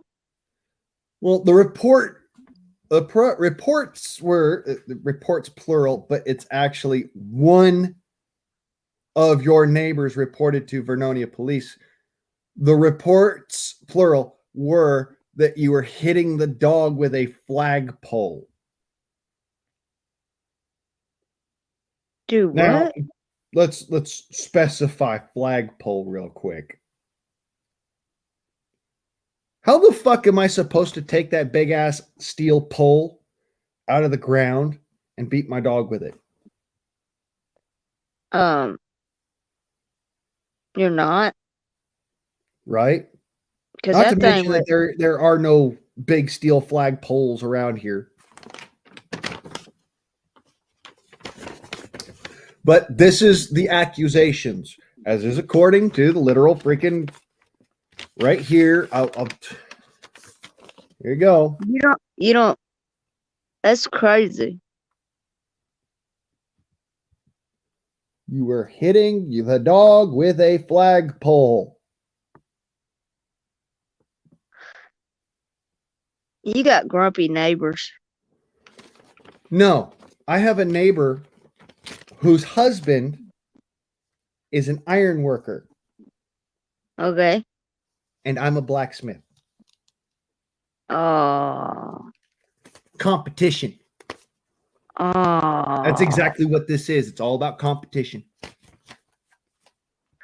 That's crap, man. That's literally what it comes down to. They don't Reminds like the me of fact that movie that my Patriot. dog is trained and their dog is a fucking piece of garbage. My dog is an actual dog breed. Their dog is half fucking coyote. And when I say half coyote, I mean like literally I could tell that motherfucker's half coyote, half chihuahua. It's too big to be a chihuahua, and it sounds like a coyote when it's sitting there yelling. Does he go fishing? The neighbor? Yeah. No. Actually, from what I can That's what's tell, wrong with him. That's what's This- wrong with him. this man don't fish, don't hunt, don't fucking do nothing but sit there and grind on steel. Oh no. He's a metalhead. Oh, and the worst part of this is Oh, he's not the one who's doing this. it's his wife. It's his wife who stabbed him in a drunken stupor after she got into a verbal altercation with him because he was angry at her for getting drunk. Oh, she don't like you because she like you. You know, No, she don't like like me you. because she thinks that all metal workers are evil motherfuckers. Oh, no, she wants to rub that beard of yours. She wants to get close to you. Guardsman, she wants to get close to you. She's I'm like, sorry. maybe. Right? You gotta tell her no means no, honey. I don't care how many cops you call on me. I told you no, you can't date me. You cannot. You cannot be graced by this beard. I know what it is. You just I'm not rub starting that way. beard and watch her. She gonna start twitching. Oh, he's touching his beard again. No, but here's the worst part. Here's the absolute worst part. I'm being accused of animal cruelty by a neighbor whose She's got to own prove dog it, man. She's got to prove literally it. shivers in her arms when she picks it up in absolute terror. Well, she's gonna have to prove it, man. You know what you do? You do like that song. Take your 12 white folks and take that shit to trial. Here's the thing, though. It doesn't matter if she proves it or not. Her She has family to. members, her close relatives, our police department, our DOJ, our fucking judges, and Well, this is what you do. When you go to court, you say motion for a fair trial. You know what that does? That takes you out your county and puts it in another county. You say you want a motion for a fair trial on the basis of bias. That you that's feel the that you're problem, not going though. to get a fair trial. That's the problem, though. She's related to so many people around this place. So am I, mind you. But she's related to so many people around that there's no possibility for a fair trial. If I That's went what I'm saying. out Like of you're the gonna have to. state, Well, you okay, can do that. You can do that's the that. only way that this works is if I go to Supreme Court out of state. Well, you can have it like transferred. All right. But that's how you get it. You got to know the legal language. So, like, that's how my friend, he was in South Carolina, right? And this lady, like, kept This is the thing, making though. fake reports and stuff like that. Yeah, So, what he did it's was all he fake got the, reporting. So yeah. they can't actually charge me with anything yet. There's nothing they can charge me with. They have no way to charge me with anything. So, it's just an accusation. It's a he said, she said. I Yeah. have actual photographic proof that the way that she parks her vehicle is dangerous to the children who live right behind my house here in the neighboring property, who drive around and their driveway comes out right next to her property. Because of the way that the driveway is at an incline, it comes down to where you cannot stop. And she parks her car so the nose of her car is out in the roadway. So, she's just, is she like, she got a drinking problem? Yeah. Yeah. But what's worse than that? She has a power trip problem. Oh. She has So gone she around and gets licked. alienated every single one of my neighbors before I ever got here. The next door neighbor on one side of my house hates her fucking guts. But at the same time, rather than try and back me up or something, or you back my player or something like that, he's a Californian too. Rather than back me up because of his past dealings with this woman, he would rather take her side over it. Well, The other neighbors around the area have are they actually scared of her? they've taken it to a point where they have gone out of their way to avoid her like the plague. Oh. I've got freaking evidence that she has made false accusations in the past, that she has gone and done warmongering. All right, like actual warmongering, like trying to start fights with the rest of the community. Oh, so As- she like what's it called? But Yeah, here's the like thing though, because of the fear-mongering. clout, Fear-mongering. no, warmongering, there's a difference. Fear-mongering would be that she's sitting there making everybody afraid of something. Yeah. The difference is everybody is afraid of her because she's related to people in the DOJ here. So she's on she because what her family is, she thinks she can do anything she wants Exactly. and get away with it. And apparently That she only can't. lasts so long, Guardsman. That only lasts so long. Like eventually if she's that bad, man. Well, apparently I she would just can. stay clear of her. I would stay clear of her. I wouldn't even like just stay clear of her, man. Until you get this court stuff done. No, there's no court to it yet. That's the whole thing.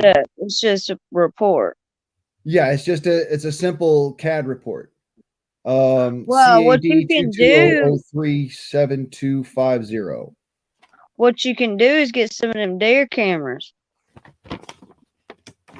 Oh, I don't even need all that.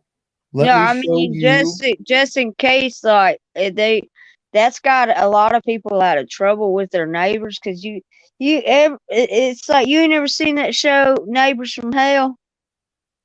No. I don't need the show Neighbors from Hell. I've got the video You're living proof. it. No, what I'm Alice. saying, like that's how a lot of them catch their That's neighbors her doing car that parked shicey stuff. That's her car parked in the street, not across the street, in the street. I have not been able to go to this grocery store for the past 2 weeks. Hmm. It's She literally parks in front of your driveway? It's parked across the street, down the road from my driveway, to the point where if I pull out, I pull into her car.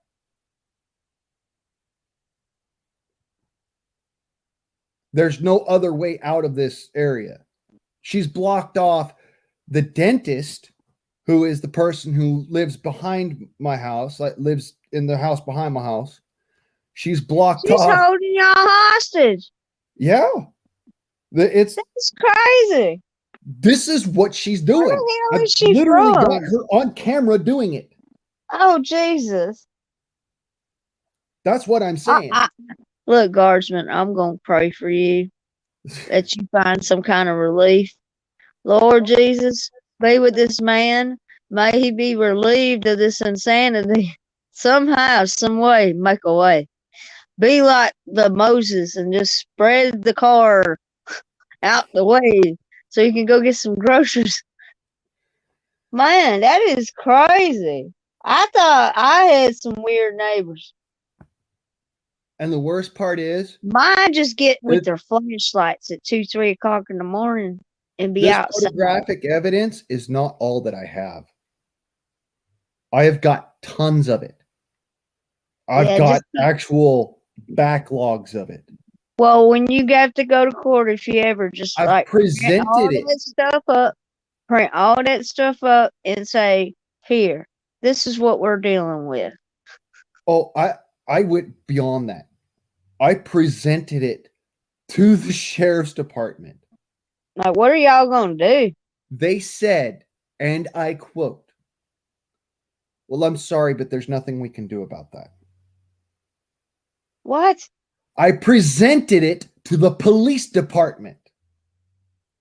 And I quote, "Well, if she does it again, document it and bring it to us." That was 4 documentations ago. You didn't need to get a lawyer. I need That's better than a insane. lawyer. I need a goddamn fucking mortar. You need something. Jesus. I can't see why call some the men. police on this woman. Look, I see why some men don't get married. I've been running into the craziest women and on God's green earth on the internet, and I'm like, I see why men are not dating no more. Why men aren't getting married anymore. If this is the squirrels out there on the tree line, Jesus, God help y'all. Make Honest sure, to God, this make is sure not the you're only fine. evidence I've got. Guardsman, if you try to get with another one, you make sure you do like a psych evaluation and everything. No, Like, I'm you give them an application and you gotta have like, what is your mental health status? single because I have not been able to find somebody who is as sane as you, Alice. Let me point that out to you. That's the reality. Out there, Guardsman, it's just like there's plenty of all women out across there that this got some country, sense. huh? I have There's plenty actually, of them out there. It's just they aren't on the internet. Like, no. In everyday life, been are you out there, serious? seriously, not found a sane one. Either they're the feminist kind, or they're they're trying to change their sex to male so that they can get some sort of perks that they perceive or some shit. Or like, for serious, It has got weird. It's gotten bad. weird. It's gotten to the point where even if I could have children, I would not bring a child into this. Yeah, I know a lot of people that's going through that, like that. Should I have kids kind of deal?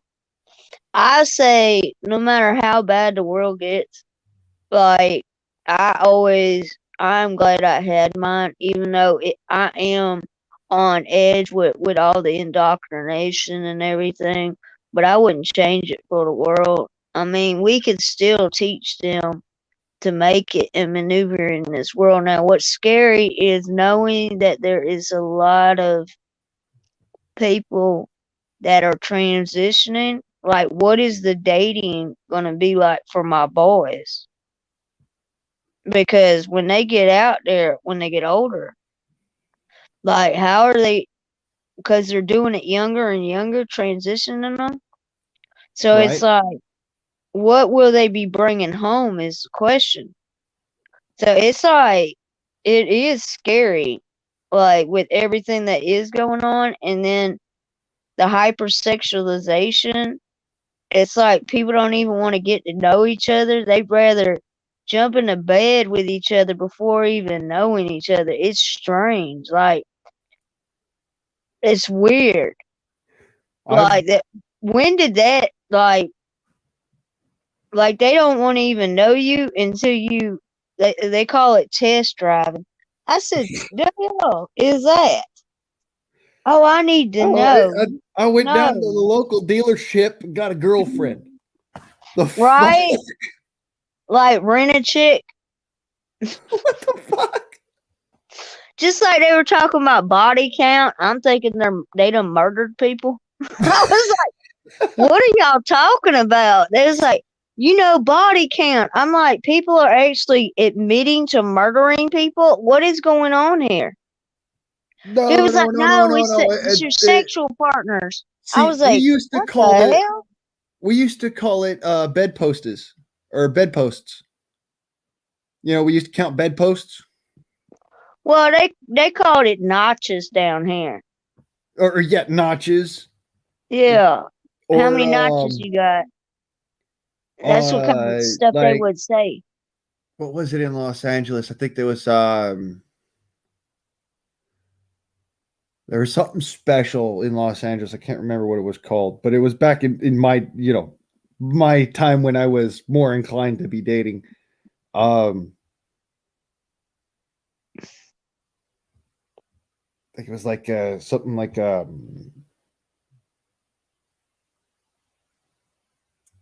oh yeah, trophies. Yeah. Like how many trophies you got, man? I'm like, the fuck? They're like, Well, exactly how many trophies you it's got? I'm like, it's weird. Like, so much has changed, man. Like, when I was growing up, I remember, like, things started shifting. Like, the hookup culture started to catch speed, and then the social media came into play, and it was just like, that's all people do these days. It's like, what in the hell? I mean, like And literally, to I see have the girls these days, to see these women, all right. I've I was met checking out some of the content that some of the guys, like, in the manosphere and the black manosphere, they be talking about these women. Like, it's so strange to see these women that basically, one was going over how these women are, like, bragging about being with 60 to 100 people. whoa, Like, they haven't even thought about STDs or HIV, or, what the hell is really going on? whoa. That's See, a lot of people, but there is a lot of women out there that are doing that. Now, I didn't even know none of that stuff really was going on until I started checking out the men's channels, right? You know how you be scrolling and you'll see people talking. So one night I was scrolling and I found the manosphere. And then I found the black manosphere. Then I found the woman's sphere. Now the woman's sphere is like with the women.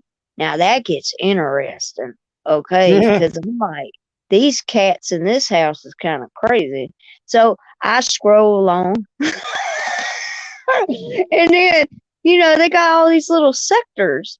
The only ones that make sense is like the patriot, like the people that are conservative. They're the only ones that make sense. But there's some that is at question, is what I'm finding. Like some of the, like, they, as soon as the January 6th stuff started happening, I started noticing a shift with people. You know how they were all Trump supporters and everything, and then January 6th happened, and then you seen them fall off. Like they don't even want to be MAGA no more or anything. Have you seen those people? Somewhat. I mean, I've never really been a Trump tutor. At the same time, I am fucking completely anti-Biden. All right, I've been anti-Biden before that shit was cool. I was anti-Biden back during the Obama administration. Yeah, I didn't like Biden. I Shit, thought he I was was weird. anti-Biden when I was 6 years fucking old. So I've never liked the guy. He's But been in the government too long, man. at the But same no, I time, mean, you haven't seen the shift in people. Like some of them won't even claim to be patriots anymore see, that's because the of thing. It's like I am a patriot. Out now, fucking outright. That doesn't mean that all right. I'm a ever Trumper or an yeah, always Trumper yeah. or whatever, or a My never Trumper dad, for he's that my dad's a Trumpster. Okay, I never was really into politics and stuff like that until I matter. started noticing like the stuff at schools. All right, I don't hate I or started like the having man. kids in school. I'm indifferent. Okay, I actually kind of like the man because of our past history. At the same time, I do have a few things off with that man. All right, I'll be outright with you. I find it disgusting that anyone would ever say, take the guns first, due process second. I find it disgusting that anyone would Who ever said say, that? yeah, there's no reason for a bump stock. I find it disgusting when anybody says anything that goes against the 2A. Absolutely disgusting to the point So, where I've got nothing for them. so you're a constitutionalist? Fuck yeah. Yeah, all day, every day, brother. Shit, Yeah. somebody tells me, man, the Constitution should be thrown away. I'm like, you sure about that? Yeah, they all want to get rid of the Constitution until they realize they won't be able to have freedom of speech anymore. I've Oh no, no, noticed a no. shift It on gets that. worse. Like, It gets worse. Some folks, I've sat there and I've been like, I'm like, they're like, we should change the Constitution. We should change it all up because all that stuff is archaic, anyways. I'm like, so, what changes would you want? And they're like, well, include women. I'm like, you don't understand what the plural of human is, right? we're It's not humankind. humans. It's men. The Well, you plural got of human. mankind and womankind. What it is the ones that want to push for like this women Yeah. stuff. They give them this false reality, right? That They're all women can be completely equal to men. We will never be completely equal to men because we're not biologically the same. All no. right. It's got nothing to do with that, Alice. It's actually the point of the matter is that it already is that. It's already that Well, they got women human and rights. men in Yeah. the Constitution are seen as equals. But they're not willing to accept that because of one word. The plural of human. Literally, that's all it is. Because So they in the pointed that out. yeah, in the time that the Constitution was written, they didn't have the word humans. You didn't tack an S onto the end of human to make it plural. Instead of saying humans, you said men. Because Well, that's because when this country was built, right, men ran everything. We were well, built on a patriarchy. Patriarchy is where the man is the lead, okay? So kind of, it's sort of. like, yeah, in a patriarchy, the man is the lead, the woman is the support system. But that Women, doesn't mean that the woman is excluded, okay? It's just, it doesn't mean that she's mistreated. That just means everybody has their own duty, okay? The men were the hunter and gatherers, it was based on like the principles of the Bible. You know what I'm saying? Like the man was the head of the house and everything else, right? Okay, well, So to put yeah, it bluntly, their butt hurt about the idea that all men were created equal by their creator and endowed with certain inalienable rights, instead of saying all humans. oh, so they're nitpicking the language. They're nitpicking the language instead of actually looking at what the document says. And then they turn around and I say, well, what do you need a gun for? And I'm like, Well, I why don't. wouldn't I need a gun? Or, I don't get. So you ran into some like radical leftists is what you done ran into. Like there's leftists and then there's radicals. Okay, the radicals want to like destroy the whole system. Okay, I they am want so to just dismantle everything, but they don't realize they don't. What I've found with the radicals is they have this plan to destroy the system, but they have nothing to replace it with. So they're just living on this pipe dream, like there's going to be some kind of utopia. That's just not reality, man. These people are crazy as hell. I do so much mental gymnastics in order to be like on friendly terms with people and be kind to the way that to other people's sensibilities, because I'm just going to put it out there. My mama raised me to be a feeling person, to be empathetic to others. And my dad raised me to understand that other people have their views and they're entitled to their view, but that their views should not influence how you believe.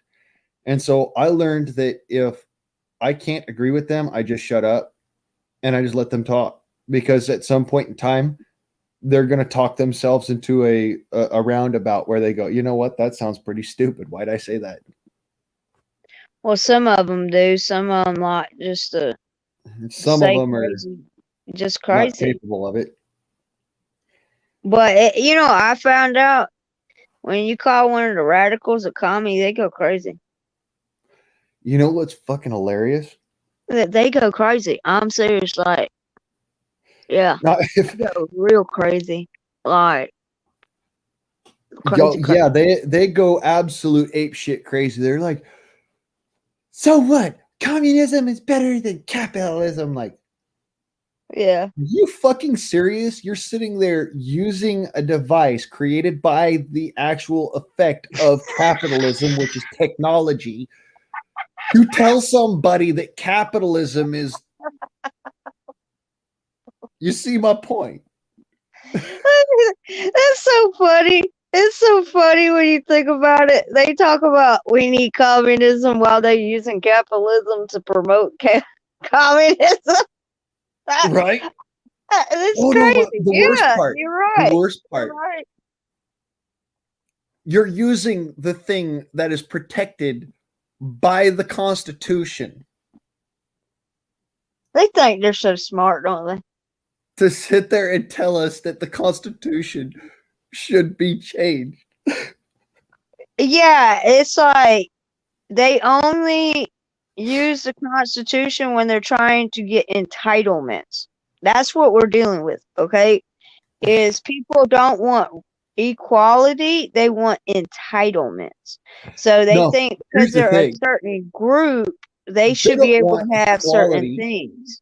They don't want equality. They want social equity.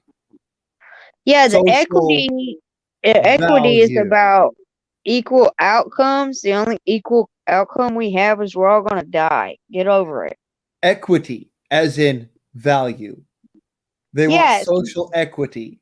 They want they're trying to social value. Like, if I talk, my speech should have more value than yours.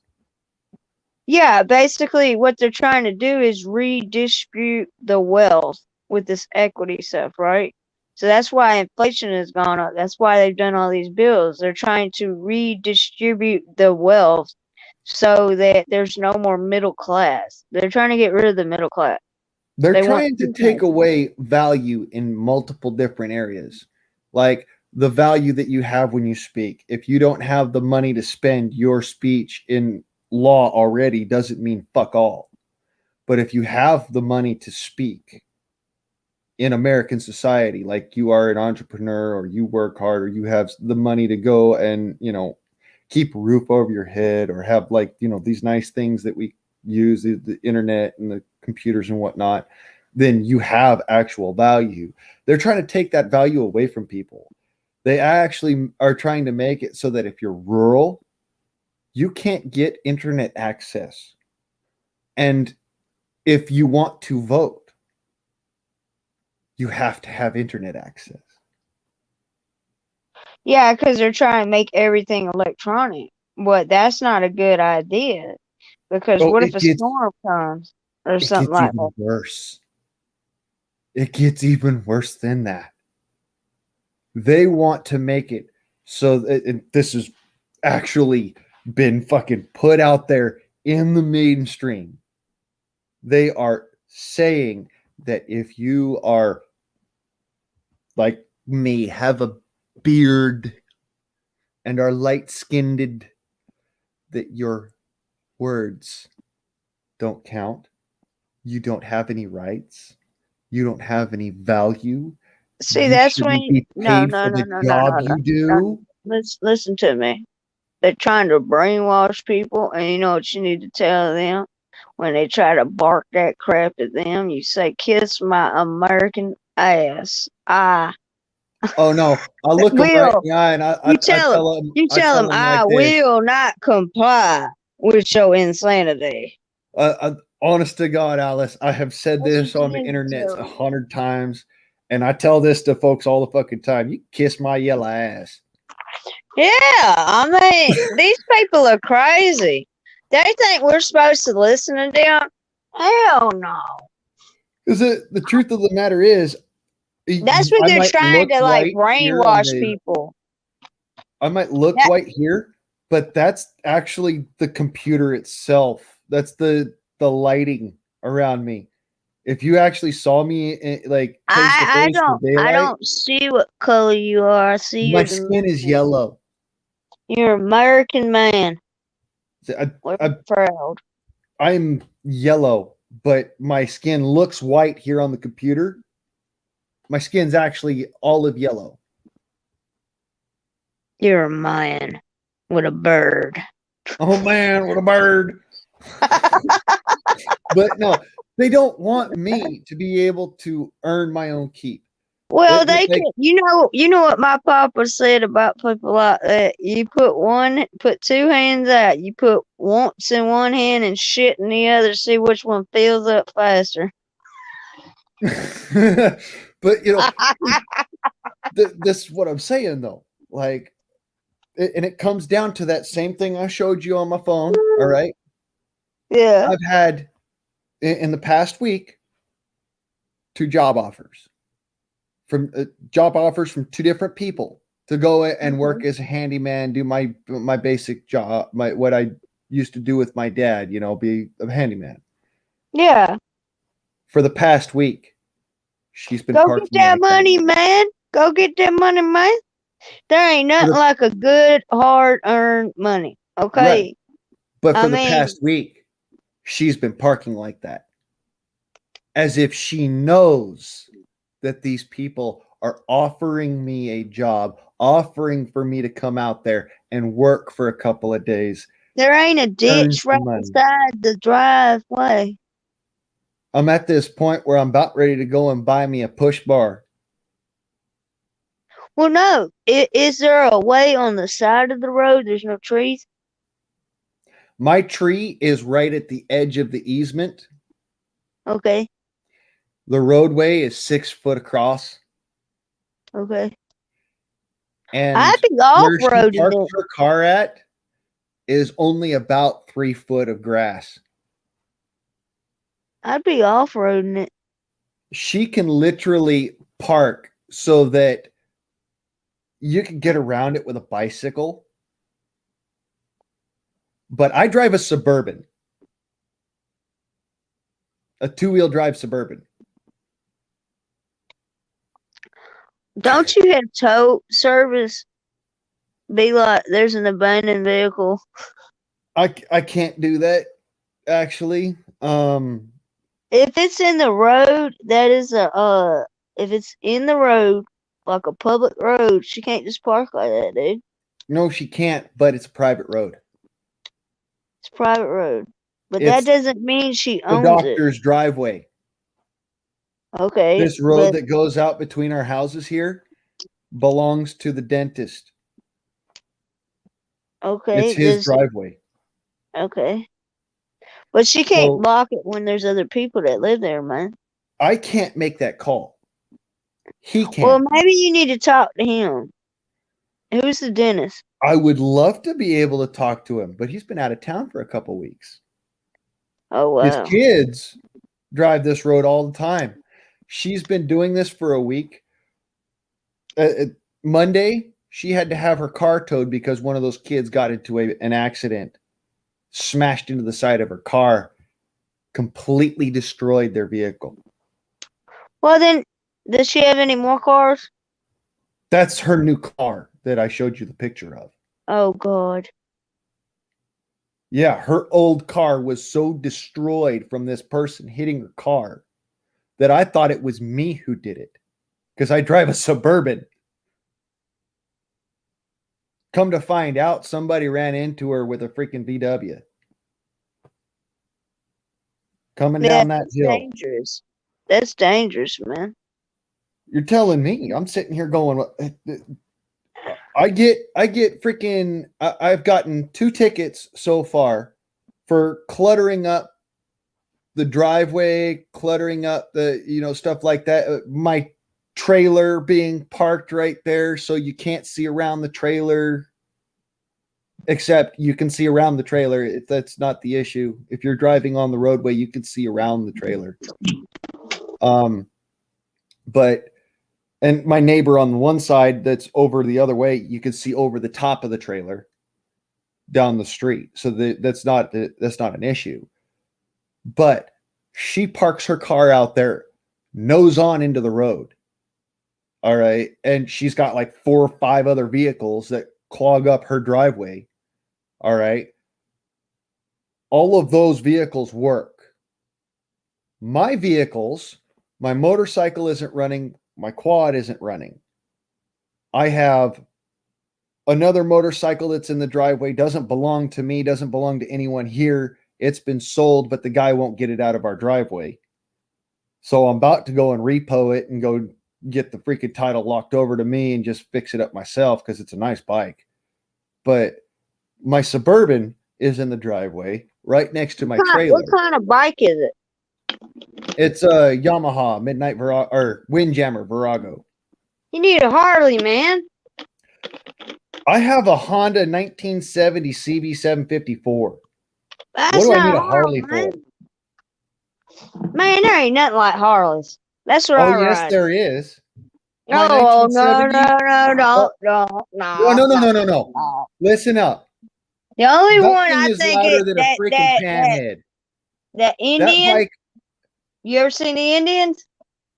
Have you Bike. ever seen a 1970 CB754? Yes. That still ain't a Harley. No, it's a Honda. It's a Honda, which means that I can ride to work with my business suit on, get to work, and I don't have to change my pants. I don't know, man. I've just always been a Harley person. I understand. I know. It's like, oh, it's American made and all this, No, yeah, no. It's the chrome. It's the way it sounds. See, And it's like if my the way it 750 were running rides. right now, you would not say that you are in love with Harleys. You'd be like, I want your bike. I'm not in love with it. I just like it. Like, But I've rode all kinds of bikes now. Okay, see, my aunt had picture Indian. of this thing. Like The you Indian. would trip out at this. For honest to God truth. It's the only problem I have with Harley is they can't drop it down low enough for somebody my size. Okay. It's the only problem I have. I would have to get something besides a Harley because I cannot get something short enough. my legs don't touch the ground. Like I got that picture of me on a bike, right? My tiptoes, and then other side, you can't see it in my picture, but my leg ain't touching anything. It's like jacked up. It only looks like I'm riding. You gotta love them optical illusions, man. Let's see if I could actually find I it look online. tall in my pictures, right? Until I'm standing beside someone.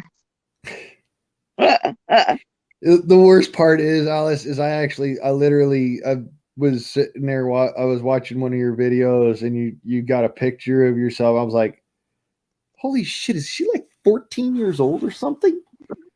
Yeah, everybody thinks I'm a kid, dude. Like I went to one of these guys' channel. He's like, "You need to put a different picture up." I was like, "Why?" He's like, "You look like you're 12 years old." I said, "It's because I am the size of one."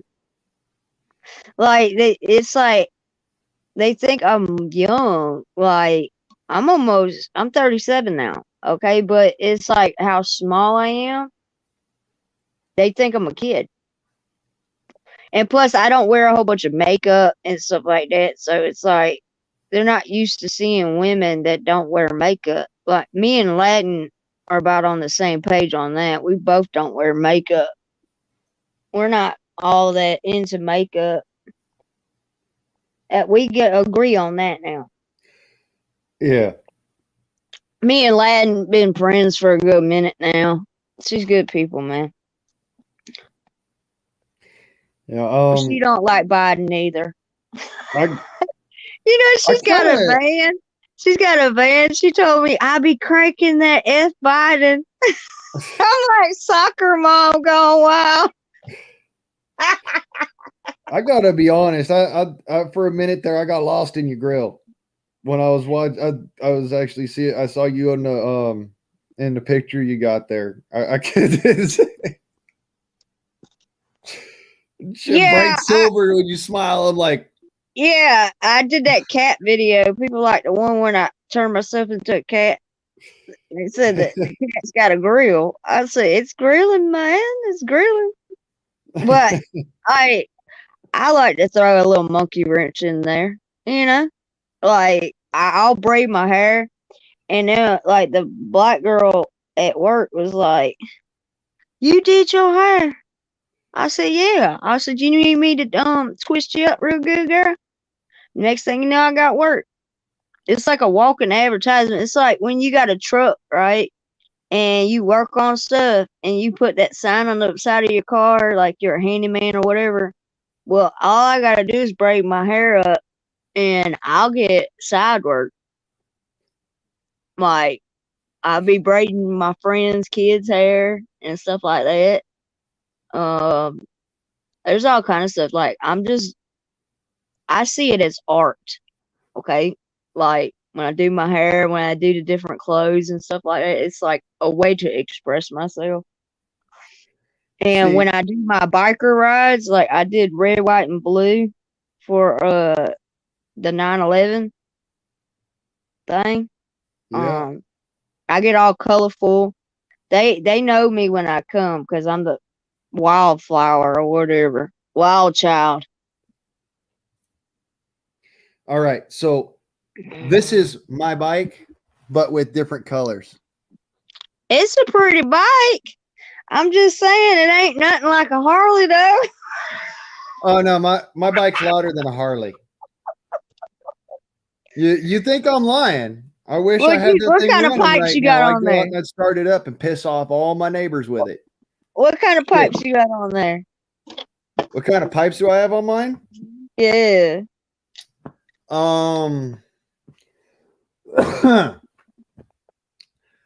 Chrome custom pulse jet pipes. Oh wow, those are loud. Yeah. I see why you push your neighbors off. But it's the loudness actually keeps people from like not seeing you. That I don't like the quiet bikes because I done had quite a few friends that's been hit. You know what I'm saying? Because nobody heard them. Yeah. Like I had one of my good friends. Him and his old lady was on one of the ninjas, and they both died because the person didn't see them. That's Okay. actually why my sister got into a motorcycle accident. She was riding her Honda Rebel that had not a Honda Rebel, it was a Yamaha YB 350, Yeah. and she was riding it down the street and nobody could hear her. And she got that bike specifically so that she could go to work early in the morning because we lived in an HOA at the time.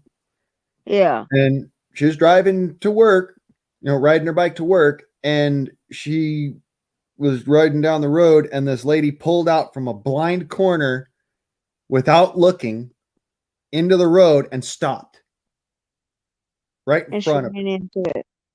her. You can't stop a motorcycle like you can stop a car. No. I That's mean, why you you can got stop a car on a dime. you dress for the slide, not the ride. Yeah. It Yeah. was literally, she slid for a good 45 yards, Jesus. smacked into the side of the car, spun around the back of it.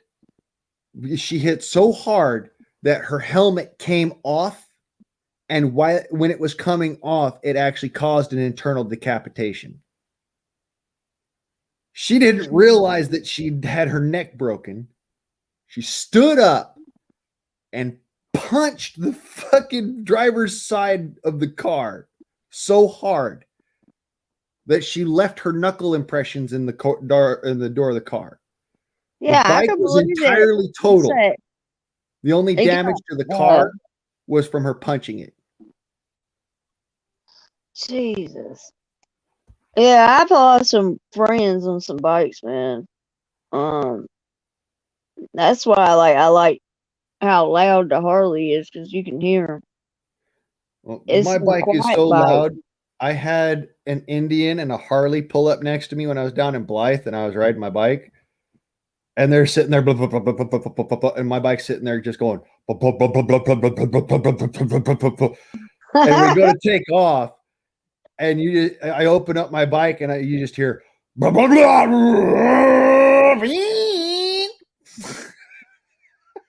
Yeah. But that 'cause is a it pretty does, bike, though, man. That is a it's nice got, looking bike.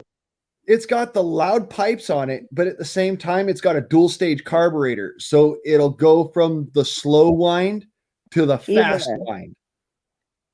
So you'll hear this. Blah, blah, blah, blah,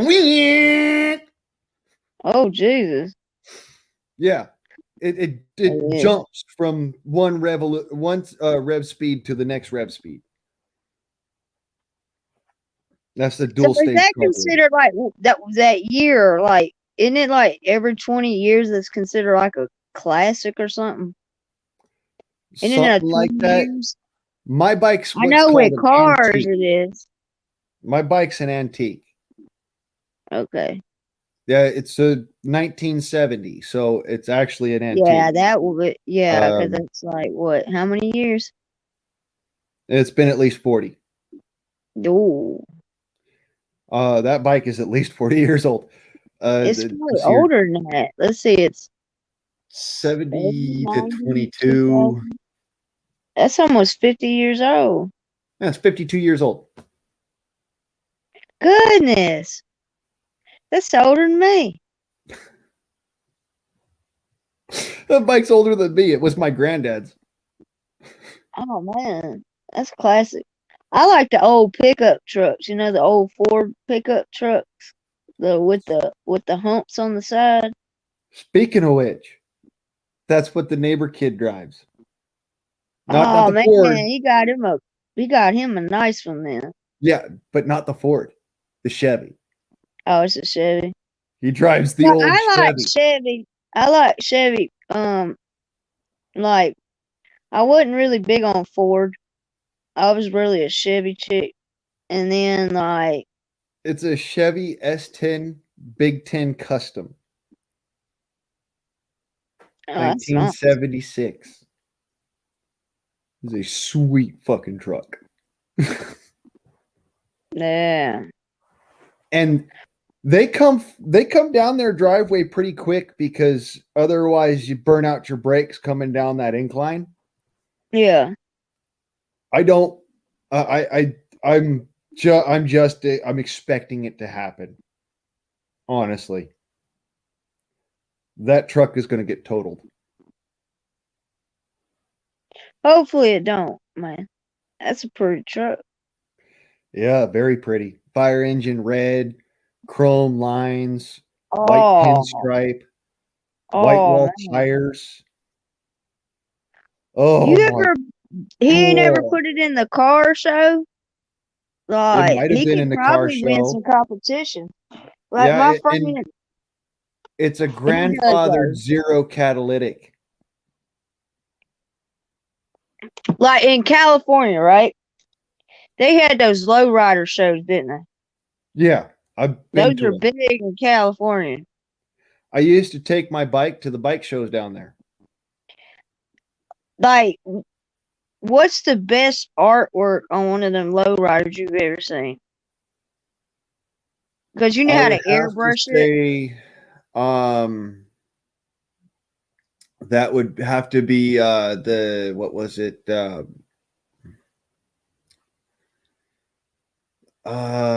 San Andreas golden. It was like the golden low cruiser that they had. When they popped the hood on the underside of the hood, they had this airbrushed artwork that was like all of Los Angeles, like the street on Los Angeles, but airbrushed onto the underside of the hood of the car. Oh, that's fire, man. Dude, Like I was oh, looking it at was some cool. of those. They got like this section on TikTok, right? That's my favorite section. It's the car section. Like I just like watching them live Like, stream and they sit there and talk about tools and working on cars. I can listen to that all day. let me see if I can get a picture of it up here because it was actually in Lowrider magazine. Really? Yeah, they've got a whole like section. Like I'm surprised like, I haven't found any like live streams on YouTube with the lowrider guys, but I found them on TikTok. Like, Here's the funniest shit. It was actually in a video game. what, Grand Theft Auto? Yep. Yeah, they put all the good cars in that. It was in Grand Theft Auto San Andreas. Yeah, I used to. I tried to play that, man. I always get arrested. But yeah, like for reals though, this I don't car, like it because I it's don't use the cheat iconic. codes. I don't use the cheat codes. You know what I'm saying? I try to play like normal, but man, I'm not good at video games. Okay, the only thing I was ever good at was like that Soul Calibur 3 because I could do the two button system, and I beat everybody with the two buttons. You know the old controllers. I Yeah. was good at like that Soul Calibur. And the Nintendo. You know that's a long time ago. Yeah. That tells you how much I play games. Like my son, he likes to play that Call of Duty. I can't last like 5 minutes. He'll snipe me out. I'm like trying to figure out the map and everything, and he done took me out. Like he's fire with the rifles. Like he knows how to figure that game out. Man, these kids are too smart. I I think these that's how guys our can do. wars are gonna start being like. They're gonna like use drones and stuff. Like the soldier eventually will be obsolete. Like actual men soldiers, women soldiers. It's gonna be like Terminator, I think. You know, like with the robots and all that. Because they already been making robot soldiers. Yeah. They're You've already seen working on all those. that stuff. Yeah, like the ones that are in the mechanical suits and stuff like that. You seen those? Because I was looking at the new military stuff. Yeah, the mech suits, the freaking like some of the stuff they've got is it makes you kind of sick to your stomach because you realize, dude, we're very quickly going towards not surviving combat and just throwing a bunch of deadly weapons at other deadly weapons. Yeah. Well, it's like they're getting rid of people, because like you see how they're doing the self checkouts now. That's another job taken. Um, they're doing everything digital. Like that's another job, and I can't stand when you call and you get that computer. Like when you're calling to get something and you can't get nobody online, like an actual human being. I be getting frustrated. I be like, I need to speak to human being. Human. Live advisor. Yeah. I've said that so many fucking Tech times I've actually support. memorized it. Tech support. Human. I actually memorized how to get into the freaking how to get the operator on there. On Yeah. some of those automated systems, you can only get it if you say live advisor. Are you serious? Down Yep. here, we have to say tech support. Like, yeah, some places it doesn't work if you say live advisor, but if you say tech support, it works. But others, Yeah. if you say tech support, it'll literally swap it over and say, I'm sorry, I didn't catch that. Yeah, it'll do that here. Like they want, and then like if you get certain cell phone service, it sends you to a whole nother country. I'm like, why in the hell am I talking to somebody in Pakistan? Hello, I'd like to help you today. How can I help you? Like this one chick, Yeah, I can I couldn't talk even to understand her. somebody maybe a little closer to home, like here in America? Might understand Yeah, me. We like can talk. they're sending all the jobs overseas, like with the cell phones and everything else. And the crazy thing Certainly, is, wait for this one moment. I will send it over. Thank you. Hello, my friend. How may I help you? This is tech support. yeah, it sounds like the guy from the Simpsons. Like, yeah, I'm sorry. Speak English. Well, it's when they I try to am say speaking like, English, you stupid fucker. yeah, the women are harder to understand than the men. The ones Oh, that are over there, I can't understand the women. I can understand the men, but it's like the women, they sound a lot like it's hard to understand them. I sit there. I'm like, I don't understand you. Um, Yeah, but this can, is can I get crazy. an American or I don't know, a British person? I mean, sir, I am trying to help you. Please just tell me what your problem is. My I problem need is that I can't supervisor. understand the fucking words falling out your mouth. Yeah, I tried to go work for one of them call centers, right? And they had me say certain words. They was like, "Oh, you can't work here." And I was like, "Why?" The country. So there's no discrimination based on that. So I was like, well, okay. You don't like my draw. It's okay. I'll find another job. And I got like a job like the next week. And I started like what was it? I tried to work doing selling the products and stuff like that. You know how you got people that they'll be like, hey, you got you a free one in the parking lot. Well, I was doing that for a little while. I made like $500, between $100 to $500 a day selling stuff. I even sold a cop that pulled me over a coloring book. He was like, he pulled me over, right? Because I had gone in the projects trying to sell products, right? So he's thinking, he pulled me over. He's like, you're in a well-known drug area. I said, oh, since you got me pulled over, officer, I popped the trunk. I said, I got to show you something. He says, wait a minute. What's in the trunk? I said, you won't believe it until I show it to you. And I had these jerseys and I threw them on my shoulder and I said, see, you got you a throwback right here. This type of jersey, you just throw it back. It's what we call a throwback.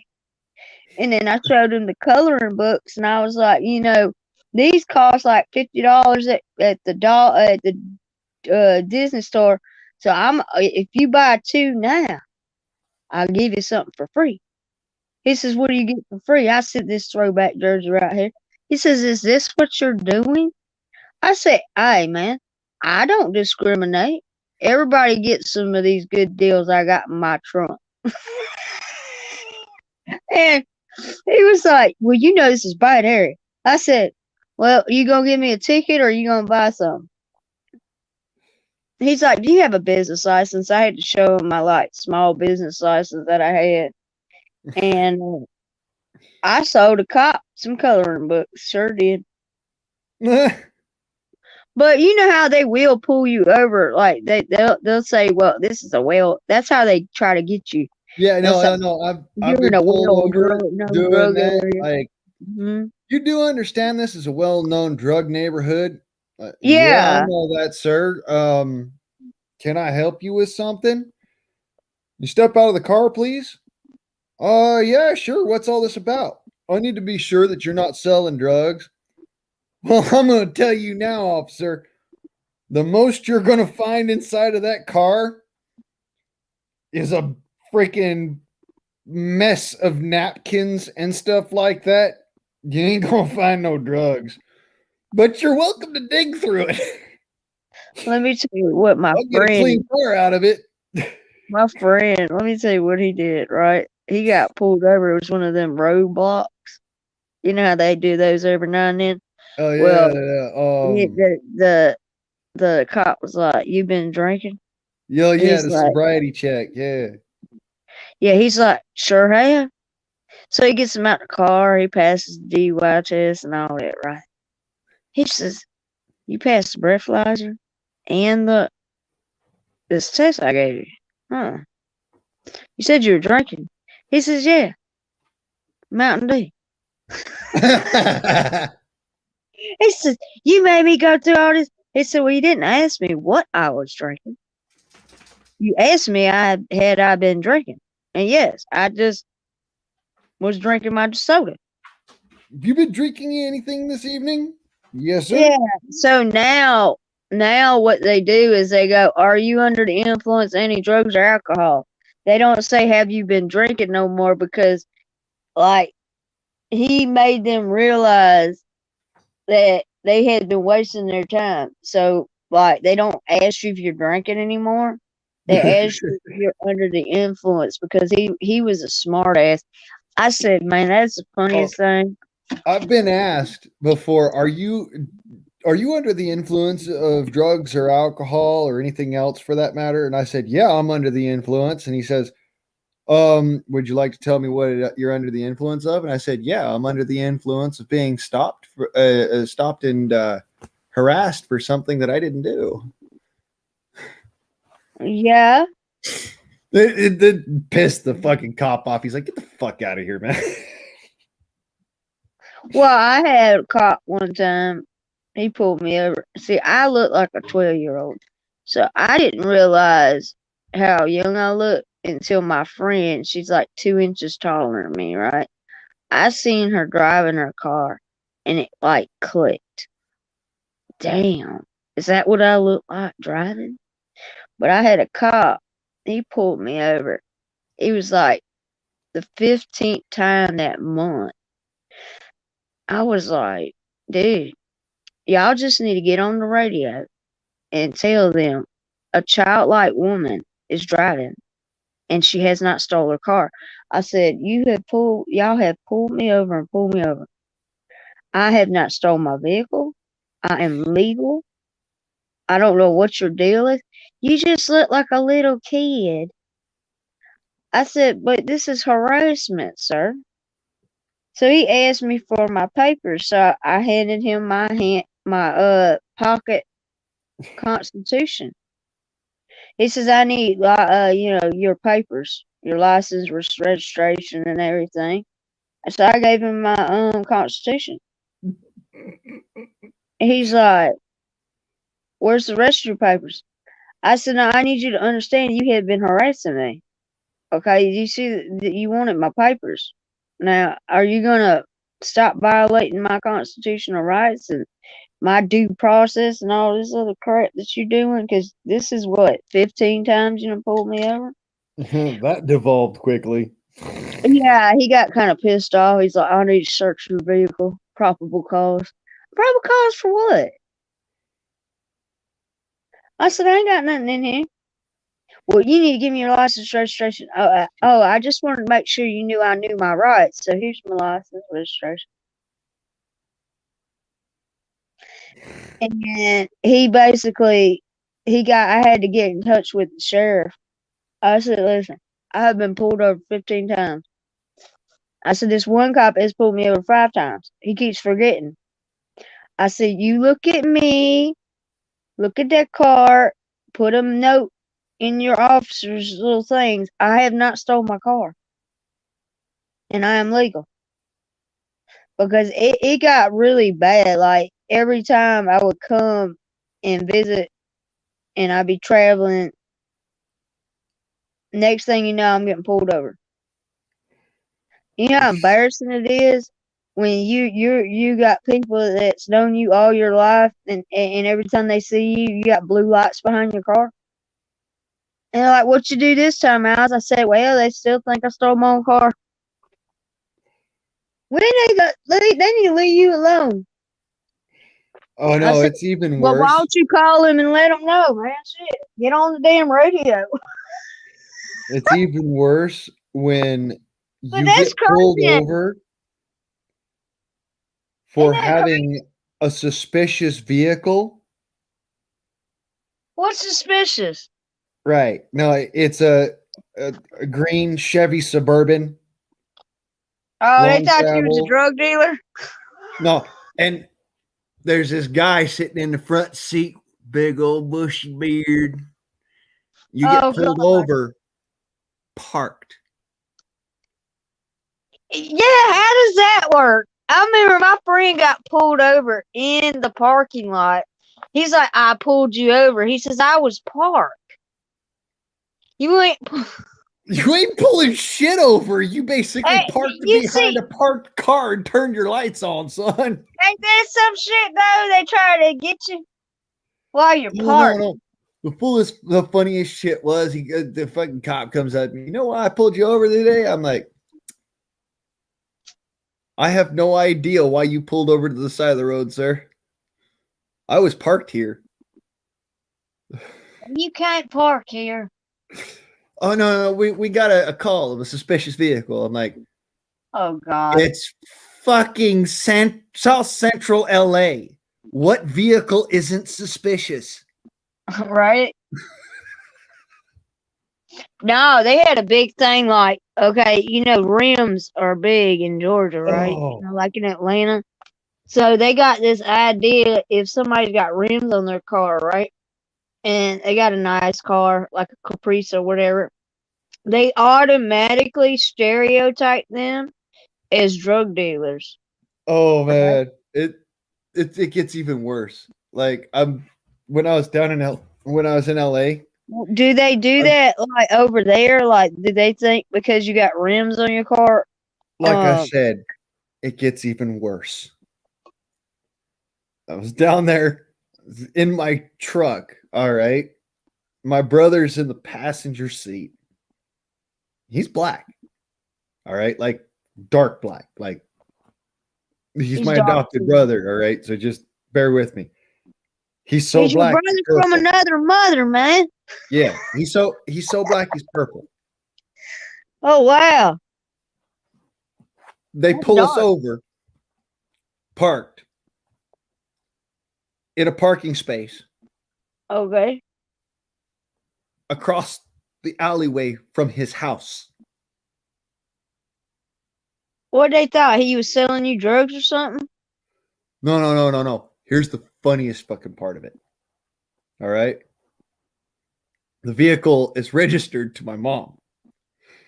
So they pull up on me and they're like, sir, you have your license and registration? Victoria, right? And I was like, no, that's my mom. And mind you, I've got rims on my Suburban. It's kind of squatted a little bit because they're the 14-inch rims instead of the 16-inch rims. Yeah. So the truck's a little squatted down at the time, and I've got nice brand new tires on the car, and everything's been freaking just detailed to a turn. Okay.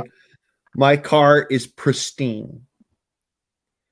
This man walks up and puts his hand on the car door. First thing he does. And I said, you got a tissue? Like after all of this has been going on, I handed my license, my registration, my proof of insurance, all this fun shit. I was like, you got a tissue? It's like, why would I need a tissue? And I said, because I need to wipe your fingerprints off my car. And he goes, I hate people who are anal about how clean their car is. And I said, dude, I just spent $3,000 to get it detailed, to be able to go to a friend's party tonight. What the fuck? Cop looks at me and goes, $3,000 to detail it? I said, yeah. He goes, did you go over to the such and such place over here? I said, yes. He says, oh, sorry. Yeah, they detail our cars too. Here's your license, all your paperwork back. There's no problems. I'm really sorry. You have a nice day. And he walks off, and I shouted out the window, hey, you gonna clean these fingerprints off, or do I have to go and peel them off and take them down to the freaking precinct? He walks back, pulls his fucking bandana out of his pocket, and wipes off his fingerprints. One of the coolest things I've That ever is a done. lot to get your car detailed. Like, what did they do? Like, they cleaned everything? Cleaned it, waxed it, polished the rims, polished the tires. Fucking God, they charged the hell out of you. oh, That's a 2K clear coat wax,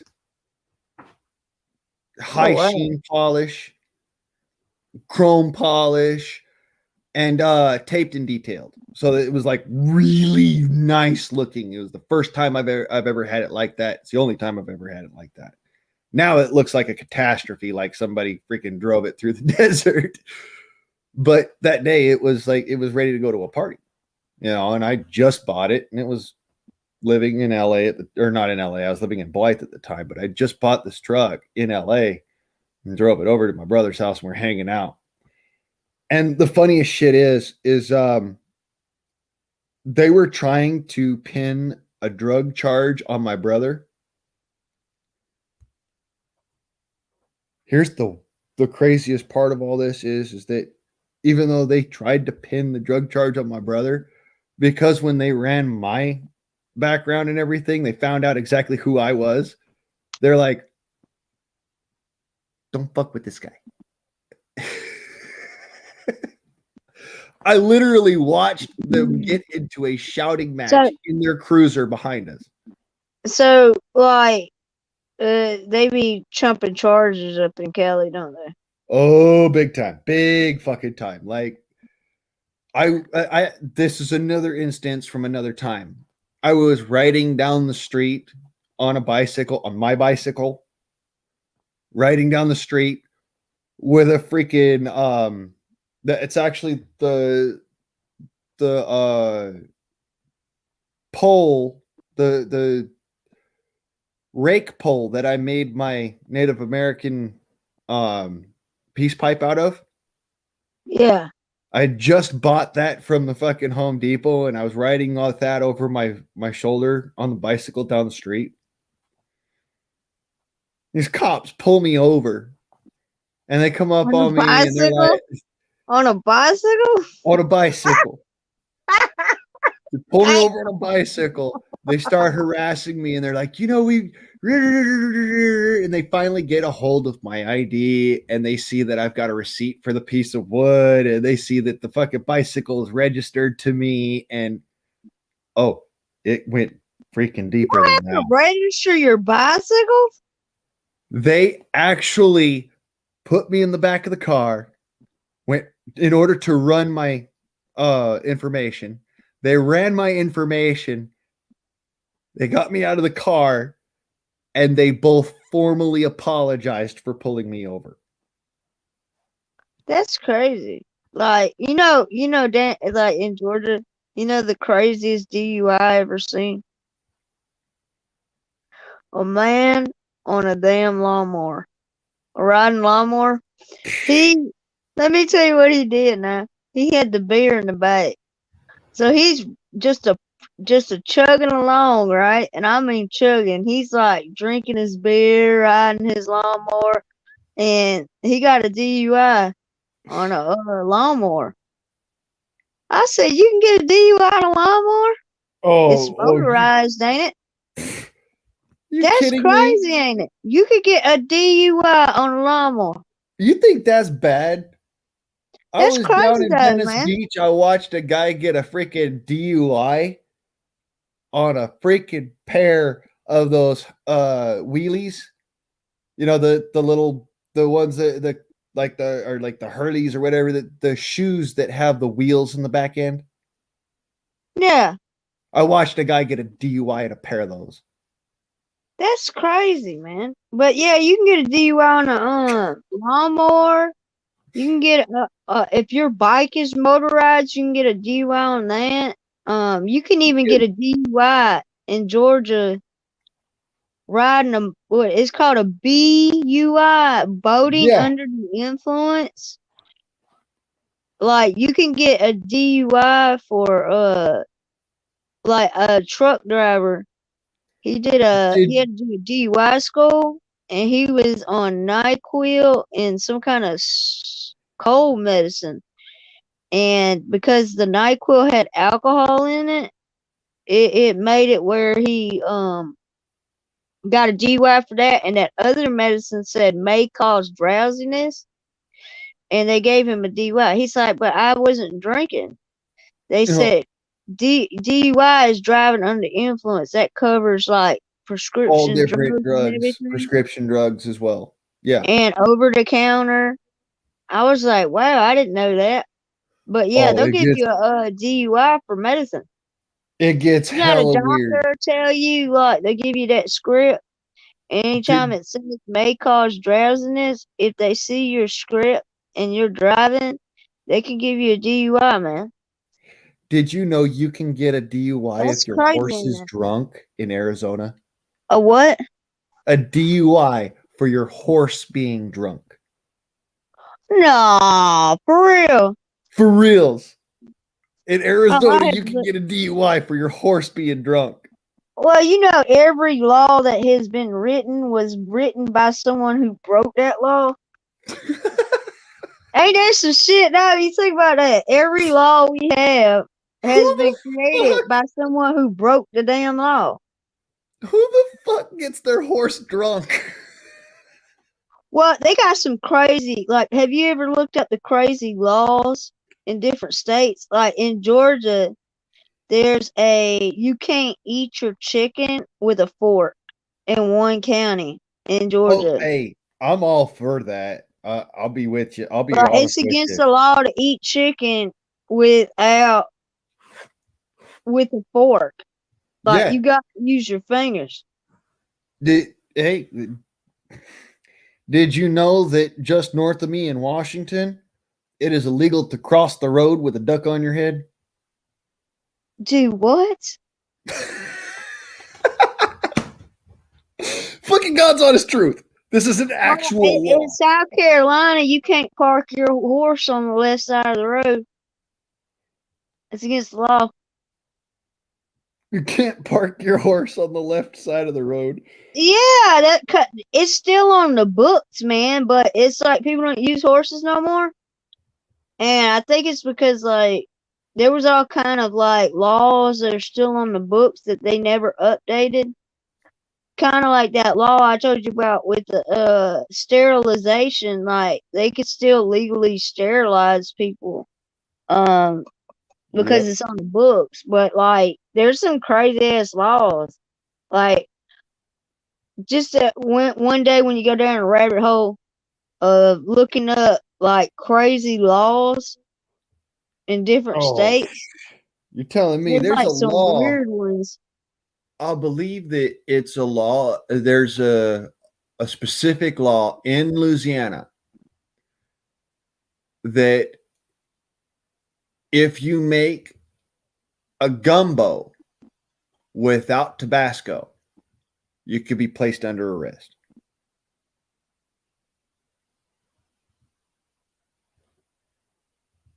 For making gumbo without Tabasco. Yeah, it used to be like in Georgia, I think in Georgia and Alabama, I think they changed the like you could sell alcohol on Sundays. You used to not be able to. They're called dry counties. They'll sell beer, but they don't sell liquor. And the beer they sell is so light. Oh my God. Yeah, but like I they're used to called dry live, counties. like I told you, I used to live up in Ogden, Utah. The beer in Ogden, Utah is 0.3% beer, 0.3% alcohol, not 3% alcohol or like 5% alcohol. No, 0.3. Well, my phone's about to die. I don't want it to die while I'm talking to you. It's been good chit chatting with you, guardsman, like always, man. We went around the world, didn't we? And came back. Boy, this is we just talked about everything under the sun. I, You I've good got people, more man. crazy ass laws for you. Yeah, you some good people, man. I'm glad that I like cross paths with you. Likewise. But just like I'm gonna be praying for you and that crazy neighbor you got, okay? You need lots of prayers because that's a wild one. But yeah, don't let it get to you too bad, man. I need Dr. Demento and the the men in the little white coats. Right? We need more of them, but they're not doing anything about those people no more. They're letting them run free. No, okay, But it's I'm gonna here's go the ahead and thing. drop down. I'm gonna go ahead and drop down. I'm glad you showed me how to do the drop the link. We'll have to do this on my channel one day, and have a conversation about all kind of things. I might be going up down the rabbit hole in the next couple of days. I gotta have another rabbit hole screen. Well, I'll see where I want to go this time. You know, like I tell people, that little rabbit, don't follow him too far. He leads you to the queen, and she wants your head. So always just track him and keep a good distance. Well, you Be have a careful about good morning.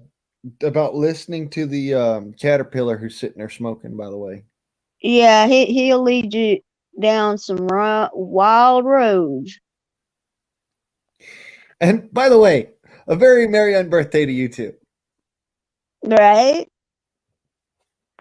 Merry on birthday. You have a good day. You too. Bye.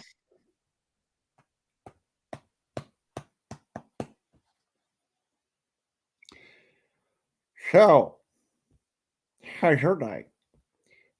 Speaking of fucking retarded ass fucking laws. Have you guys ever heard of the law that it is fuck, what was it? It's illegal to this was some stupid shit I remember from up in Utah.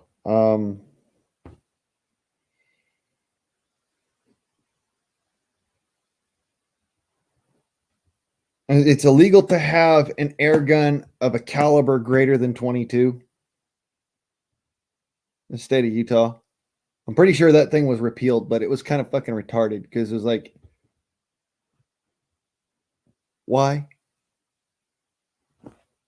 Like, it was all because I think like a kid fucking was playing around with an air gun and he shot his family member or something and whatever. But it was like nowadays. This is why I don't like gun control laws, because it's a forget about fucking slippery slope. It destroys and demeans individuals. It makes it so that you know you've got it actually detracts from your identity, from the person that you are. I mean, this is why in my opinion, I believe that Americans have lost their way.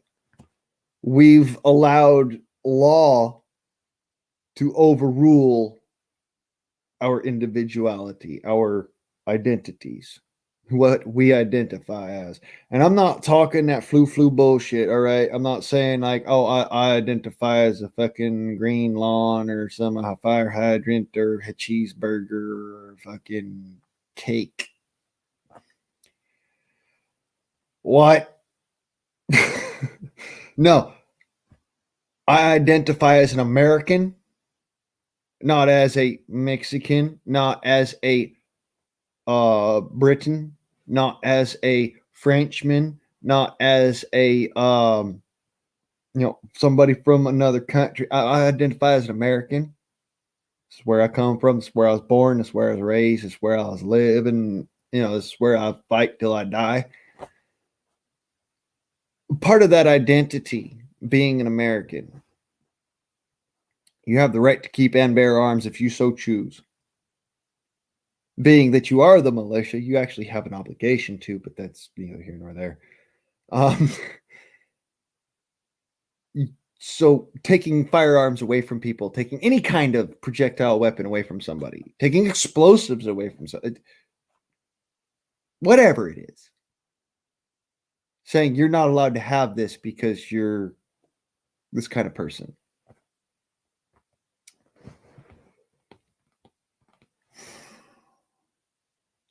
This is why we have men identifying as women, children identifying as lampshades, folks literally saying they are cars and dogs and good God, man. You are a human fucking being. If you've got a twig and berries betwixt your legs, you are a man. If you're walking around with a pair of melons in your shirt and you have not got a twig and berries betwixt your legs, well, then there's a likelihood you're a woman. Unless you're one of these frou-frous that go and they've done all this sort of shit. See, I do not identify as bullshit. I do not identify as any of that. Most of the time I joke around and I say I identify as a green lawn because people keep on heaping bullshit on me. But the reality is I am an American man, not an American wood stove. I mean, come on. Let's actually grasp some reality. Stop losing who we are. I carry air guns because I like air guns. I do. Lighter recoil, just as fucking deadly as a firearm. It's a long range hole punch, lack of a better term. Air guns, you know, it's just an air gun. Like, they shoot pretty much the same size projectiles. There.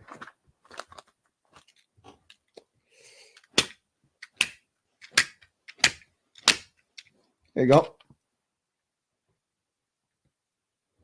Comes from an air gun.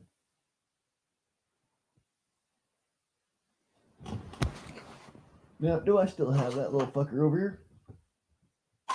I should.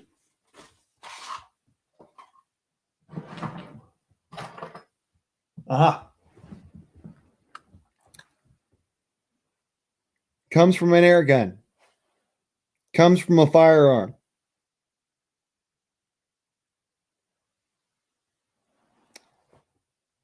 Huh. Not much of a difference there, is there?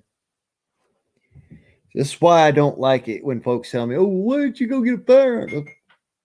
Because I don't need one. I don't. I'd like one. Sure. Just to kind of have it so that people will stop fucking pestering the shit out of me about, oh, well, you got air guns. You like playing with those airsoft toys? Toys, huh? That looks like a toy to you, eh?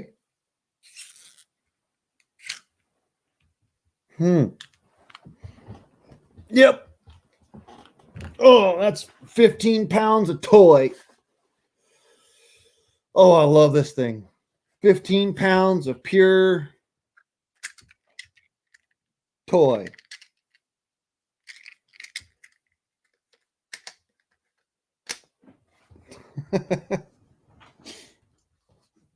£15 of toy. It's a toy. I laugh because the fucked up part of it is it honestly, according to the law, it's a toy.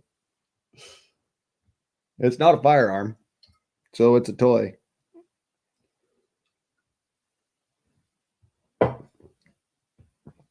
That's what these people are trying to put out there. Sense, logic, and reason dictates that I do not point that at another human being. Unless that human being is trying to kill me. That is not a toy. Not to me. I've shot several squirrels out of trees with it. Killed them. You all right, who? You okay? I'm going to check on my dog real quick. I think he fucking had a shit kniff. Oh. You okay, Hoodoo? You all right, Papa? Something outside? Nine? Oh, you have a bad dream? Okay, Papa, it's all right. Basuru? Yeah, it's okay, Papa. It's just a bad dream. Go back to bed, Papa. You're all right.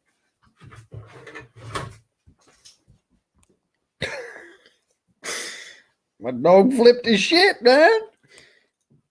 Had himself a bad dream.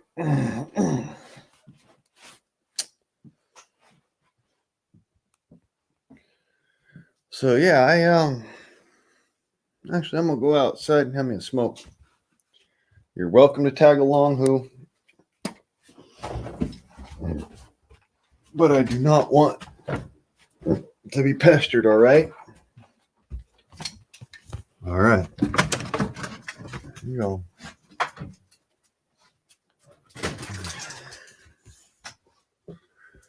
So, yeah, that's Thailand, mein Hund.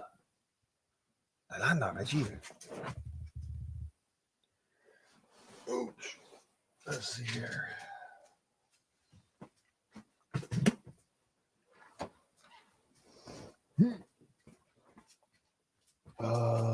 Do I still have anything in that?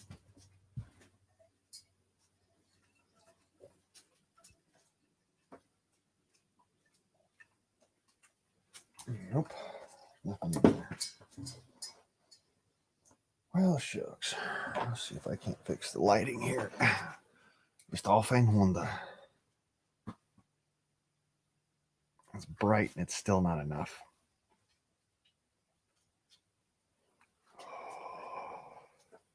Tales from the Edge of Hell with Yield Guardsman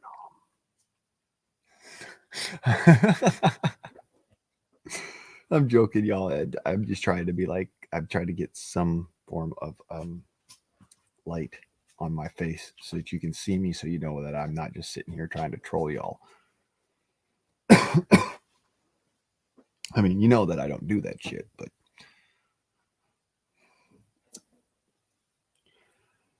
I'm trying to have me a smoke. So my dog is so far up my ass that I could probably brush his teeth again. Here's what it is. Oh gosh.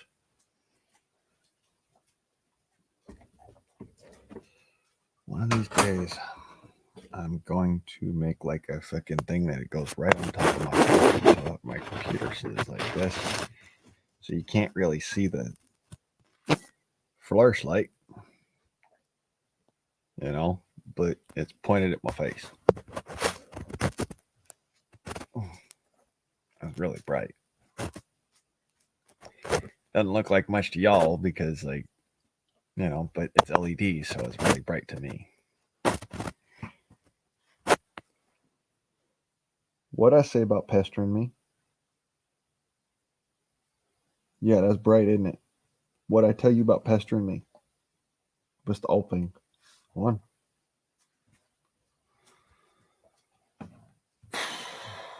It is what it is. I love him, but damn it.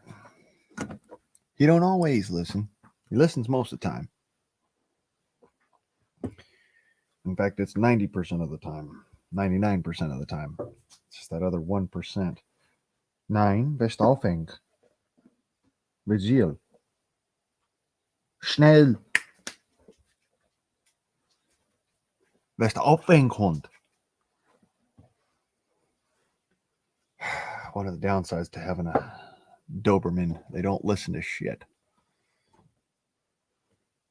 I don't care. I know you have it. I don't care. Go do potty. Go play. Go have fun. Let Pop alone for a little while. It's hard. Wearing down here. Tired. I'm hot. I'm fucking flipping a nicotine fit.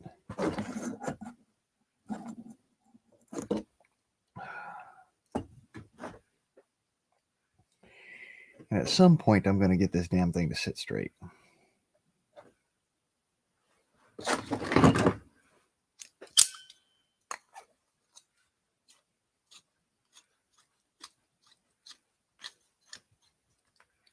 Redneck secret weapon, vice grips.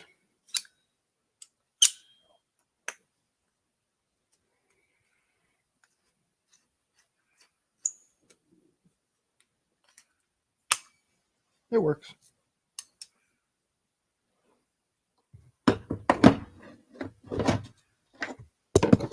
Sometimes. There we go. Nice and bright right in the eyes. So, a little better. Best aufhäng. Did I tell you about pestering me, who? Get it out of here or I'll put you back inside. I'm tired of it, dude. No, I told you no. I'm not out here to play. Not out here to play.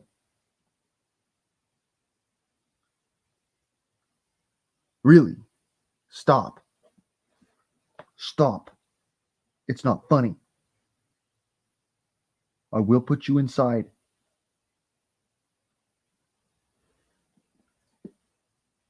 No. You need to stop being simple-minded. Not everything is play.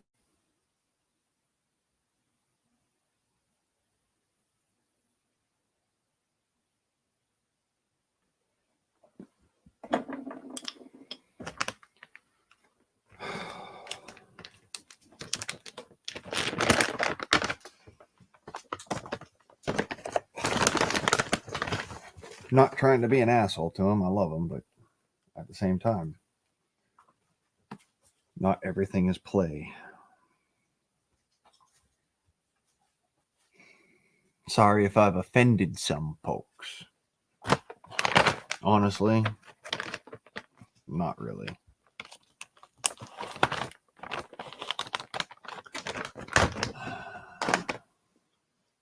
I don't care about it. You know, I'm tired. And he's sitting there trying to play at fucking goddamn 3 a.m.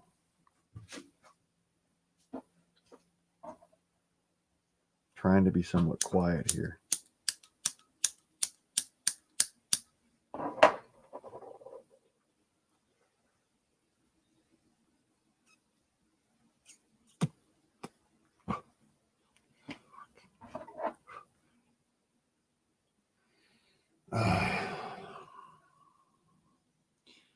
Honestly, I'm the kind of person, I don't care if somebody's watching or not. I'm just going to fucking keep the Freedom Forum going until the wheels fall off this bitch. If that ain't good enough for y'all, well, too fucking bad. I will.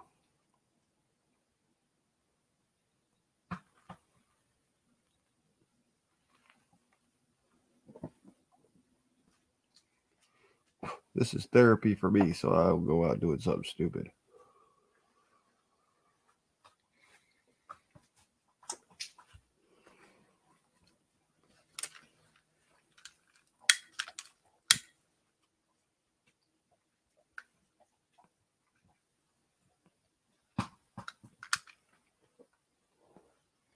I figure, you know, if I'm on here and y'all can see me, then you can tell I'm not doing something stupid. And it keeps me honest.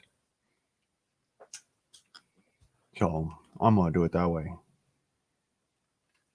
Not that I need to be kept honest. Just a matter of evidence. Because it just so happens that my fucking neighbor has pissed off so many goddamn people. I would not be surprised if somebody goes and fucking sneaks in there in the middle of the night.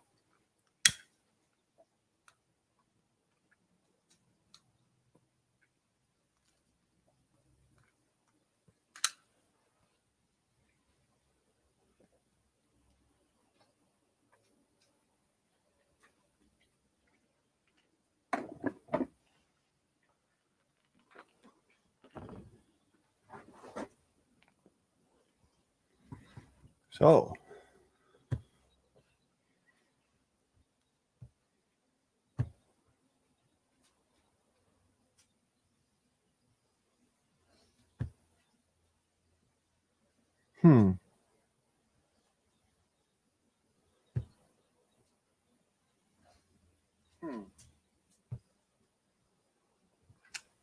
just making sure the thing's still running.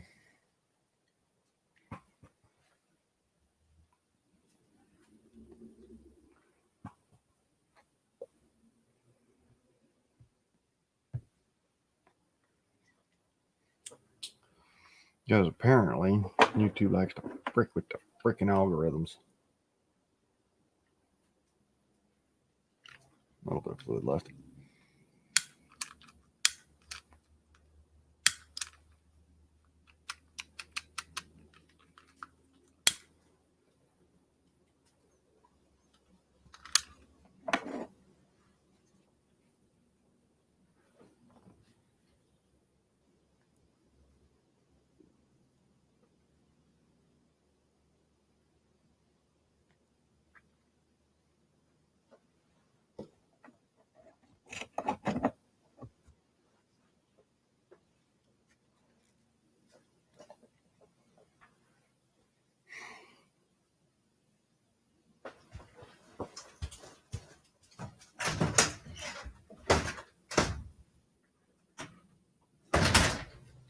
so done with that horse shit right now, who?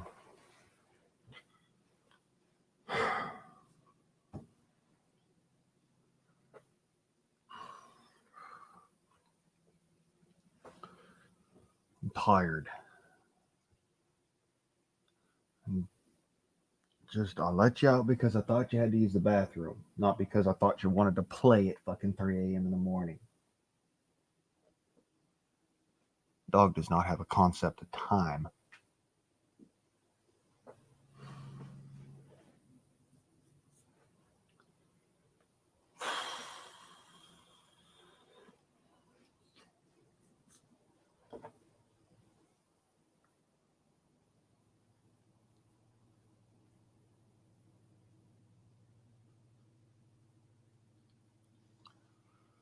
So,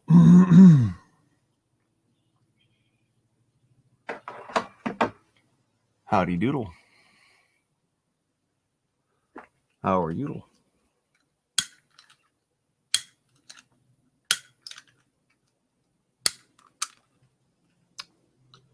That's dead.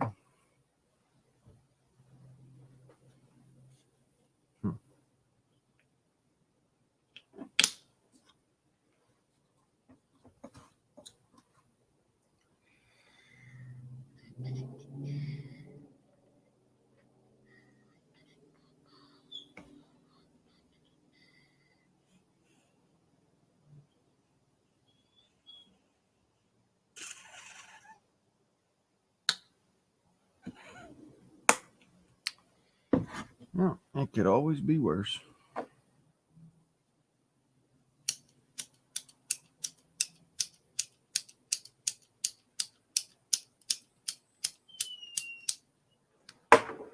Like that. No way to light my cigarette now. Well, I wouldn't say no way to light my cigarette now. See, I'm one of those survivalist types. I could literally turn a fucking... to turn a phrase, I could make a bomb out of Bisquick. Mind you, that's just a turn of phrase. That is not me actually just trying to be like an asshat. So screw tube, don't get your panties in a twist.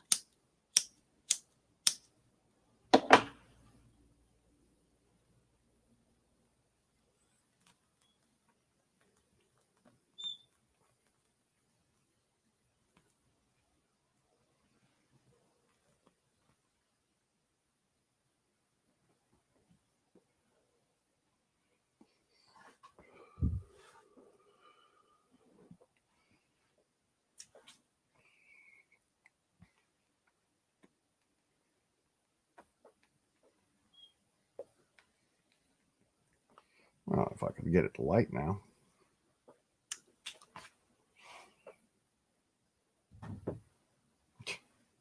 And stay lit.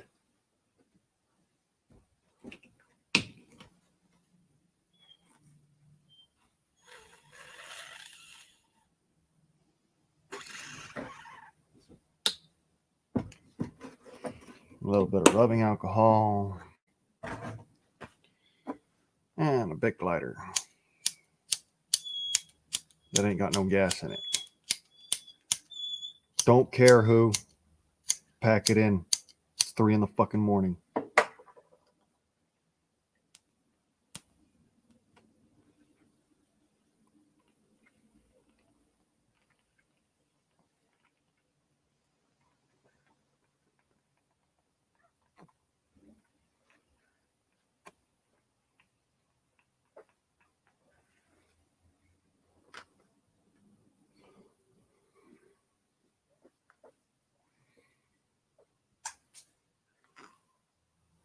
So,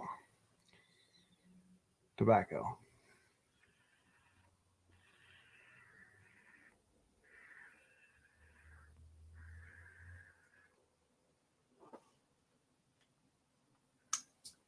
Look, it's clogged.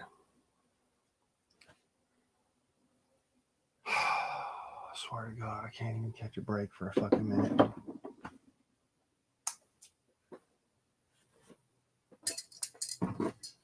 Let's see here.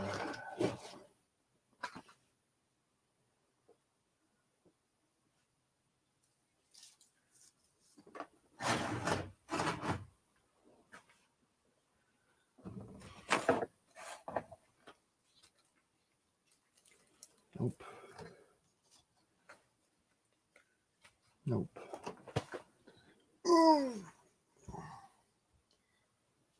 Too old for this down penny bullshit.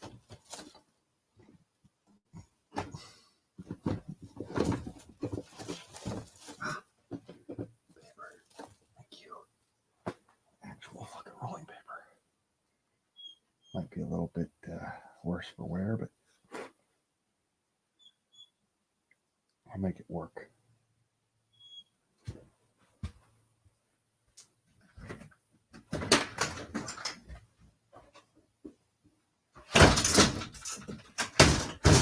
I had enough of it.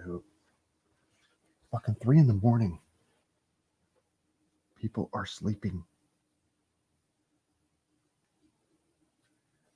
So actually the reason I'm trying to be kind of quiet.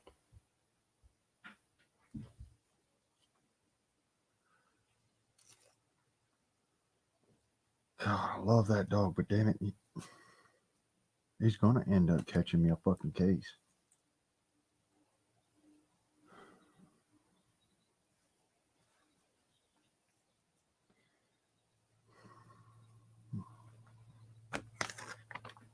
Patience shot to the shit that it is.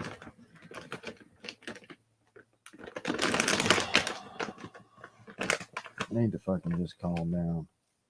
Have me a cigarette. Well, right. Hopefully it rolls. It was like the only paper I got. And it's one of those ones that kind of just floated off into the nether world until I found it again. Got all freaking water damaged and whatnot. But hey, it's a paper. It's a rolling paper.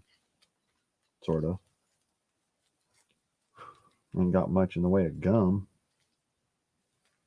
But it's a rolling paper, you know?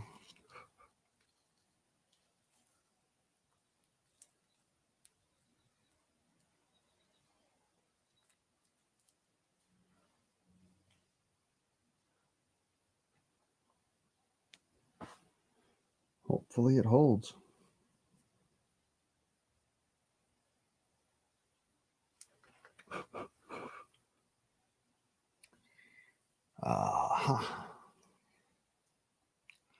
Howdy ho, y'all. Welcome to the Freedom Forum. I know it's early in the morning. Most folks are sleeping right now.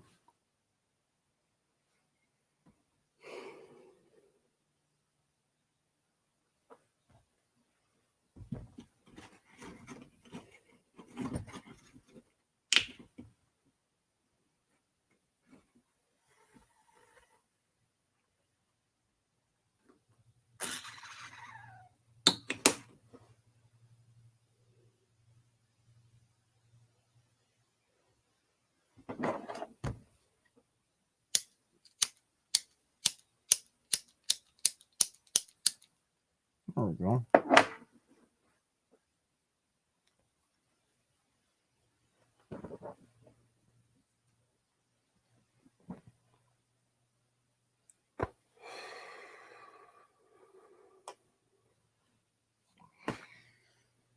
Oh,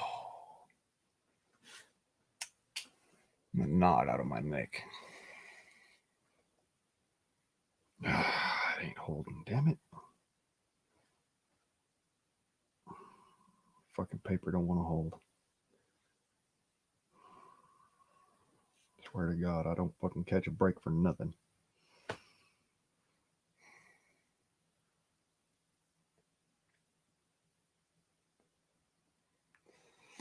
It'll smoke. That's all I care about.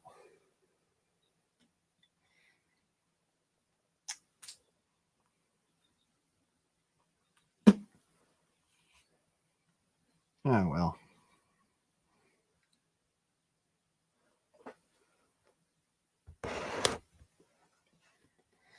Let's see what's interesting.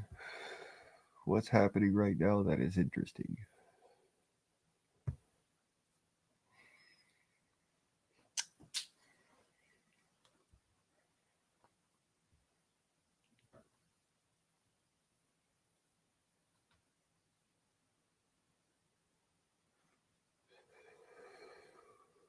Hurricane Ian forms.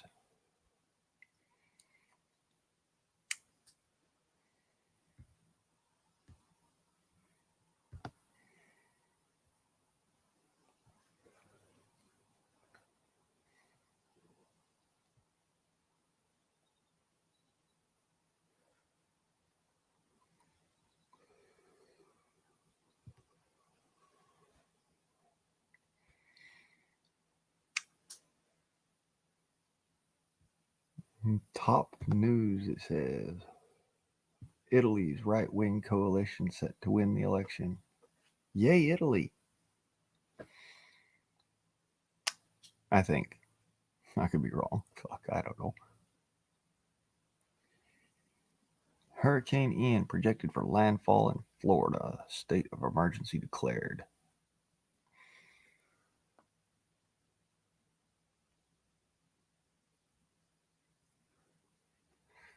Ian becomes a hurricane near the Cayman Islands.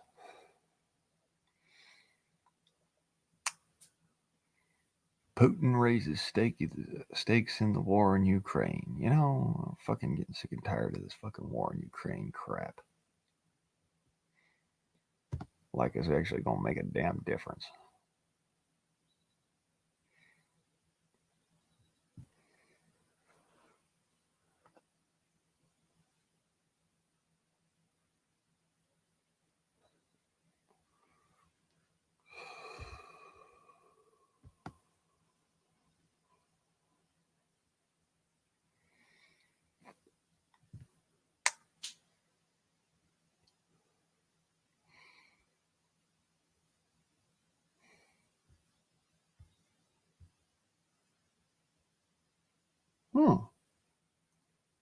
Yankees got a new video out there I didn't see. Ain't that something?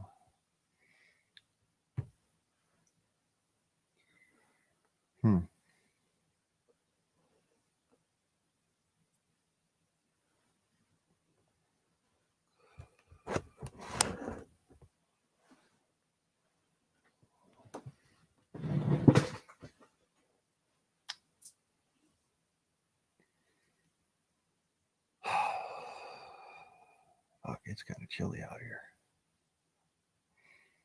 Not bad, but just kind of chilly.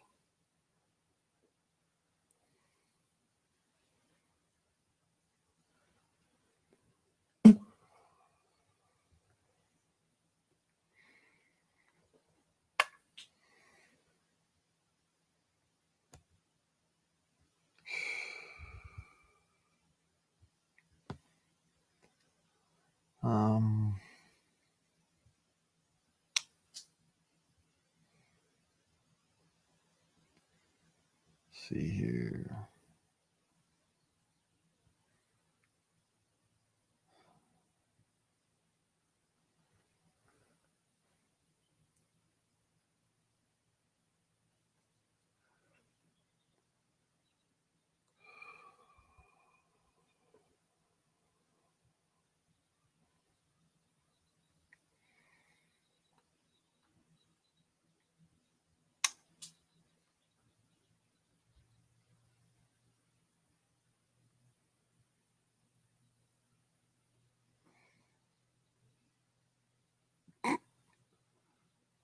Fuck.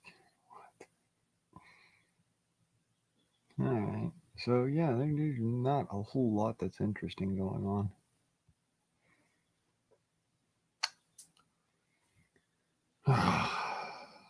Well, one thing's for certain. One way or another, I'm gonna have to get down to the fucking town today.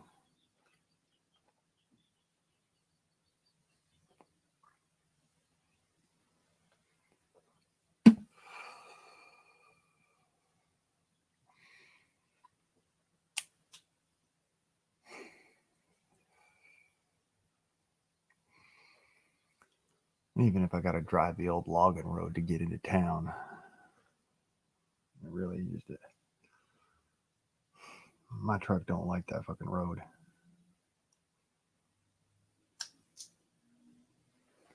Fucking people. I swear to God. I cannot stand these fucking people.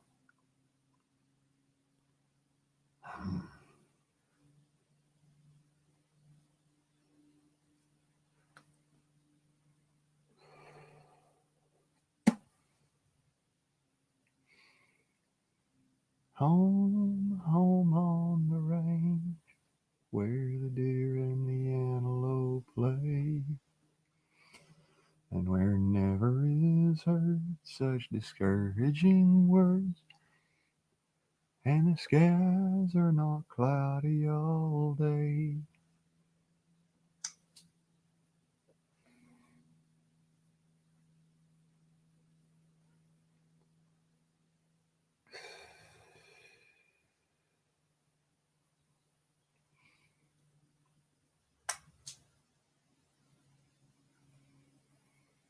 Oh, hell. I'm bored. You guys bored?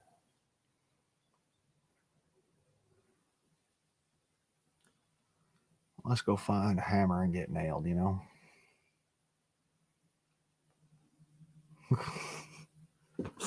I'm sorry, that was a bad joke.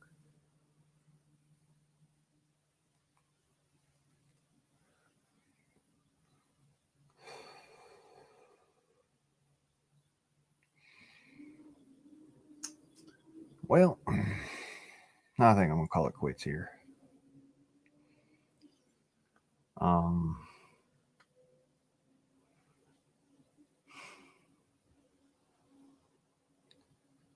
Hopefully today goes swimmingly, you know.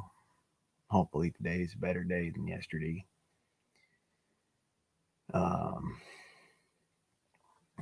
See here, today is September 26th, Monday.